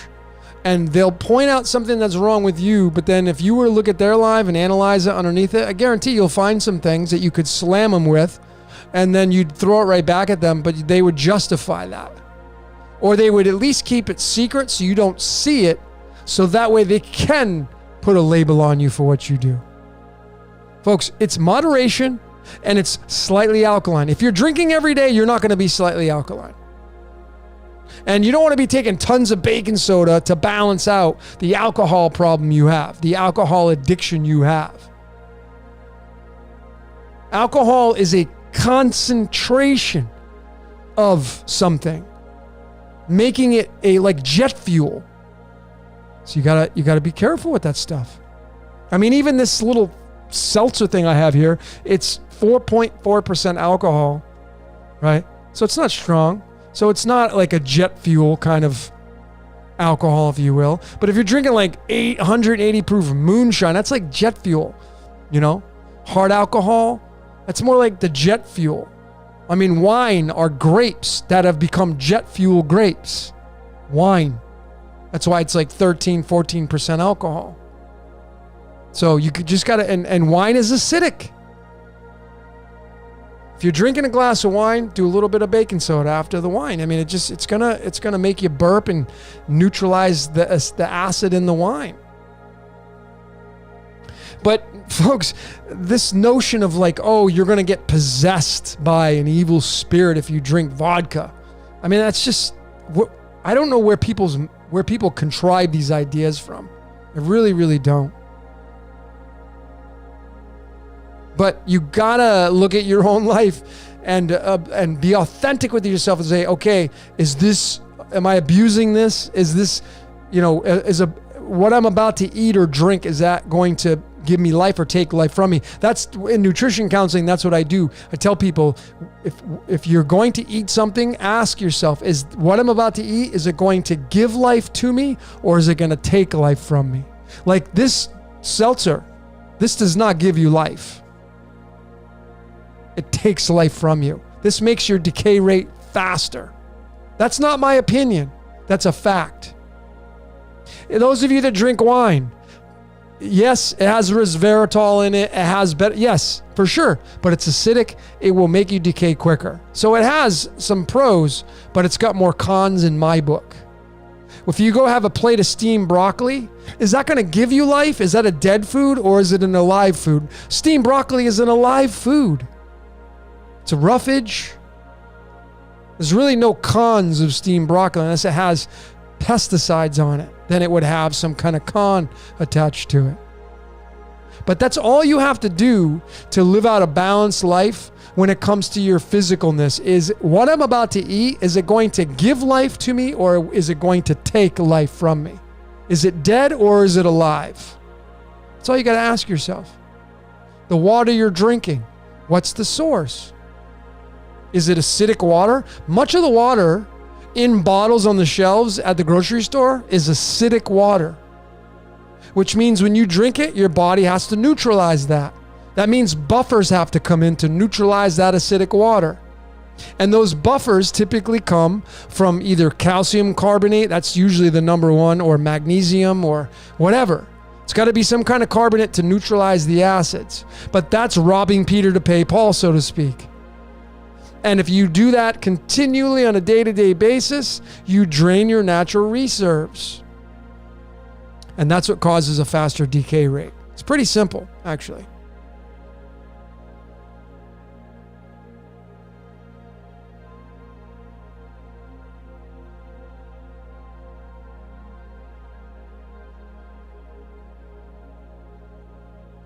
What about carbonated water? That's a great question. Carbonated water typically is going to be acidic.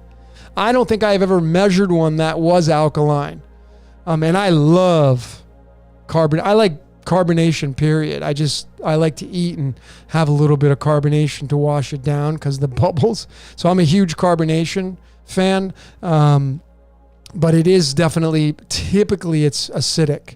And you just got to use it in moderation, right? So I hope that helps you out there, Becca.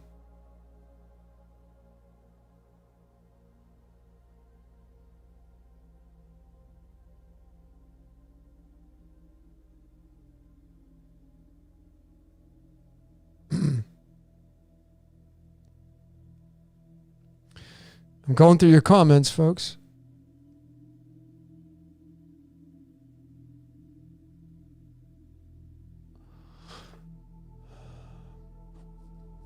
How many people we still got on here? We got don't have a lot. Oh, we do. Good. I'm glad. Have I been smooth in this transmission? Those of you that have been here for a while, how's this transmission been for you, this experience? Has it been smooth? Has my voice matched up with my mouth? Has there been any buffering issues where it's slowed down, stopped, paused? Can somebody give me some feedback on there? I'm just looking so I can give all of you a better experience.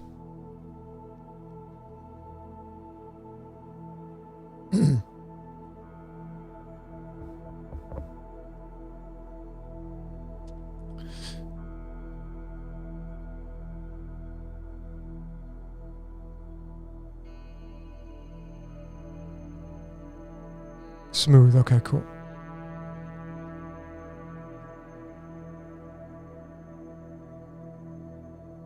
Is our third eye a snake or something?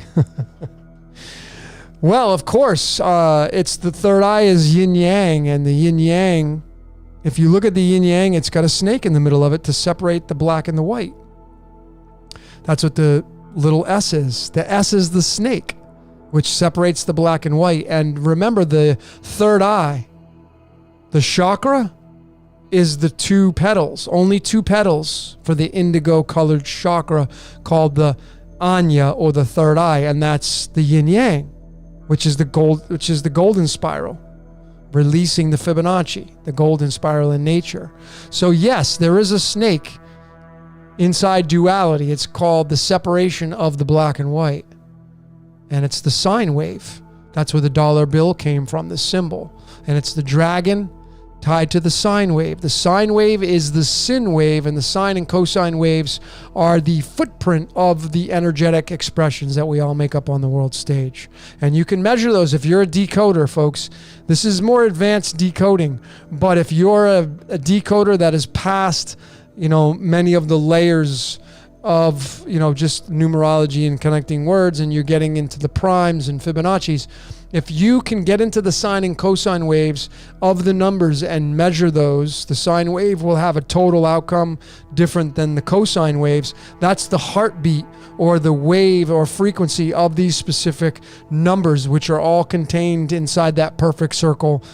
That is Earth, and that is pi, and that is what pi is. It's the measurement of the circle, the sine and cosine waves.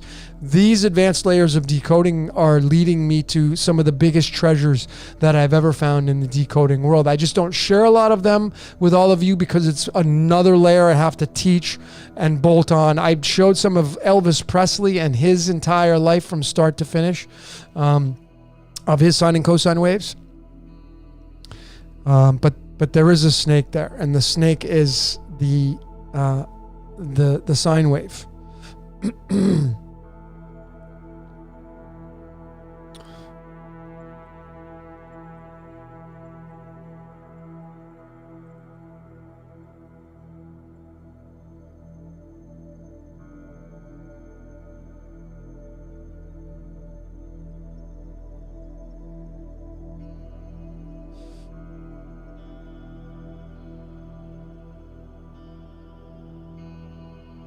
Going through your comments still, folks. Thank you for all your comments. Thanks for all of you being here. I appreciate. What's up, Kevin Kirtland? Man, you got to get your ass down here to Mexico, brother. I was talking to Santos about you before. Miss you, bro. There's another good guy, Kevin Kirtland. Queen Clubs. Same birthday as Santos.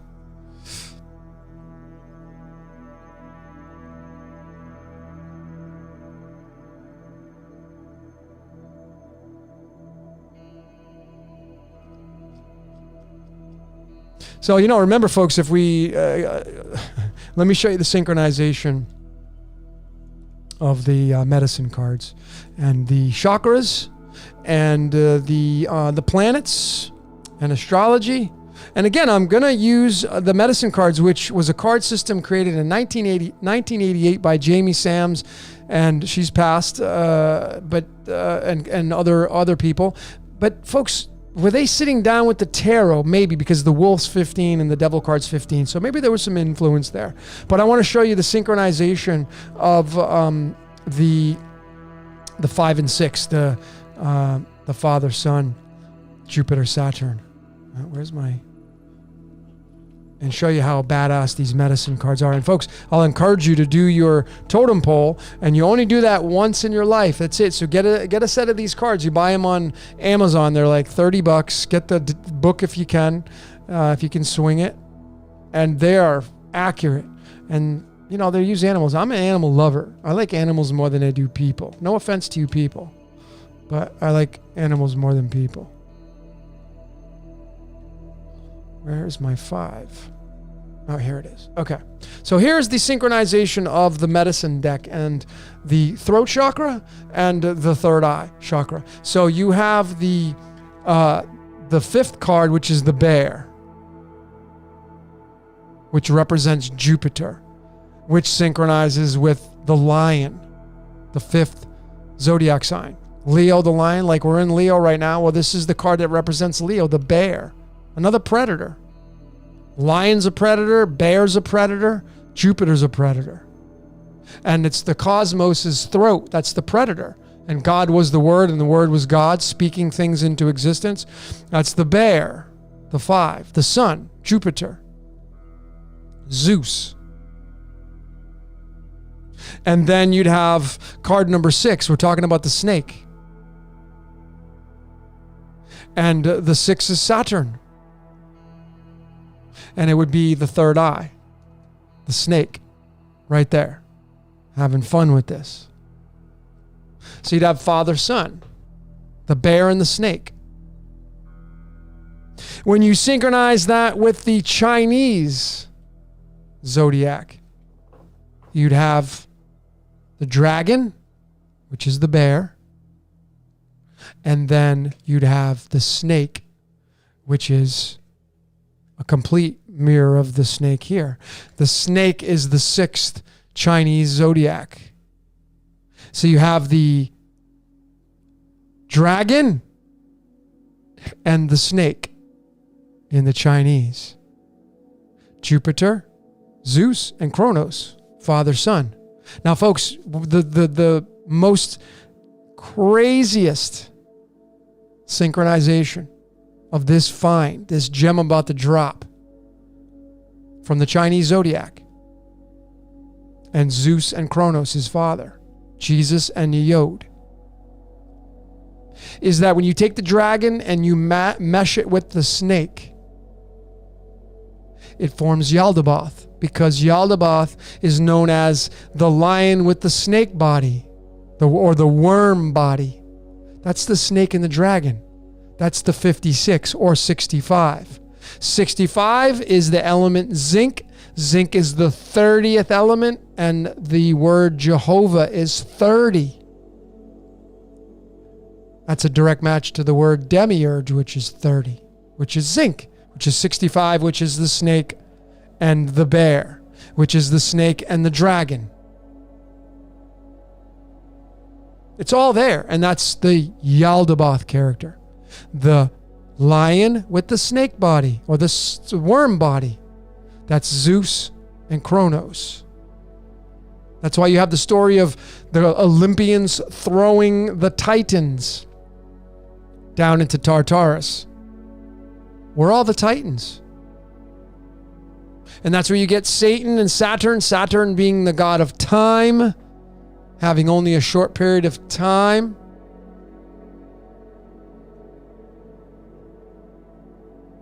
All of these synchronize, folks. All these things synchronize. Tell you the story.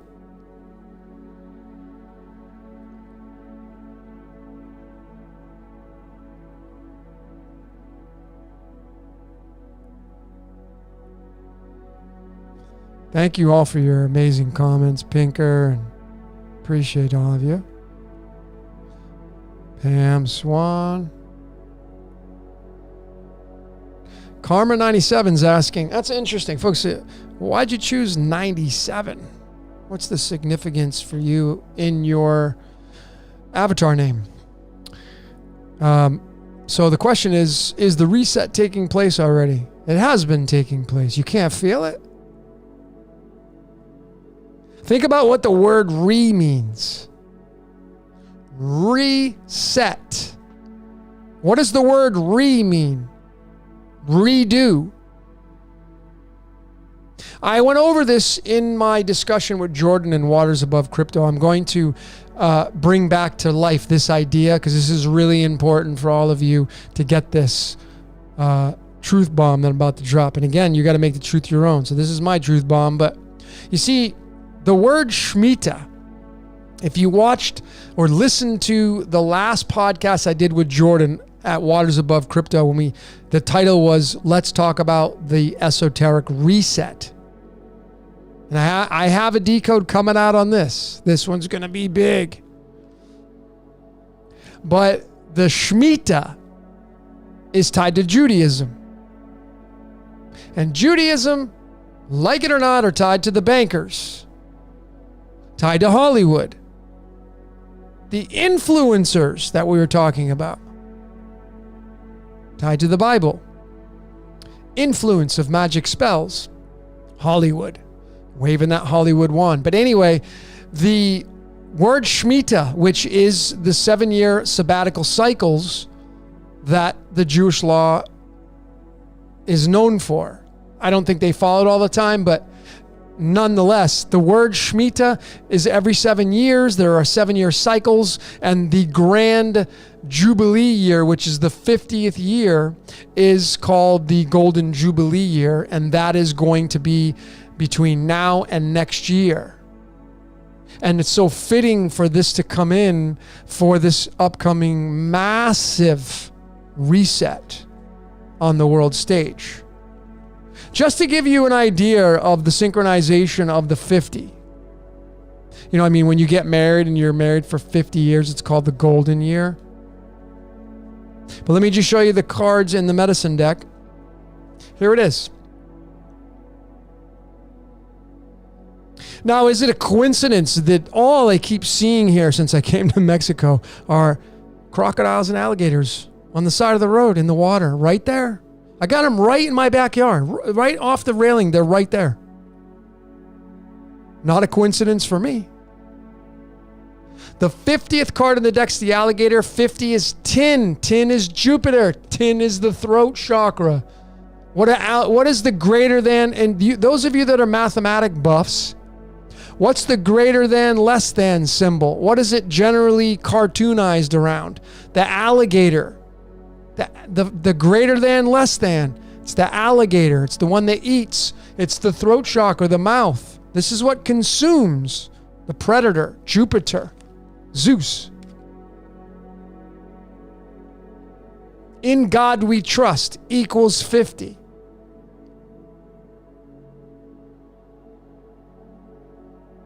And this Shemitah year is the Grand Jubilee 50th year, folks.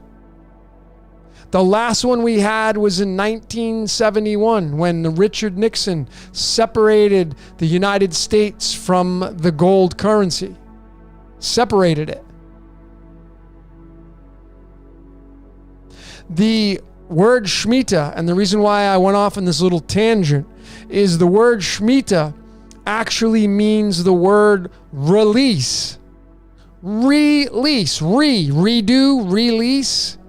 And release, what is the word lease? What does lease mean? What happens when you go and you go to the car lot and you say, hey, I want to go lease that car. Do you own it? No, you're leasing it. You're going to borrow it. So the reset means that they're just going to redo it. It's going to be redone. Golden age to dark age. New age. It's going to reset. So Shemitah, the whole concept behind Shemitah is it's the Sabbath day, basically the 7-year cycle. I talked about this with the 7,000 years. The 7th year, you're not supposed to go out there and basically, plant and harvest, all that kind of stuff with the typical agriculture. You're supposed to let the land rest. What are you told to do on the Sabbath day when you go to church? Rest and reflect on the previous 6 days. How many days of creation were there? 6, 1 through 6. What did God do on the 7th day? He rested. He observed his creation. What would you be doing when you're observing your creation? You're checking out and discovering like, well, I'm going to probably change that. And I don't like the way that's working. That looks pretty good. I like that. That looks good. That's what you're told by the churches to do, in line with the as above, is you, on the Sabbath day, you rest and reflect your previous 6 days to figure out what was wrong and what was right, to make the necessary changes going into the next week ahead of you. That's how it works. So in Shemitah, it's all lined up with agriculture and letting the land rest. However, there's a part two to this, or a flip side to this. It's also linked to finances, because in the laws of the Torah, you're told to what's the word I'm looking for? To forgive all debts. Forgive all debts. Someone owes you, you're supposed to forgive that. If you have your credit, like if you're usually in credit, your credit when you buy a car, after a certain period of time, those bad debts, they eventually just fall off your credit report. It's all finances, right? I think it's on a 7-year cycle too. But anyway, this this upcoming year is not just a regular Shemitah year. From the thing that I've gathered and all the research. It's a 50-year. It's 7 times 7, 49, which is this upcoming Jewish New Year, which is in September, by the way, September 6th, 7th, and 8th. It doesn't go off the Gregorian. It goes off September because that's the harvest time. But then we get into the 2022 season, which is the Jewish 5783, 5,783, which is the 759th prime number, by the way. That's a big freaking deal, a really big deal. And all of these things on the world stage are coming to a climax. So you have the Shemitah could be tied into the food shortages, which is why you see all these price hikes and food going up and crazy things and hyperinflation. Completely in line with the food shortages, trucking being stopped and slowed down, food shortages. And then you have the financial reset based upon the relinquishing of the debts that are talked about in the Shemitah. Forgiving the debts. So, is this really what it means? Well, these are what my research has led me to. And, Jordan from Waters Above Crypto, we've talked about this. This is kind of, where we're seeing the picture, the bigger picture. And then tying into crypto. Because if you're going to crash economies, something must emerge on the other end. And the only thing that has been building up has been crypto. I mean, Venmo, PayPal, all these money systems are all now offering crypto.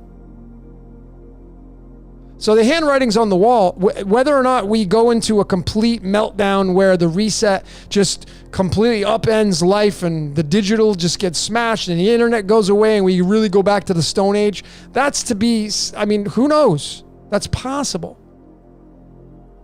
Personally, I just don't see that happening.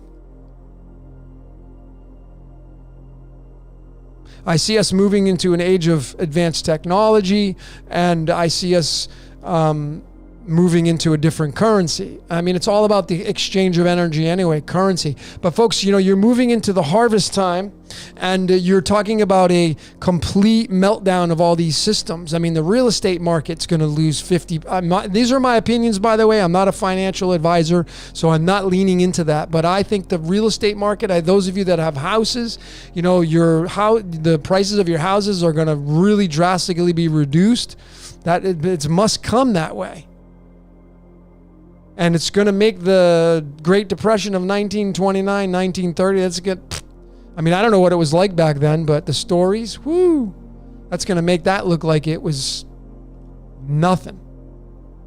And that's not to put any fear in anybody. These are ideas, folks. I can't prove what I'm saying to be true. But I can speculate and I can give you my support based upon my decoding in numbers and the patterns I see in nature with these numbers.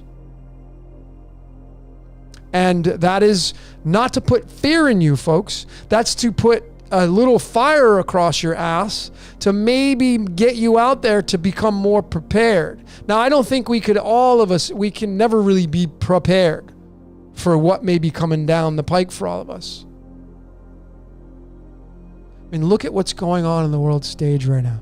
Things that are just, you never thought in a million years would happen, but they're happening. They're really coming true. And right now I know there's a lot of chaos going on in the world, but it's pretty quiet. It's quiet right now. And this 50 is coming. The merger of worlds. 50 is the element tin.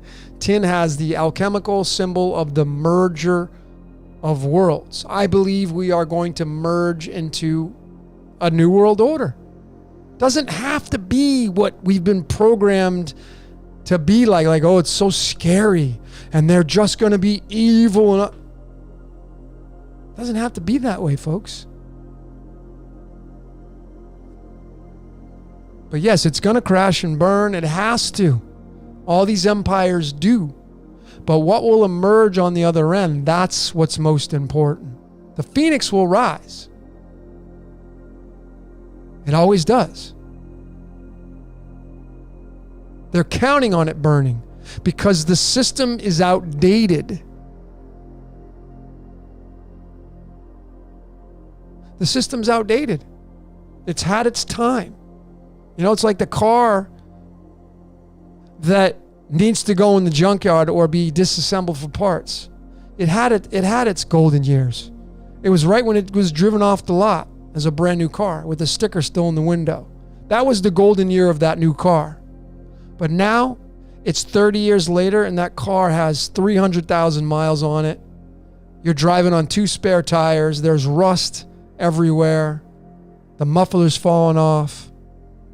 That's the age we're in right now, folks. The car's breaking down all the time. It's not running right. It's running on 5 cylinders out of 6. It's beyond fixable. It needs to be scrapped. That's going to be the new age. And I don't know what that looks like. For sure, I just don't. I don't have the answers for that. And I would never be inauthentic to tell you that I know what those answers are. All I can do is provide you with my research and how I feel it could possibly go down. And you got to be somewhat prepared for that. And that's why I suggest, you don't have to believe in crypto to have some just in case you need it for the transition of this monetary system.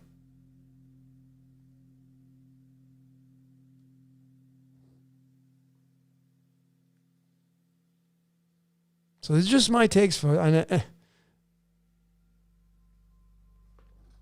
You know, in my opinion, we're all being used anyway to create the fabric of this reality in this script.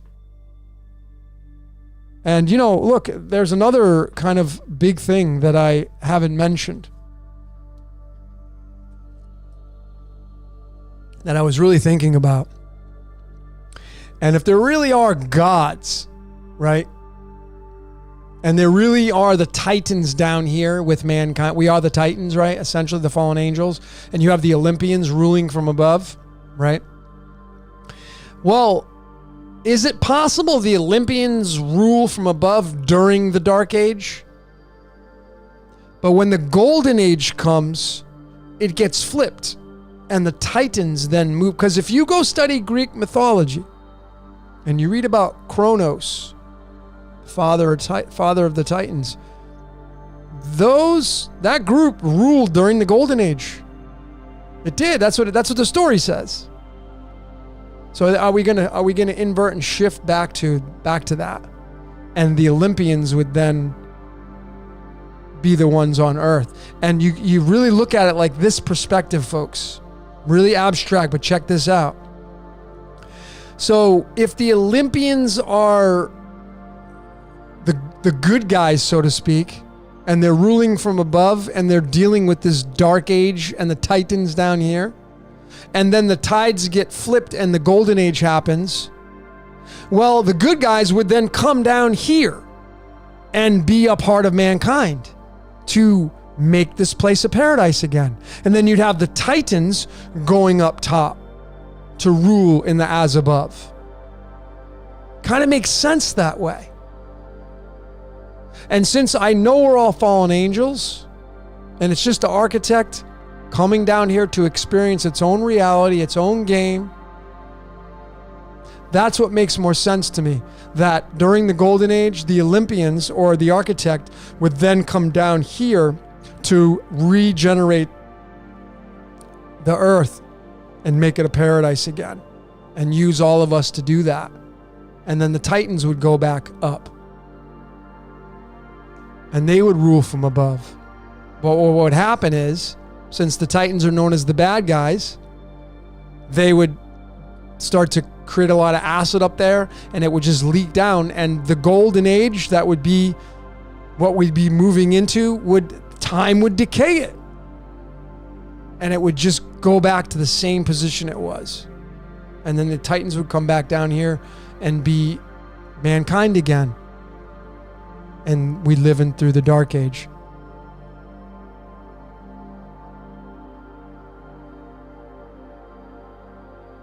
Just ideas, folks. Just ideas. Do I still think XRP? I'm XRP Army, baby. Yep. XRP is got the same symbol as tin, or very close to it. And that's what's coming. Greater than, less than. The merger of worlds. XRP has got the same symbol as the alchemical symbol tin, which is 50. XRP is the glue that binds other fiat currencies. So a lot of people are like, oh, it's the bankster coin, but I'm not interested in that, because if we're moving into the Golden Age, who cares if there's banks that are involved? We're in the Golden Age. Things will change. And all that stuff that was labeled bad, and all the bad people, because think about it, folks. There are bad people in the Vatican, but do you think there are good people in there? There has to be. They can't all be bad. That's why they're archetypes. These archetypes get dirty, they get sick, and then they need a reset. Just like this earth. It's tired. We've pillaged it. We've taken all the blood out of the earth. That's called oil.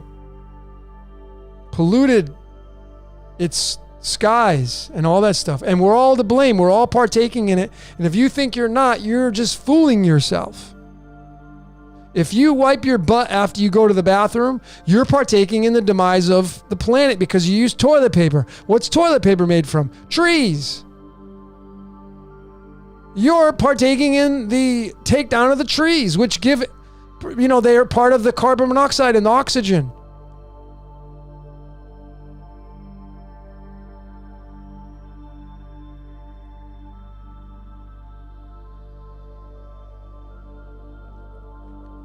So anyway, ZMDM, awesome. If you're a crypto technical analyst, if you're not a fan of Jordan and Waters Above Crypto, I would definitely check him out. But I'm all about condensing and combining knowledge right now with people that resonate with my messages, and you don't have to believe in everything I say. That's not the point. I don't want everybody to believe in everything I say. You gotta make the truth your own.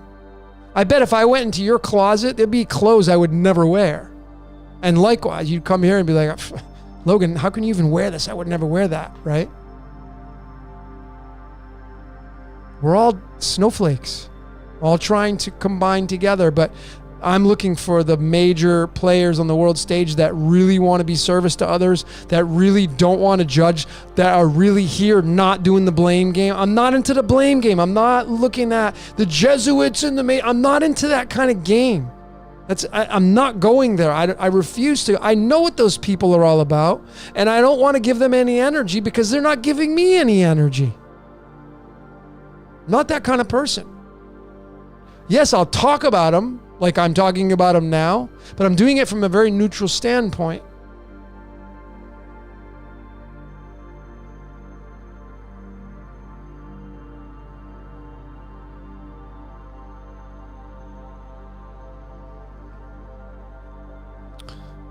All right, let's D-Vortex. You want to get a card pulled? No problem.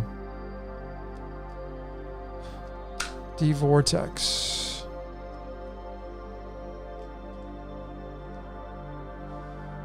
Ooh.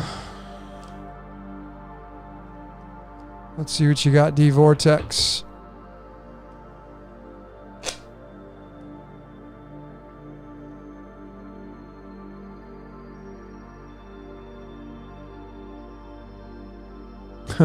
So D-Vortex.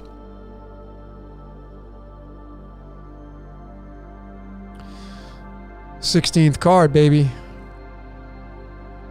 The Tower. What do you need to focus on? Well, this is the card of absolute destruction. It doesn't mean your life's going to be destroyed. It could mean that you need to destroy some things. I mean, you say you have too much on your plate. What needs to go? Lighten your life up. That's how I would read this card for you. If you're saying you have too much on your plate, Tower card saying you need to take some shit off your plate. When you got too much stuff on your plate, you're very spread out. There's no focus. So you could be that like jack of all trades, master of none. So when you get this card, you got too much on your plate, it's telling you to eliminate some things off your plate because you're spreading yourself way too thin.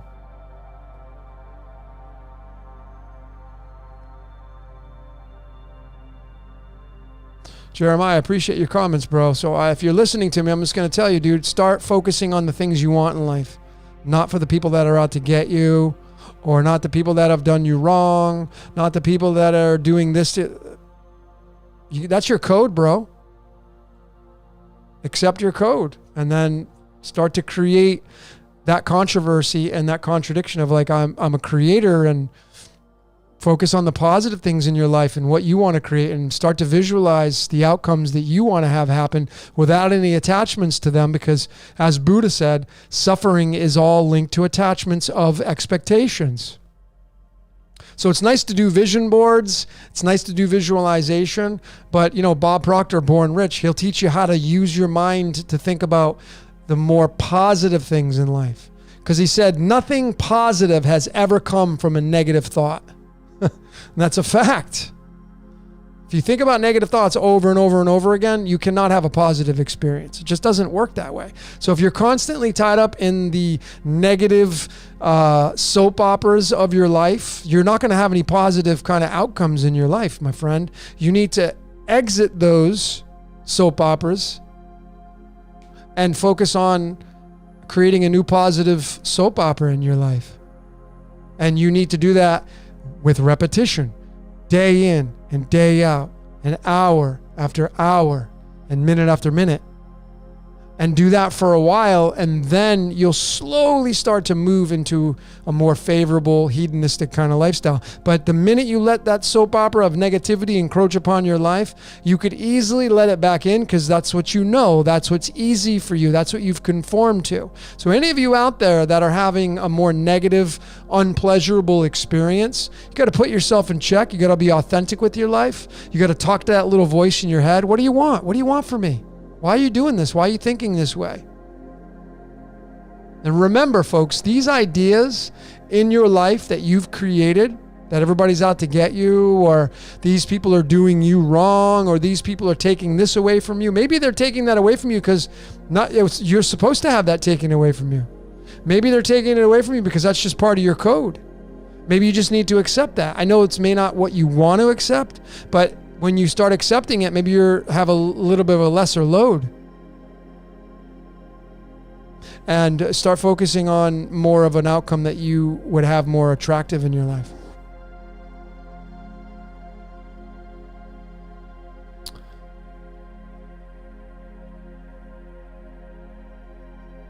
Many hardcore Christians are really against crypto.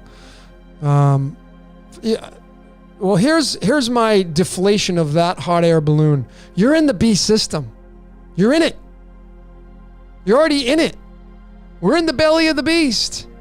That's where you get the synchronization of Jonah being swallowed by the whale. What do you think the whale is? It's the belly of the beast. The belly of the beast is our double helix. It's our DNA. It's the fish bladder. That's why Jesus was a fisher of men. You're in the beast system already. We've been in the beast system.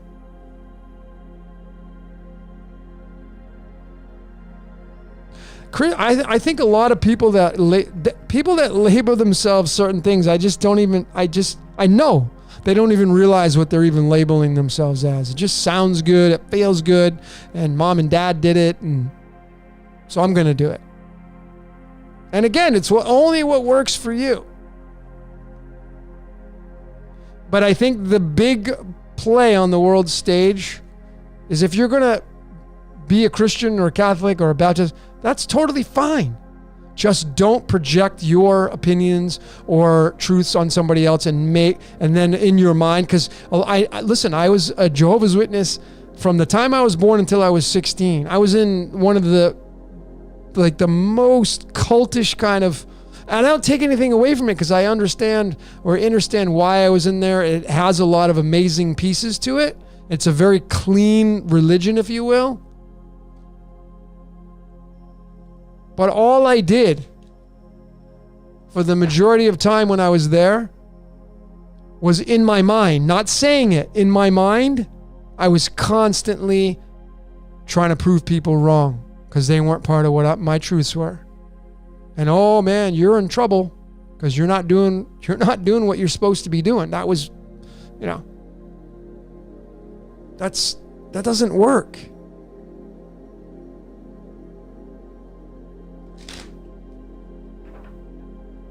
All right, Sarah Gay Spencer, here you go. So Sarah, you got the Three of Hearts. This is, it's something in your life right now that's heartbreaking, something you may have to let go of. I don't really know what's going on in your life, but this is the card you pulled tied to the Truman Show and the upside down cross. But this is actually moving into the 42. So if you need more information on this, Sarah, just go to your favorite search engine, type in Three of Swords, Truly Teach Me Tarot, and you'll get some more information to expand on that. And I hope you find what you're looking for. Slim Molder, March 2nd. Let's pull a card for you. And you're very welcome. And you got the Chariot card. So this is the 7th card in the deck. Typically, of course, it's the Crown. Typically this card means things are about to move fast. What's going on in your life? You better be hanging on to your seats. What's moving fast in your life? Are you holding back on something? Are you blocking the flow of something? That's what that also could mean as well. The 7th card is the Chariot. If you need more information on that, Slim, go type into your favorite search engine, The Chariot Tarot, Truly Teach Me Tarot, and go read about what that author's rendition has to say on that. Pamela, card of focus. So Pamela, you got the Ace of Swords, which is the Ace of Spades, the Death and Regeneration card. This is a card of planting seeds. So if you need to focus more, focus on focus. Focus on your mind. Talk to the voice in your head. Ask it why it won't let you focus. Talk to it and tell it that you want to focus. And you want to focus on new seeds and new beginnings, because that's what that card means.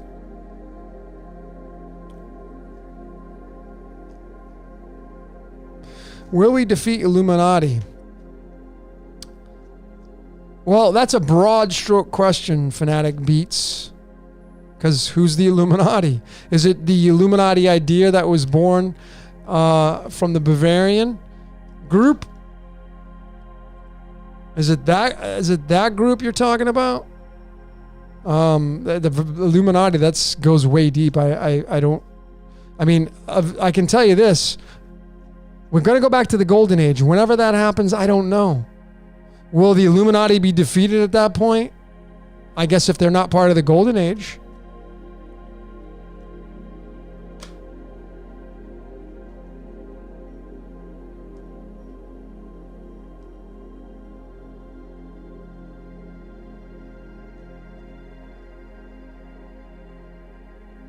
Jamie, thanks for joining in.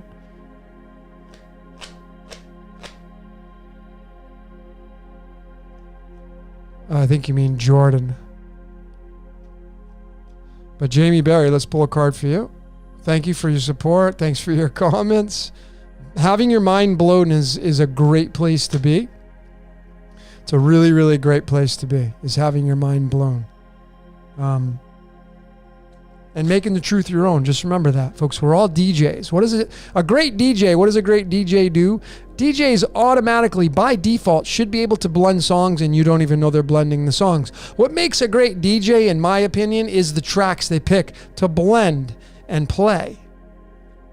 Like that song that I played in the very beginning of this transmission. Let me just play it again one more time, so you guys can all get a feel.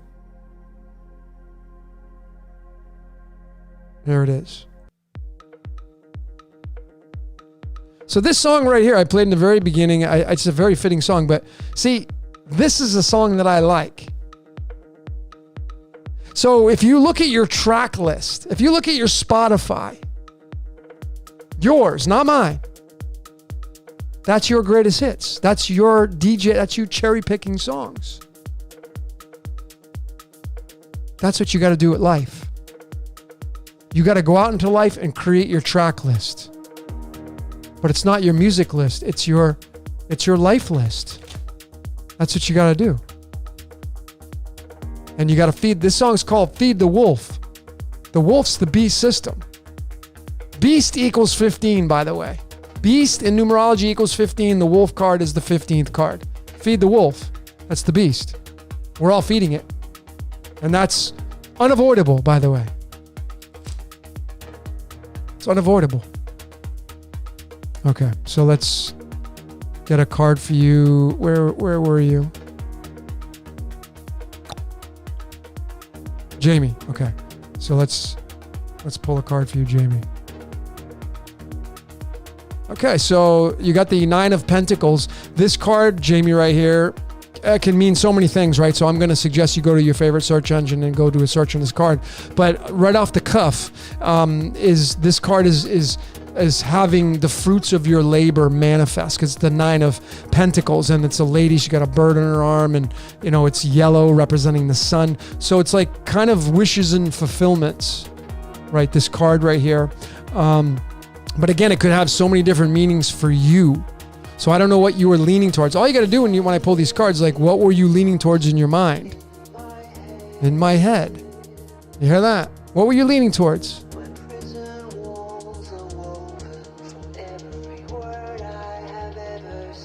You hear what that just said? It just says, what prison walls have been woven by every word I've said? Prison is our mind. That's how you get out of this matrix. Releasing everything from your mind. But anyway, Jamie, go to your favorite search engine, type in Nine of Pentacles, Truly Teach Me Tarot. And you'll find probably the first link you get is the one you want to click on, and go read about that card and just try to find one nugget that you instantly resonate with. That's your golden ticket. That's the one that you're going to want to look into.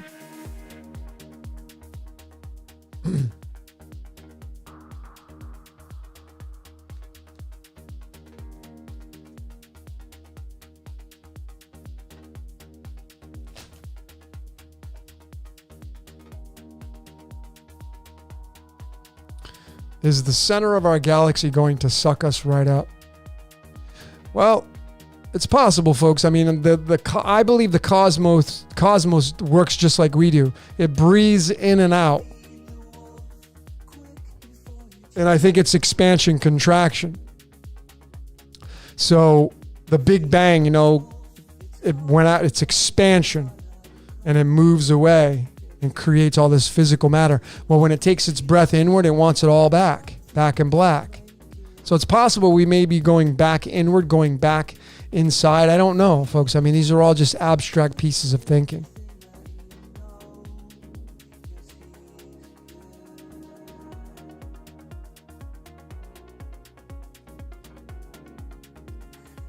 Daniel, is my card number 8? I don't know.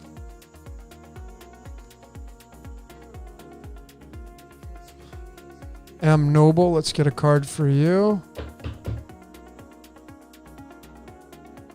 Do I believe in idea of yuga? Yeah, the yugas. It's the Kali. We're in the Kali Yuga right now. All these layers synchronize. Kali Yuga is the dark age. So let's get a card for M Noble. You got the Six of Cups, and M Noble, this is a card of nostalgia, going back to your childhood. Typically, this obviously has so many meanings as well, but it's the little boy giving the little girl flowers. Aww. And it's the 6, which means the third eye, and it's cups, which means love. So it's typically a card of going back to when you were a child and living out these moments again, and it's all about nostalgia. And when you go back to living like a child, if you had a good childhood, just remember those days when you were like, didn't have any time constraints, no responsibilities, maybe, meeting the girl or boy of your dreams when you were a little kid. If you can remember back that far, it's going back to these times for yourself, and that's what that card means. If you need more information on that, if you didn't get your message that you were looking for, go to your favorite search engine, type in 6 of Cups, Truly Teach Me Tarot, and you'll find probably the first link's going to give you what I'm trying to give you, and that will be the author's rendition of that card, and you'll get more nuggets for that. Sorchita. Dubai in the house. I love it. Yeah, I can pull a card for you. Dubai in the house. This is what I love about technology. It's why I don't want to get rid of technology. Because if you were to smash technology and go back to the rotary phone, and folks, we'd lose all this. I don't want to do that. I don't want to do that. I don't know about you, but I don't want to lose this technology. We must be able to merge and create a better world. And technology is, when it advances, we heal faster. I mean, imagine you had to go back 30, 40 years backwards into time and go back with the doctors and they were putting Coke in soda.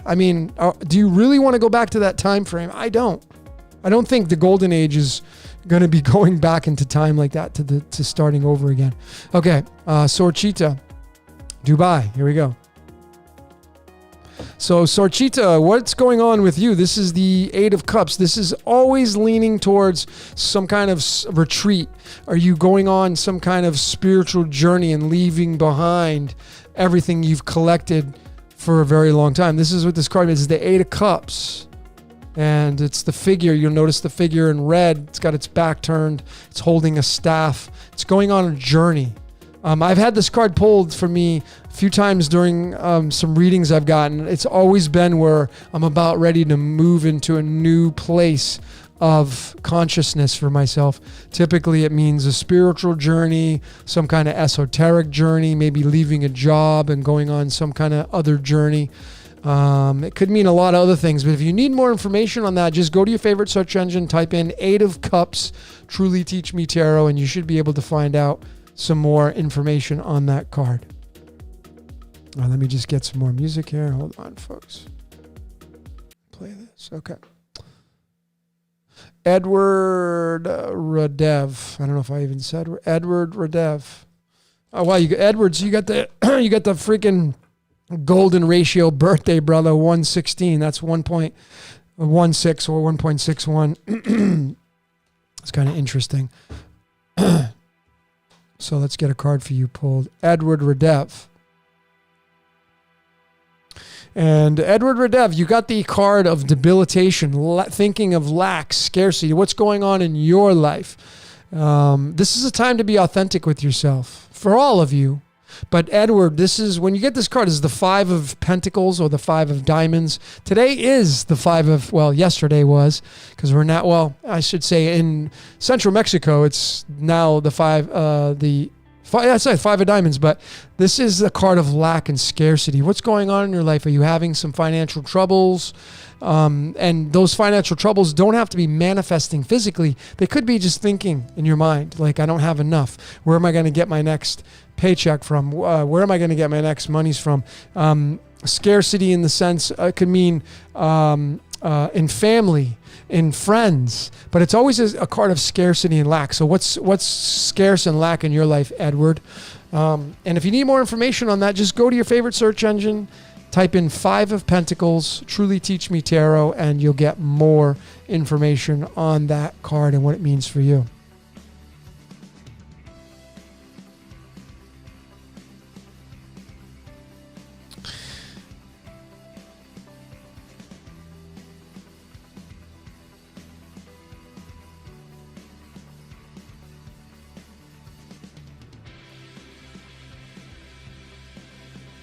I'm going through your questions.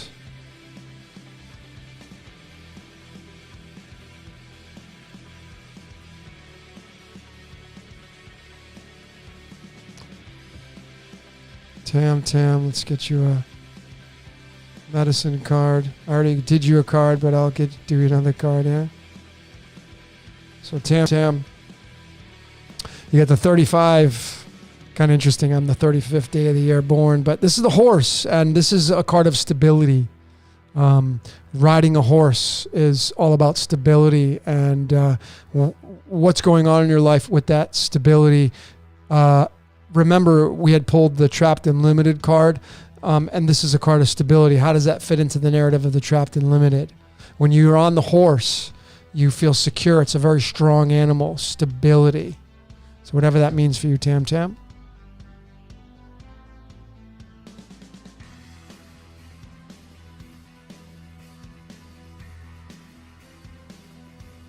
Yeah, Claire, Truly Teach Me Tarot. She's awesome. She's got a lot of information on her website. That's my go-to. I learned a lot of the tarot from that website. So I'm giving all of you guys and gals the gold nuggets that came to be who I am today. And a lot of it has to do with a lot of other people, not just myself. J Boss, can you get a card? Of course. I like all the emojis.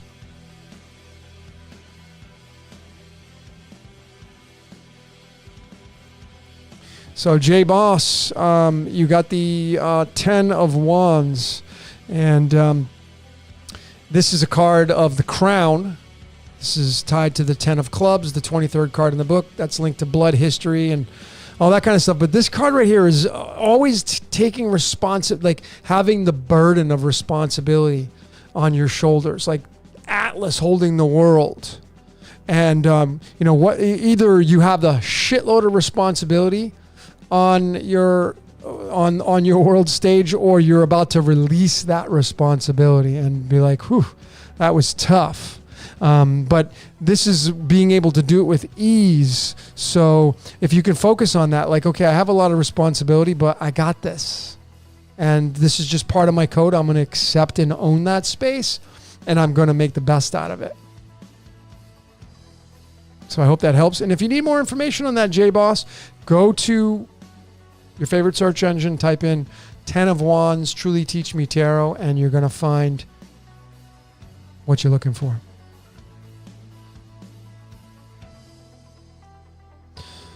All right. Logan's tired now. Probably. It's 3:04. It's 3:01 in the morning. Okay, Beverly. How long have you been going for? 5 hours. See, folks, that's how I roll. 5 hours and 14 minutes. That's all Jupiter. Thank you, Jupiter. Whoop. Shucks. Hold on, folks.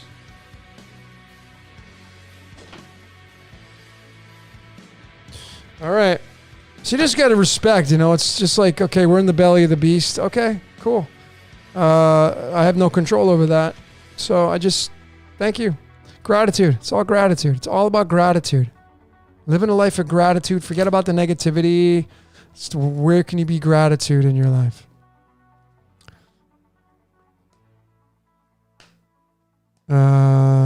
Beverly. Let's get you a card.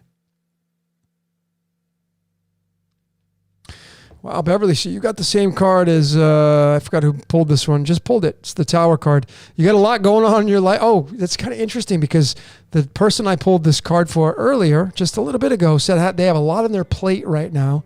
And you just said that you have a lot going on right now. Same kind of concept. So perhaps this card coming up for you is the same reason why it came up for the other person. Maybe you got to get rid of some shit in your life to make room for some space, to give you some breathing room so you can have a much better experience. Folks, when we have too much on our plate, we can become pissed and irritable. That day when like tomorrow. Part of the reasons why I go for 4 or 5 hours with all of you is because guess what I got going on tomorrow? Not a damn thing. I do whatever I want. I say pretty much any day. That's the way I've set and structured my life, and I'm so grateful for it.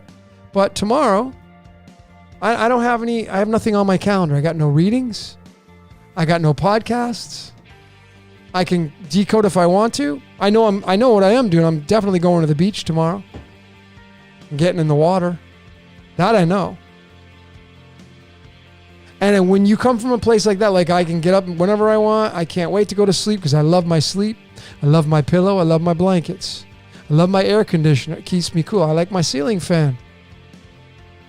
But I got nothing on my plate. And that's the way, I know that it can't always be that way for everybody. I understand that. But how do you lighten your load? Because who was I pulled the card for? Oh, I just lost. Darn it, and I apologize. But anyway, I think you got my point.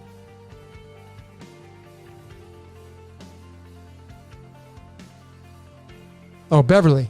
So Beverly, if you got a lot of stuff going on in your life right now and you pulled the Tower card, go to your favorite search engine, type in The Tower, Truly Teach Me Tarot, The Tower, Truly Teach Me Tarot. Go read about what that card says and relate that to you having a lot going on in your life right now. And just, I guarantee you'll find your nuggets.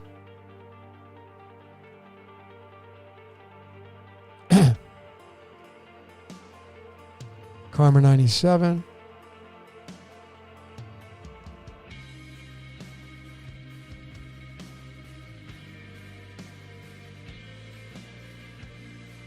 So Karma 97, you got the 4 of Pentacles, security, stability. Sometimes it can mean you're holding on too much and you're too afraid to let go to receive the blessings coming into your life. But typically this is all about resources, stability. Maybe this is telling you to get prepared for stability and you're not prepared. Like, again, I mean, a lot of people on here like crypto or not. Do you have any crypto?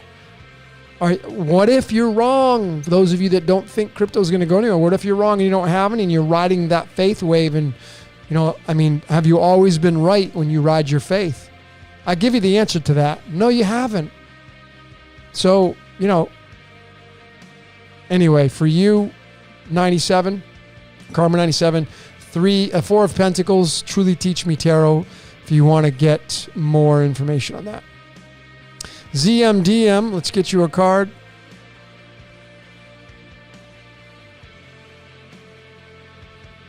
So ZMDM, you got the 6 of Pentacles or the 6 of Diamonds. This card right here is all about giving.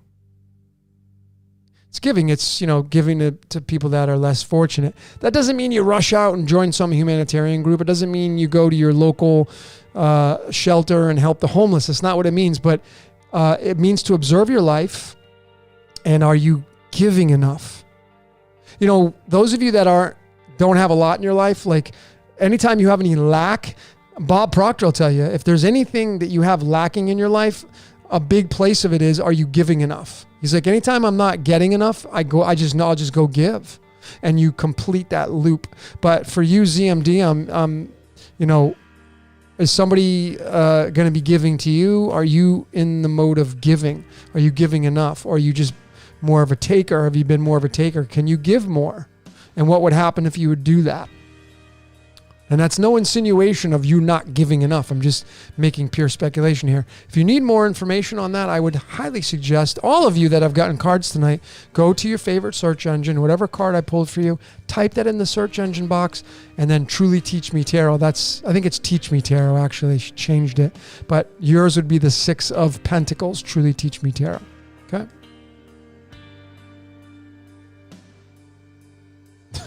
Caroline, do I crash after my life? Usually I go right to sleep, and I think I'm going to probably end this transmission because it is 3:08, and I kind of wanted to have some more food before I go to bed, so it would mean I wouldn't go to bed till 4 in the morning. I'm totally fine with that. I don't care. I just go to sleep. Yeah, I'm a night owl too. Yep. What do you believe, Ethan? What do you believe the 10 of Cups means? Tough on the 1221. Well, let me see.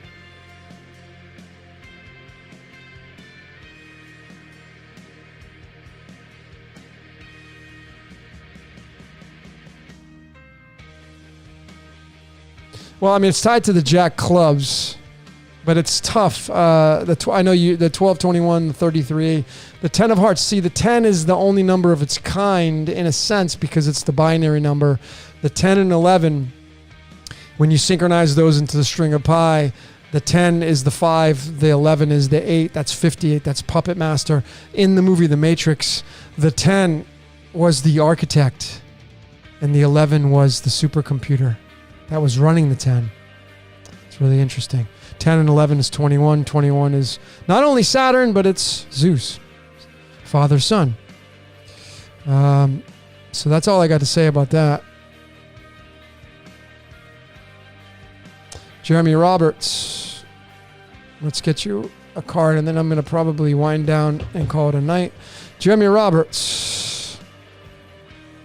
Well, Jeremy Roberts, you got the Trapped and Limited card as well. And this card right here is, it speaks for itself. Where are you trapped and limited in your life? I mean, we all can be this way, but this is standing out for you.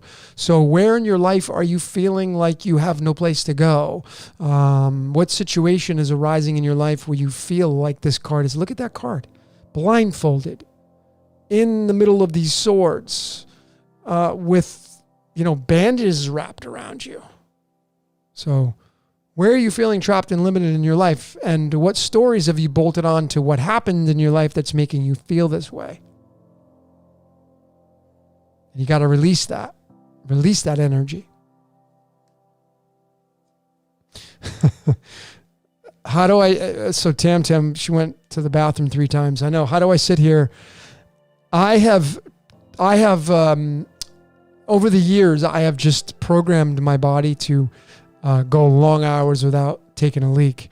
I don't know. I guess maybe I've stretched my bladder from making it myself. I've held it so I can literally, I think my record urination is, I think I've timed myself, and I probably have gone longer than this, but I think it's like a minute and a half. Like I've literally gone pee for 90 seconds, something like that, or a minute and 30 seconds or something like that. Something crazy. But okay. So Jeremy, I hope that helps you out. And if you need more information, just go to Truly Teach Me Tarot and type in 8 of Swords. But that's always a card of Trapped and Limited. Let's see. Jane, I'll get a card for you. So Jane, let's get a card for you. So Jane, you have the Ace of Swords. We pulled this earlier. It's the Ace of Spades, death and regeneration, but it's planting seeds. The crown at the top means victory. What kind of seeds do you need to plant for victory for yourself? Aces always mean, for me, is their death and regeneration. That's because when you plant seeds, the death of the weeds is gone and you have this new birth of the seed, and that's regeneration. But for you, Jane, what is it you need to think about on the road of victory and planting your seeds and moving towards that? And if you need more information on that, just go to your favorite search engine, type in Truly Teach Me Tarot, Ace of Swords, and boom, you're going to get your answer. Okay, so I hope that helps you out.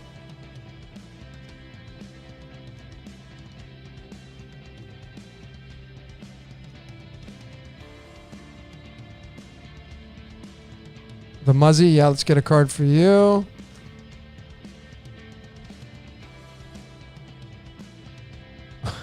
Claire's pulling cards too. I love it. You pulled a 9 of Cups for me. Okay. I love the 9 of Cups. That's my Neptune card. 9 of Cups is always wishes and dreams coming true. The Muzzy. You got the 2 of Swords, otherwise known as the 2 of Spades. And it's interesting because the 2 of Spades is the 41st card in the deck, and that's tied to the Akashic Records. But this card right here for you is you're at a position where you're in impartiality. It's like at a standstill. You're sitting at night with 2 swords. You're ready to go really take shit by storm, but you're blindfolded at night and you're just sitting there with the swords and you don't know what you want to do. So it's typically a card of indecision or impartiality. Like maybe something's going on in your life and you just don't know which way to go and you're just kind of putting things off. but it's typically telling you that a decision's going to come, and you got to make that decision. So you might as well take a look at that. So go to your favorite search engine, type in Two of Swords, Truly Teach Me Tarot, and bam, you'll get more information on what it is you're looking for.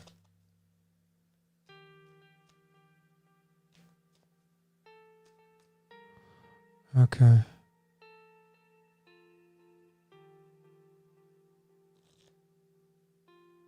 Jamie, I'm glad you found a connection.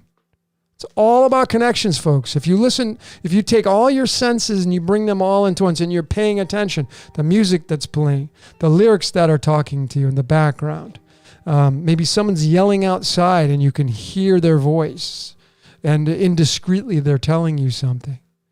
When I wake up, I turn my phones on airplane mode, but right by my bedside, I have my water and I have my phone that's on airplane mode. And when I wake up, I grab my phone and I see what time it is.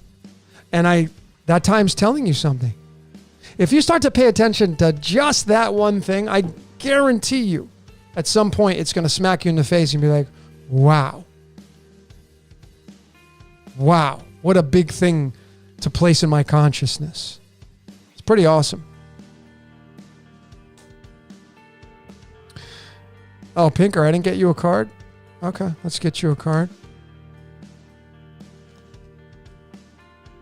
So, Pinker.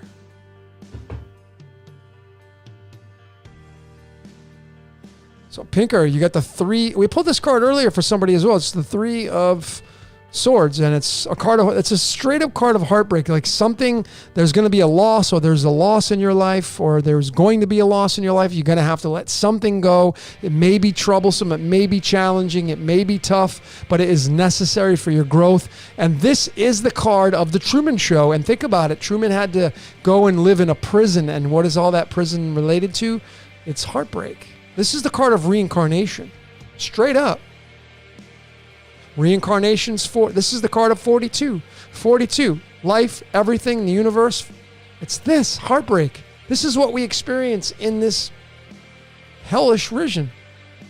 A lot of this. I know there's a lot of wonderful times too, but this is the card tied to Truman Show. So Pinker, something in your life you got to let go of. It may cause you heartbreak. It's going to be tough to let it go.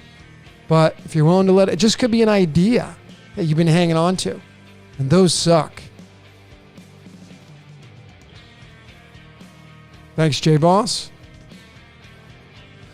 Daniel O'Malice. Let's get a card for you. And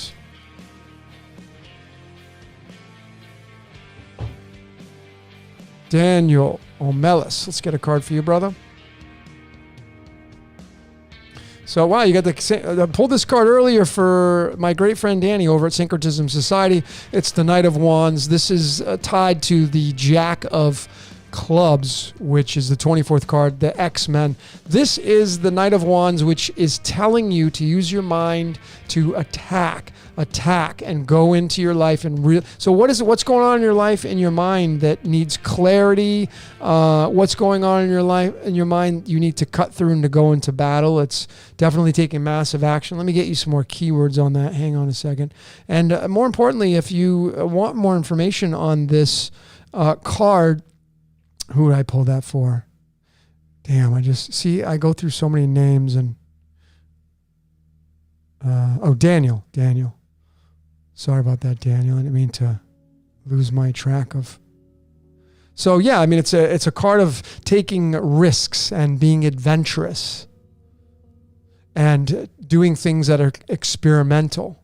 And maybe you've been holding back on that in your life. Maybe you've been going and living a life of conformity. Conformity, in my opinion, is the biggest killer in our lives. And we all do it, right? You'll conform to a specific way of eating your breakfast. You'll eat the same things every single day. And if you continue to do that, that can be a killer because you're missing out on other layers of nutrition. We're told to eat a broad spectrum. Most of us don't do that. So we want to be adventurous, risk-taking, try something new in your life. If something's knocking on your door, that is an exact sign for you to open that door and maybe entertain that idea. Okay?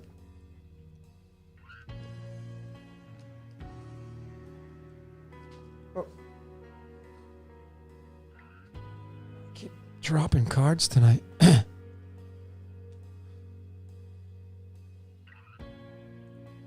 Claire, let's get you a card since you were so nice to pull me the 9 of Hearts. I love the 9 of Hearts. Completion of love. All right, so Claire. That's right, Claire, you read cards. All right. So Claire. Ah, Claire.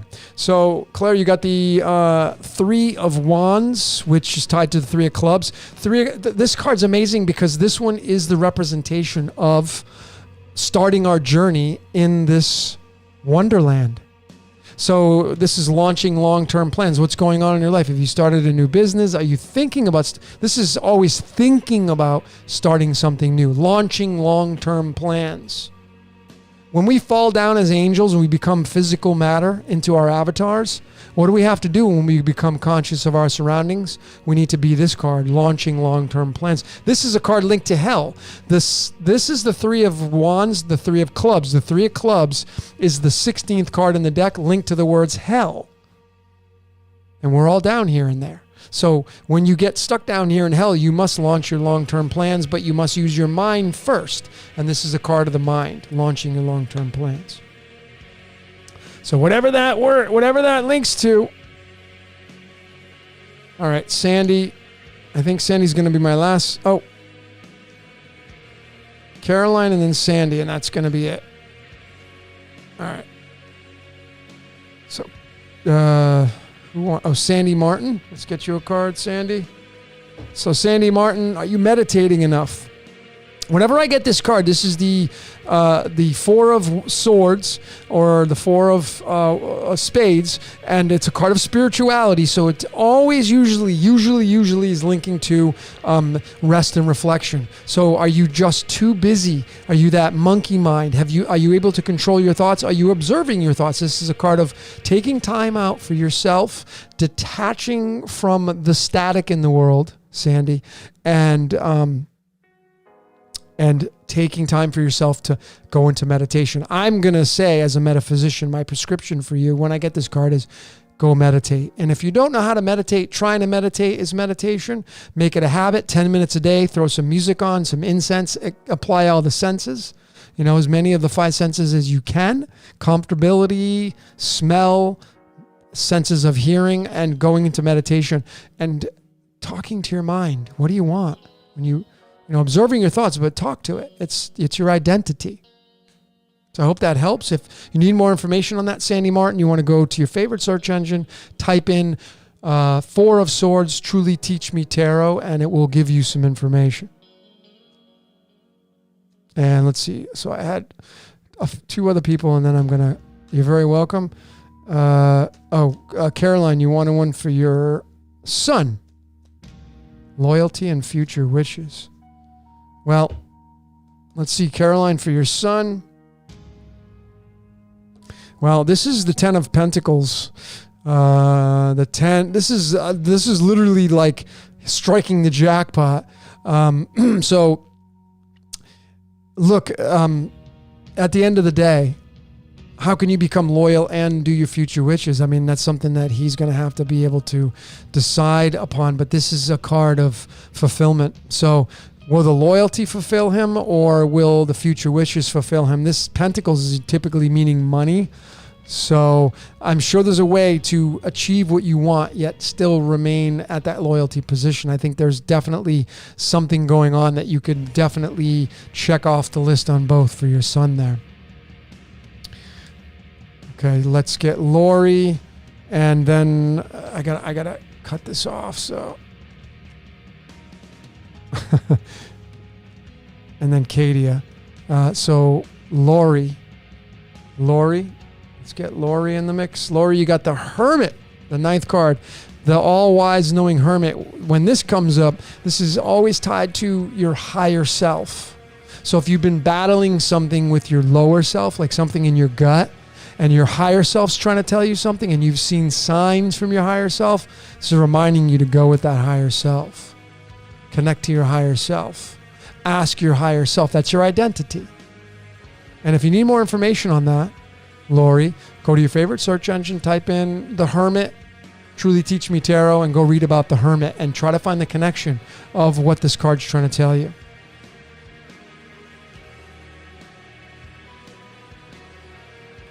What is conformity, Jeremiah? It is exactly just that. It's not con. We can't just take these words and just arbitrarily say, oh, it's got the word this and that, or like television, it's got lie in it. Well, is everything on television a lie? No. Can there be lies there in the sense of lies? Yes. But not everything on the television has lies in it. So we can't just use these words and like conformity. It just means conformity means you've adapted or adopted your ways to what's going on in that realm of existence. That's what conformity means. When's my deck getting done? Working on it, guys and gals. Okay, Arcadia. Or Jen. Let's pull a card for Katie, Arcadia, and Jen. And, oh, wow. So, Jen, you got the same card as, I don't remember who pulled this one. I just pulled it. And I keep forgetting your names, but Jen, this is also launching long-term plans. This is maybe starting a business, this is typically thinking about what it is that you want to do, but these are plans that you are thinking about launching, ideas that you're thinking about doing, seeds that you're thinking about planting, launching long-term plans. Maybe you're starting a new business, thinking about starting a new business. Maybe you've already done that. Well, you're in the right direction. If you need more information with that, go to your favorite search engine, type in Three of Wands, Truly Teach Me Tarot, and you're going to get what you're looking for. Thomas Citrus, how's the deck coming? It's coming. Let's get you a card pull, and then I'm going to call it quits, folks. I'm got to go eat. So Thomas Citrus, you got the Page of Cups. I'm doing this quick, but folks, it doesn't matter how fast or slow I do it. These are coming out as me being the catalyst and you getting the message that you need. This is the Page of Cups. The Page of Cups is always linked to the heart because it's the cup. He's holding a cup and there's a fish in there. You know, the fish could represent a trophy, but the page is linking to the heart. And the page is, maybe it's linking to love for you, Thomas Citrus. You know, what you love in life, but always when the page comes up, it's living a life of a prince or princess. They don't know what it feels like to be ripped off, screwed over, cheated on. If you need more information on this card, Thomas, and how it links to your life, go to your favorite search engine, type in Page of Cups, Truly Teach Me Tarot. That's going to be your message. You're looking for one word, just one word, or a sentence or a paragraph that punches you in the face. And that's the message you're looking for. That's how this stuff works, folks. Everything is a message and a symbol and a sign for you. You just got to be willing to look and accept it.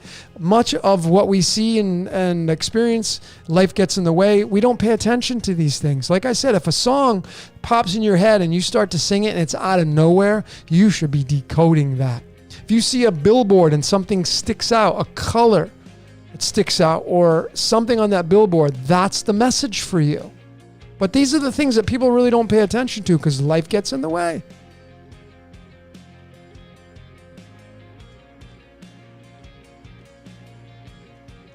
Okay. All right. So I'm all done, folks, pulling cards. Thanks for everybody. If I didn't get a card pulled for you tonight, folks, I could just keep going. These comments keep coming in. I know. And I don't think I'm going to do the collective card pull tonight. I don't always have to do that. I know it's kind of been a trend, but, you know, sometimes I like to just do what I feel and go how I feel and kind of stuff. So I'm going to end this transmission, folks. It's 3:28 here a.m. on Central Standard Time in the beautiful, amazing country of Mexico. And I want to end with, you know, if you haven't subscribed to my channel, please do so. Check out some of my decodes. If you want to know how this reality works, if you believe in the code, start watching some of my decodes. Just go find a decode you resonate with and just start watching it.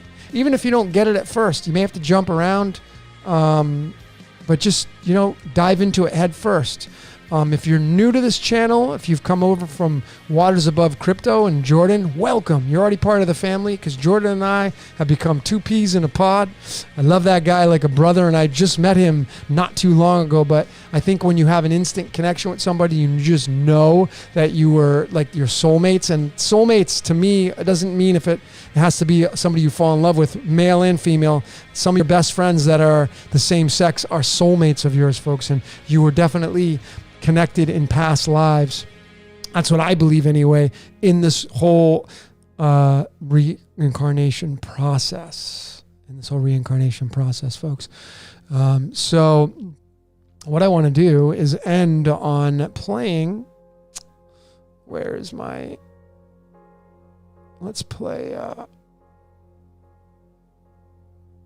end it what I've started with. Let's end with the Feed the Wolf, and let me just kind of end with this song.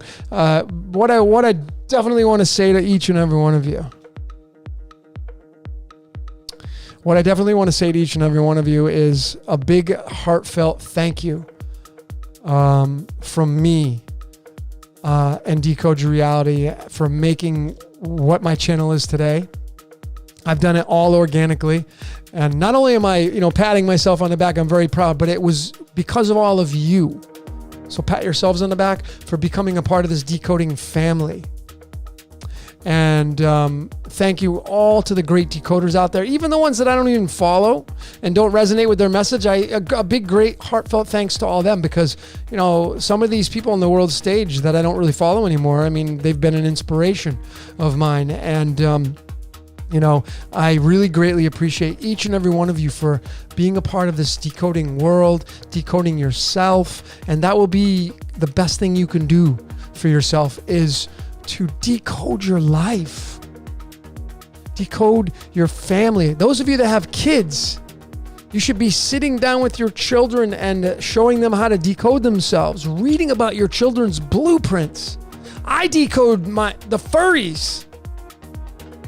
Those of you that have pets, decode. If you know their birthdays, you can find out what your pet is, what your pet's cards are in your tarot cards. That's fun in itself.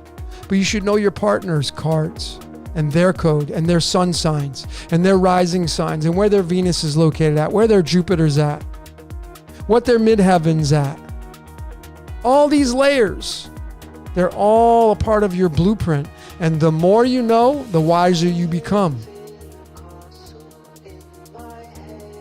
And the better off you're going to become on the world stage in this. And folks, if we're moving into the golden age, I feel like I'm right at home because the golden age will be all about I know thyself. And when you know yourself, you become the best version of yourself. And you stop projecting and you stop adopting other people's truths and you make it your own. Yes, you're going to cherry pick. But you got to feed like the song says, feed the wolf, you're the wolf. So you got to feed it. It's hungry. And that wolf wants wisdom. That's what's going to feed your soul, is the wisdom. So keep decoding yourself. Those of you that want readings, reach out to me, send me an email, decodeyourreality@gmail.com, decodeyourreality@gmail.com. Those of you that want my graphics that not in the decodes I do, but the cards and the lineages of the cards and the tarot cards, send me an email as well and I'll send them to you. Please subscribe to Jordan, Waters Above Crypto. Go to the Syncretism Society. Big shout out to that group, man. They're doing great things. And make the truth your own, folks. That's all that matters. Don't project your truth onto other people. Live and let live, man. Live and let live. Stop feeding the other wolves out there that are hungry. Duran, hungry like the wolf, right? There are a lot of wolves out there, a lot of predators. Wolves are predators. Are you going to be a prey or are you going to be a predator in your own world? And just remember, like what Bob Proctor said, be the star in your own movie. Don't be a walk-on or an extra. Be a star. Become the star in your own movie, and you will live out your best life you could possibly ever live out. Okay? So, folks, thanks very much. I appreciate each and every one of you. And I promise I'll do my best to pull a card for whoever I missed tonight. I'm sorry that I missed some of you. I pulled a lot of cards tonight. It was a lot of fun. But anyway, folks, as I say, that's all I got for today. My name is Logan. This is Decode Your Reality. We will see you later. Spent so many years down on my knees. I guess I can't distinguish between pleasure and relief. Worn me down with your incessant needs. I am way too tired to fight with you. I'll give you